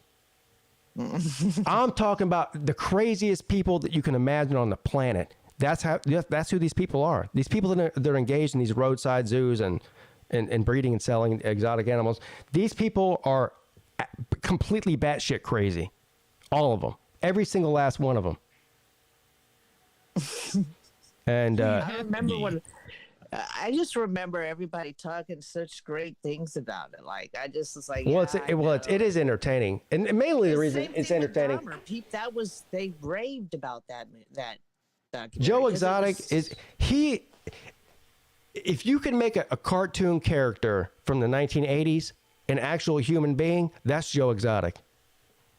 I can see that. Oh man, just from what I've seen of him, he is the character of all characters. Yeah.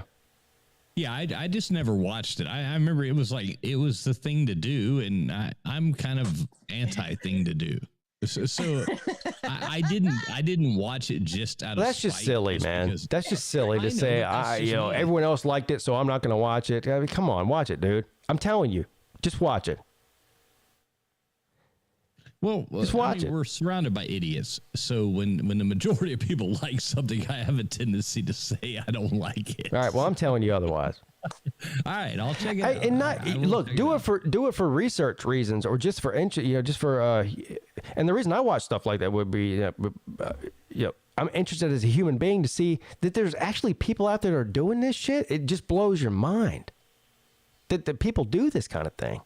Well, see, I've seen like horrible things in real life that have disgusted me, and so sometimes I'm like, okay, this is a fantasized world on TV that I really don't want to see. I've seen real horrible things that it's like walking through, getting lost in China and ending up in these alleys in the middle of nowhere. Volusia's going to come on here and tell me I'm a liar, but I'm not a liar. But seeing like you're going to these things and you see these goddamn cats that weigh like 45 pounds, 50 pounds on fucking chained up outside people's houses. And you're like, I know what's going on there. It doesn't take a genius to figure that out. Yeah. Gordon Blue Kevin says, do any animals die in Tiger King? Yes, animals do die in Tiger King. I don't really know if they show any animals get killed, but yeah, animals do die. But guess who else dies? People who are wrangling these animals. So you might enjoy that. I don't know. I kind of did. Yeah. See, I'm a big animal lover. I love animals. Me too. And I'm a proud. I used to have a whole lot of guns, but I had a bad boating accident and they all fell into the lake, so I don't have any anymore. But I can proudly say I've never actually shot an animal. Me either. I've never. Actually, I take that back. I've shot. And I was probably like fucking 13 years old. I went dove hunting. I think I've shot a dove. I've never killed an animal other than that, though. I think I shot a dove when I was like 13. Just God's bird, that's all. Yeah, fuck birds too. I don't really feel bad about killing. Is that make me weird? Am I a hypocrite? I'm on here preaching about animals like rights and all this bullshit, but I don't like birds that much. You know, fuck them. Goddamn drones, Chinese-made drone birds. Let me tell Pete this. Fucking birds. Don't ever let anyone tell you you're a hypocrite, because that pisses me. Because I'm an animal lover too, right? I but I can't help it that I like to eat meat. Okay, so people will be like, "But you eat meat." Okay, well, all right, but I'm not talking about people like who hunt. You have to eat. I'm talking about real animal cruelty, like people who know how to hunt. They know how to shoot to kill right away, so there's no pain. They're not out there to torture animals. You know what I'm saying? Oh yeah. So people try to say, just because I eat meat, that makes me a hypocrite. No, listen. First of all, people that say that are just idiots. Don't even listen to those people. Well, let me make this point. So, all these people who want to say like, "Oh, you killed an animal, you should eat, soy and go to your soy farm or whatever and eat that instead." I mean, they're fucking idiots. Do you realize how many animals are killed? And how many, every single thing, every single bit of nature is wiped out building that soy farm. Every single groundhog, every single everything wants to come in, every single animal. Millions of animals are killed every year to make way for a lettuce kale farm or whatever the fuck. So you can eat that. Yeah. But nobody gives a damn about that. But because people are idiots. They don't think about that, traveling fools. No, it definitely doesn't make you a hypocrite. All these people, and you're some fucking monster. But I'm eating my soy. Well, you just killed fucking millions of animals and wrecked ecosystems. Did all this stuff so you could grow this goddamn shit that lowers every man's testosterone and wrecks and fucking. Yeah, I don't know about the soy part of it. It doesn't really matter whether it's soy or some other crop. But the point is, the point I think you're trying to make is, in order to make a farm where you're growing some sort of vegetable, you're killing millions of other animals in the process. It's just a fact. Yes, it's a fact. Yeah. Hey, look at that. Yvette Foster just became an amazing member, Pete, of your channel.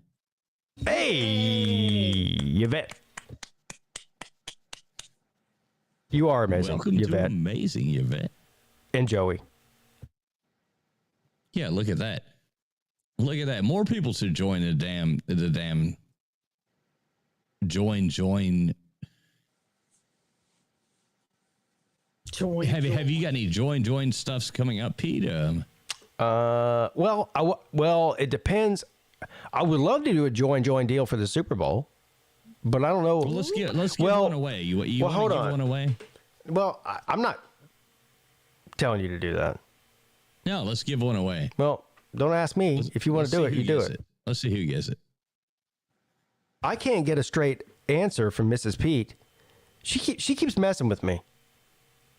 I'm trying to figure out what I want to do for the Super Bowl. I'm like, well, she goes, well, we're going to a Super Bowl party. So then I tell everybody I'm not doing the Super Bowl stream because we're going to the Super Bowl party. Then the next day she goes, well, I don't know whether you're doing a Super Bowl party or not. What am I?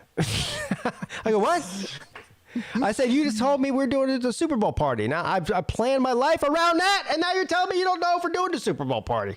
So I don't know. And you know what? I'm on the verge of saying you can go fuck yourself with your Super Bowl party, and I'm going to do my own thing since you can't seem to figure it out. Like Rod said. You can go fuck yourself. Just got a membership. See that? I can't see it from where I'm at. Hey. You gotta be able to do this shit. Welcome aboard, B Bean. Hey. You're welcome, man. Who got it? Oh, B Bean got it. Congratulations, B Bean. Welcome aboard, B Bean. B Bean seems like a cool dude. Yeah, he is. I'm assuming it's a dude. Yeah, I think he is. I don't want to misgender. I mean, I don't know what your pronoun is, bro. A bean at 1:00 at night, but you know. Hey, bro. I don't know what your pronoun is, bro, but I'm pretty sure that you're bro.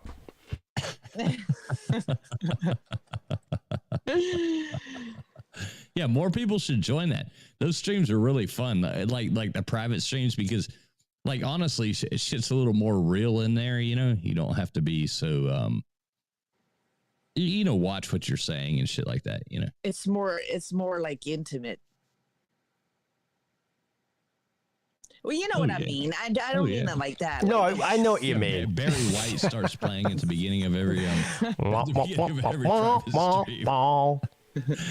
Let's get it on. Join the join, bro. Can't get enough of your love, babe. Join the join, bro. I don't know. Look, man, in all seriousness, the joins are some of my favorite streams to do. Just like, you know what? It's weird. The things that I make $0 or maybe $- on as far as YouTube goes are some of my favorite things to do. Like the midday show, I'm not that cost me money to do that, but it's one of my favorite shows. The joins. Now, obviously, it doesn't cost me money because people are paying to be there. But there's only like, 15, 20, 30 people in there at a time at the most during a stream. My favorite times. It's like sitting in a bar. To me, it is. I can't speak for anybody else. When I do the join streams and we watch games and shit together, and there's like 10 or 15 or 20 of us in there, it's like me sitting in the bar with a couple of my friends and we're just talking shit, you know? It's great. I love it. It's amazing and fantastic, as they say. It is. Look at that. Joey just dropped in Golden Blue. Joey Kevin. Foster. And now we got Golden Blue Kevin was gifted a membership by Joey Foster. Welcome aboard, Golden Blue Kevin. You are now a join. Hey, Golden Blue Kevin. Welcome to the join. Yeah, I might be calling a little bit of bullshit on this though. What? So a Golden Blue guy somehow got it from a West Virginia fan? Huh? Well, Golden Blue, that's West Virginia, right? Yeah, I think he's just that's a play on Golden Blue, dude. I don't even know who Golden Blue Kevin is. Who are you? I don't either. He changed his name from somebody else, I think. It's not Golden Blue, dude. No, I know it's not Golden Blue, dude, but if it's Golden Blue Kevin, then is it Kevin? Oh, it's UCLA. Okay, oh. Joey, take that, Joey. I know who it is now. No, that's awesome. That's awesome. Look at that. 2 new members. Anybody, and you know, Pete, you don't say it enough, but so I'll say it for you. But you know, people sitting up here doing these shows at night and like trying to do these things for people, and this is entertainment. You know, you wouldn't be here if it wasn't entertainment. You would not be here listening. So, you know, you should use that super chat thing every now and then. You know, sign up for the memberships, sign up for the stuff like that, and help out. I feel bad about asking anybody to do anything like that, but well, I know you do. That's why I'm saying it. Here's the thing: the channel will either be here or it won't. But I'm not. But do this shit for free. But it's up to people to do what they want to do. You know. Right. But you're right. But no, there's a big point there that, like, you know, this is people taking their time to do these things and to try to create entertainment for people. And it's not easy. I mean, I know, you know what I mean? Like, I know how you have to set the shit up. There's a lot of work that goes into setting up a show, you know, setting up your background, setting up a lot of work goes into that 2-3 hours, you know, of pre-planning, of making something happen and stuff like that. You know, these people are entertainers, and I mean, fucking A, what's $1 or $2 out of your pocket every month to sit here and be a part of it, you know? Keep it going. It is what it is. Let's go. It is what it is, man. I appreciate everybody's support. I know. I'm just a lot of people, look, man, more people have supported me over the years than I ever thought would, and continue to do so. And it is what it is. Let me ask you this. Who was your first ever member? You. I think that. Otherwise, that's why you're asking me that, right? I think it's you. See that too. You know why? Because he's such a supportive friend, isn't he? Who? TF? Oh yeah, he's good people. He's like a gold. Yeah, it's my boy, friend. man. Love him. No, I never even knew Pigskin Pete existed, and it was all due to that, like, I don't even know what you want to call it, but the plague. When the plague happened, I was always watching all these shows. Like I've watched Lou's shows for like 7 years. I about lost my mind during that.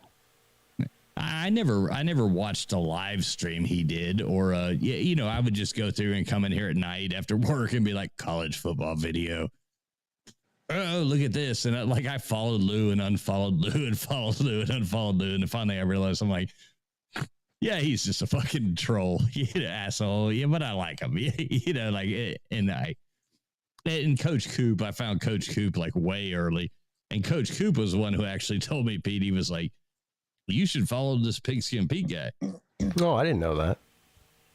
Yeah, years and years ago. Yeah.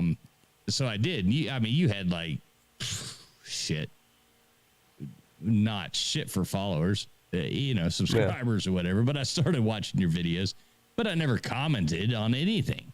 I would just watch a video and move along. But then, the plague happened and, everybody was bored as shit. So I started commenting. This might be the most ringing endorsement of my YouTube channel of ever is that Traveling Fool says, well, the plague happened. Everybody's dying. The country shut down. I had nothing else to do with my life other than watch one of your shows. What a ringing endorsement that is. I know, but I'm still here. The only reason I'm here is because the world was dying and I had nothing better to do. Yeah, it's like when you see that fucking meteor going and you're like, oh, shit, I love you too, man. Hey, it doesn't matter how we got to where we are. Yeah. I'm just telling the truth about where it started. So, I understand. I'm just ever since. I'm just kidding. Yeah, no, I know. I've probably watched every one of your fucking shows. I know. I'm just messing with you. I've been on vacation in places and called into your show, man. Jesus Christ. I'm just messing with you, dude. Look, I love you. No, I'm sensitive, man. You've actually. Well, I am sensitive. And unlike all the other people out here to pretend like there's some kind of hard asses, I can admit that I'm sensitive and I'm emotional. So. I'm not sensitive or emotional, but I do love you. I mean, bro. Yeah, you are. Who, me? Yeah. I'm sensitive. Sure, you are. Okay. Yeah, you are. You just don't think you are. Spots. God. I mean, well, never mind. Oh my gosh. Oh my gosh. Look at that, P-Bean. Doesn't that look good with that little money mark next to your sign? Look at that. We got all kinds of money mark people up here. I can't believe Nature Boy doesn't have a money mark next to his name. Let's see. What you want to do? Hey, I'll do one more, Pete. All right. I don't know. I might be too emotional to take that. I don't know if I can handle it. How many members do you have? You know what? That's a good question. I really don't know. Isn't that a personal question? This is 2023, Oh. I meant like joiners. How many people joined the join? I think I'm somewhere close. I think I'm getting close to 100, actually. Oh, wow. Yeah. I don't know. I think it might be 80 something, 90. I can't remember. I can look it up. I gotta click which is amazing and fantastic, by the way. I would like to. We'll see. Yeah. My goal is when I give these out, Pete, I hope people like re-up because this is like a month. You know what I mean? Yeah. Like when I gift a membership, it lasts for a month. Right. And I hope that they re-up it. Sure. That's the point of doing it. I know. I appreciate you, bro. I mean, nobody's done more than you as far as getting people to join the join. You and Joey. Joey's another one that has gifted a bunch of people. And of course, forget the people who are gifting people, the people that just sign up on their own too. I can't forget about them. Like me. Like you. Yeah. Like a lot of people in here. Nature Boy, he's one of the first ones too. Nature Boy is one of my favorite people on YouTube. Here's another example about the spirit of the Slob Olympics. He's not, I don't know if he's going to come or not. He's a single father. He's got to travel. He's got kids. He's got life. I've never met the guy before, but I can tell you right now that Nature Boy is cool as fuck. And the minute you know how you get certain feelings for certain people, right? The minute that I started talking to this guy, we're a lot alike. And I've never met him. I don't even know what he looks like. But I love the guy. Well, like he's cool as shit. Fucking Ric Flair is good in my book. I don't know. I'm telling you, Nature Boy, good people. That's all I know. You know what? I'm not good at a lot. I'm not good at most things in my life, but I'm good. I'm a pretty good judge of character. I think that's my superpower. I have to throw this out there though. Yeah. Somehow, Nature Boy is the only person who came unscathed from the whole Millis telling everybody to go fuck themselves. That Millis still actually follows Nature Boy. He's the only one. Oh, he's the lone survivor. Nature Boy is the lone survivor. He's like the one guy, you know, when there's a plane crash and that one dickhead lives and they, on the island. He's like that. He's the one dickhead that lived. Actually, you know what, TF? I think he actually unfollowed him too. Well, Nature Boy, welcome to the club. Now when you go to his Millis's dead page, it's just he doesn't even show who he's subscribed to anymore. It used to show it, you know, and now it doesn't even I've heard. Look, man. I have not talked about this on purpose because I've heard other people that are on YouTube like, oh yeah, I've heard from him. You know, I've heard from him. Well, I haven't. So you can go fuck yourself. And I don't even want to hear about you anymore. As far as, look, if he wants to be dead to me, then you are dead to me. So that's all there is to it. I agree. So you can go fuck yourself. I don't really care anything about Millis Vanillis. I hope he's okay. But guess what? I've been hoping he's okay for the past 3 or 4 months and haven't heard from the motherfucker. So if he doesn't care if he's okay, I don't either then, I guess. I still include his goofy ass in my prayers, man. Yeah. And I do hope that he is. Well, you're a better man than me. Well, no, I don't take no shit like that. I actually thought he was a really good friend of mine, so I figure he must have gone through something.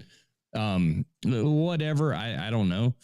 I don't really care as far as praying to baby Jesus. Yes, Millis is included. As far as like being my friend, no, fuck you. You're not my friend, but I don't have to pray for all my friends. Mr. Pete says he's a good dude. He just wants to disappear. Okay, great. Yeah, good. Well, then disappear then. A good dude, though. I don't think he's a good dude. I don't know if he's a good dude or not. But if he just wants to disappear, then disappear. Disappearing doesn't mean you put a post out there telling all the people that you've made friends with over the past 12 months to go fuck themselves. That's not disappearing. That's just being a fucking asshole is what that is. I agree. Me too. All right, Pete, who's going to get this membership? Now I'm getting mad. Nah, fuck that. Fuck that. Don't get mad. I know. Well, I get mad a lot. All right. What? What do you say? It's almost like everybody's a member in here already, but I got one more to give from. So I'll put out another membership here. So type 1 in the chat if you want to win it. The only way you can win it is to type 1 in the chat. So let's see who does. So Pete, who is your I know you guys are going to do Monday night the odds for the Slobs, but what are you thinking? I'm sorry, what was the question? TB's out, so that kind of changes things up a little bit because I would have put. Oh, you're TB talking about Slob odds? Yeah. Yeah, I'm not. I'm not. Yeah, we'll do that on Monday night. I haven't even. No, I know you're gonna do that. I'm just talking like. Yeah. Well, isn't Brett always a high favorite anyway? I mean, oh, sure, Brett. Yeah, Brett's. Look. Yeah.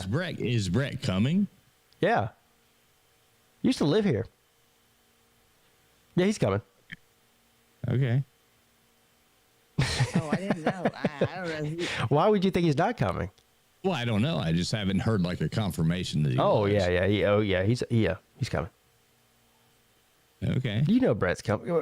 That's a silly question to even ask. It's like, is snow coming to the Arctic? Yeah, it's coming. Of course Brett's coming to Slob. You know Brett, come on now. Oh, I know Brett. I like Brett. Yeah, I know. It's funny as hell. I like him too. You know, he's not missing an opportunity to try to win something. Oh no, no! That man does not like to lose. He's very competitive.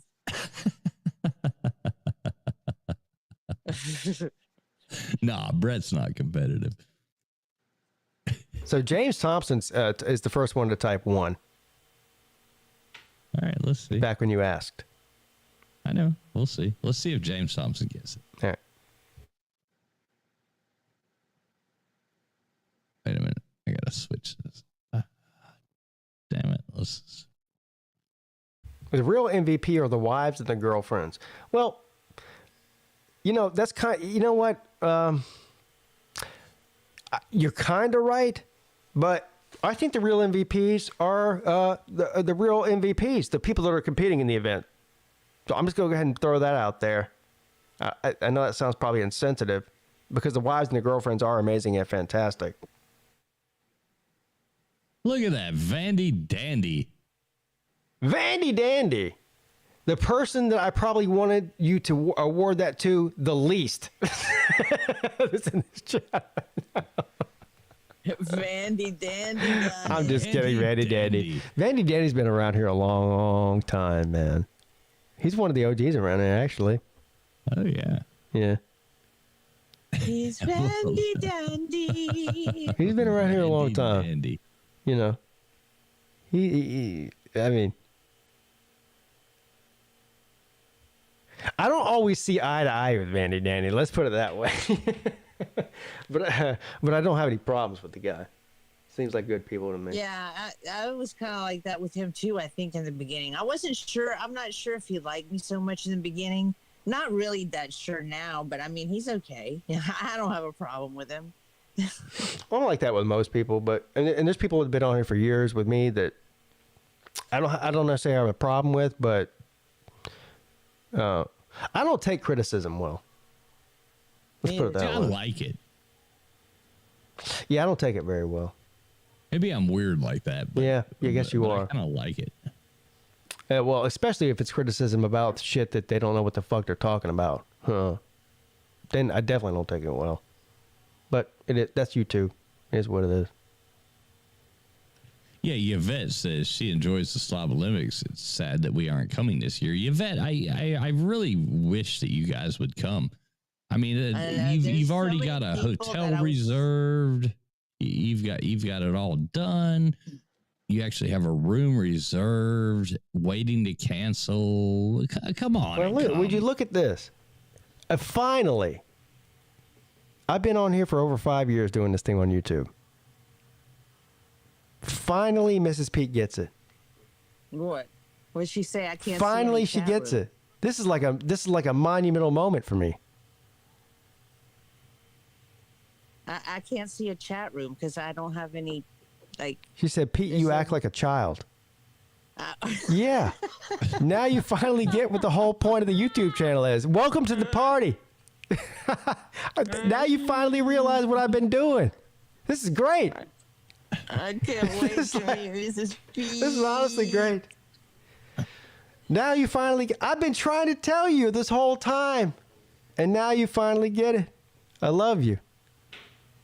Damn. Look at that. Jay Shipes. Welcome back, Jay Shipes. Just got back from the bar. No. Joey or Yvette just did another membership gift, and Jay Shipes is back in the club. Welcome back, Jay Shipes. Jay Shipes, God damn it, why don't you just pay for your own? I've gifted you like 3 of these damn things. Like 90% of the time when I gift it, Jay Shipes wins. Just goddamn. Thank you, Joey. You got $5 for that. He said it was from Yvette. Thank you, Yvette. No, I really hope Joey and Yvette show up. Yeah, Roger Dodger. This is still on. This is still going. You need to join the join right now, Roger Dodger. You know who Come I on. want? But Pete, you know We're about 4 hours and 15 minutes in. Go ahead. you know what would make me so happy if he would make an appearance is Bobby Durkins, but I don't think that's going to happen, is it? Probably not. I wish he would, man. I love him. He's such a good guy. I've met him, hung out with him a few times. He's a genuinely great guy. I really love him. But yeah, probably not. I don't think this is his. I don't think this is his. He's too straight-laced, isn't he? Yeah, I think so. Well, see, I think that's a problem, though, and I think people look at this as an event that I'm too straight-laced for this or something, but it's really not. Like once you get there and you actually see what's going on, I mean, it's a bunch of families and kids becoming friends. Well, I've been trying to. I've been telling people that for years, but I don't know. Yeah, people are scared. They think that. Yeah. I get it. I mean, I would advise you to put your children to bed at 10 o'clock and not bring I take them back offense out. when you know what I mean, because they're gonna see like drunken debauchery after that point. But I mean, from the time of the morning and the event and everything that goes on during the day, it is a whole lot of respect. But even the drunken debauchery part of it, it's not like we're a bunch of 25-year-old kids running around doing crazy shit. I mean, even our level of crazy is damn 25-year-old it's kids. It's pretty tame compared to some of the shit that's going on. You know what I mean? We're not really doing anything crazy. We're just out hanging out, having a good time, laughing. No weird shit going on. No, and I really think it's cool that like having your kids and like Raj's kids become friends, and you like last time we all go out to eat, you order pizza, and they all sit there and play their video games in the hotel room, and they know each other and probably look forward to seeing each other. You know what I mean? Yeah, of course. I look forward to seeing all y'all. Right. No. I'm talking about the kids. Yeah, and them too. Well, I don't know about my kids. Who knows? I know that I think my youngest kid looks forward to seeing Slim Shady's daughter. Hey, I didn't say that. You are pathetic. I know Slim Shady's still listening. Oh, look, there he is.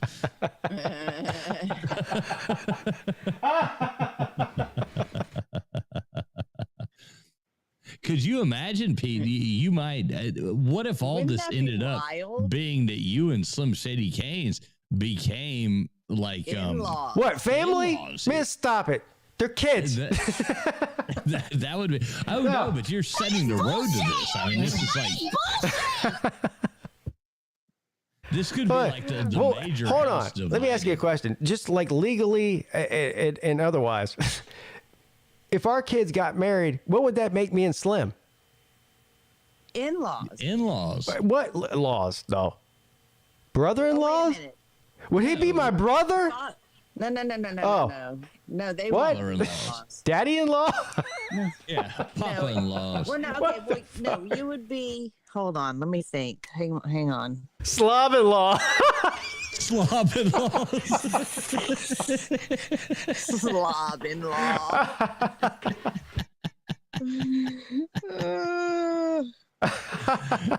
Oh man. No, I think that's true. I think it's just the in-laws. So you would only be like an in-law to his daughter, not an in-law to him, I don't think. So we wouldn't be. I think we'd be brothers. Hey, brother Slim. What do you think about this, brother? Brother Slim. Brother Slim. What do you think about Slim, that? Come here. I know this is becoming like one of those like arranged marriages. You know what we'd be? We'd be fucking bros. You would be bros. Hey, Date Star Mystery says, I'm pretty socially awkward, but I would consider going to the Slob Olympics if I could. Yeah, dude. For anybody who's socially awkward, you're in the right place. You know what it is? It's basically a support group for socially awkward people. That's what it is. And the coffee and the donuts are over there after the event. Awkward. I'm not socially awkward. I don't want to. I'm not one of you introverts. You've met me. Am I socially awkward? No. Okay. You're fun as shit to hang out with. I know. Yeah, I love you, bro. Awkward. I'm not socially awkward. Well, just because somebody's an introvert doesn't mean that they're. I mean, people who are awkward to be around, it doesn't matter if they're introvert or extrovert. There's just something wrong. Well, first of all, being socially awkward has nothing to do with what you look like on the outside. It has to do with how you feel. And people might portray themselves a certain way, but still be awkward on the inside. And I put myself in that category. I mean, I think most people do, unless you're just lying. Yeah. No, that's not true. I'm a very beautiful man. That, I didn't say you weren't. I didn't say you weren't a beautiful man. Now this is really getting weird.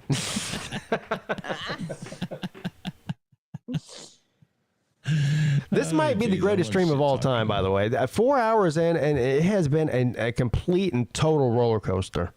Look at this. Yeah, I mean, you were 29 viewers a little while ago. Now you're up to 37. Oh, that's amazing. Yeah, at 2 o'clock in the morning, that's pretty good. But I went from angry to happy to sad to angry to happy to sad, and everything really in between. I defy anybody. I defy anybody to go on the internet and find anything where you can find something like that. Well, I'm sure you can go to a lot of other streams and find like a whole lot of drama that you don't understand and people arguing about nonsense. But some people imagine. But if you did tune into this, you might consider what has happened. Well, maybe not on this stream necessarily, but in other ones, this to be the same way that you're describing right now. Yeah, with the drama. The drama. I hate drama. That's one thing I just don't do drama. Well, I don't like drama for your mama. Well, a lot of people they like want to make their pages like center around drama or blah, blah. There's no point in that. Like, come on now. Yeah, I don't like drama. It's no fun. It's annoying. Well, I think maybe some people confuse trash talking with drama. I don't. I think they're two completely, totally different things. Well, and there's a lot of people who don't understand the difference between trash talking and creating. Listen, I'm not going to stop trash. That's ingrained in who I am. As long as I'm on here, I'm going to be talking shit. Especially when it comes to football and shit like that, I'm going to be talking shit. If people consider that to be drama, I don't know what to tell you. But yeah, I have got involved in drama that's non-football related, and I regret it. It didn't do me any good. No. Didn't do anybody any good. Like football trash talk, and that's the thing that I like about this community is, for the most part, it sticks to football trash talk. Like, I don't like to get involved in anything where you're actually like, where people are putting somebody down based on their, personal problems or insufficiencies or weight or, anything. Like, I don't want to pick on people. I like to pick on people like you, Pete. People who can pick on me back. Yeah. That's fun. You know what I mean? Trash talk back and forth, have a good time. You're not a bully. You're not a bully. No, I can be a really big bully, but I don't want to be a big bully. I don't want to do that. I don't want to break people down. I do want to be a bully. As far as football is concerned. Right. I'm not talking about anything else other than that. Well, I'm a Miami fan, so fuck you. Yeah. No, you're the exact person I want to bully. It's the offseason, bitch, man. Your team can't recruit worth a damn. Yeah. And your coach is a whiny bitch, so well, you know what? You're right. You know what? We agree on that. So I'm not going to bully you on that. Right. But yeah. I don't like people taking cheap shots at people based on, or at their significant others or their, what? I don't like any of that. I think that's trashy. But, that's just me. Yeah. Well, this time I actually do have to go. It's been 4 hours and 15 minutes. I know. I do have to get off now. Actually, I mean, look, this is first of all a testament to all the people that called in. Of course, you and TK in particular. for hanging out with me for the past 2 hours. You guys have been on for, I think, 2 hours now. And I was going to end the show at 12 like I normally do, you know? I was going to go try to get laid. Now I don't even know if I could do that. I'm too tired. I'm sorry. Oh, come on now. I'm just kidding. But seriously. Come on now. Ain't nobody ever too tired. Yeah, you're right. I got that a little bit. I might have that little last bit of energy left in me. I don't know. You hear that, Mrs. Peete? You hear that, Mrs. Peete? It's that little bit of last energy. Go on YouTube and have some fun. No, but seriously. Oh my God, I'm going to choke to death. But seriously, I mean, I was going to shut the show down at 12, and you guys, basically, I mean, if it weren't for you two guys in here having interesting conversations, we talked about pretty much anything you could talk about. Great coming in the Hooters. I wouldn't have done it. You guys know me. I lose interest real quick. Like if some shit it disinterests me, I'm moving right on, and I'm shutting the stream down. I'm going and doing something else. So the fact that I kept it on for an extra 2 hours plus is a testament to both of you. So I love both of you, TK. Thank you. Thank you, Pete. I love you, TF. Hey, Pete, can I say this real fast? Yeah, sure. I really do look forward to TK for you to come back and put on a show that you've been talking about with, you know, kind of the 90s, 80s, 90s kind of theme going.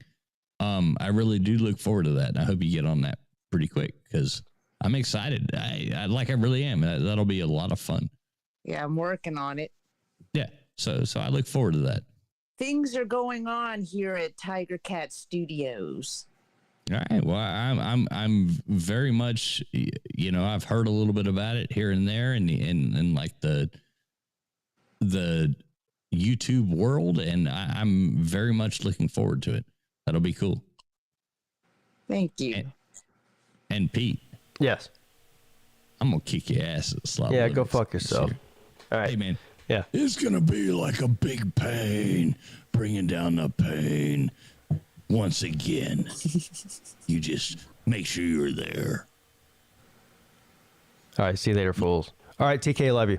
Talk to you later. Love you. All right. Bye. And I see Slim Shady. I don't know how long you've been in the back, bro. I apologize. I haven't even looked in the back. I just went to kick them off and saw you in there.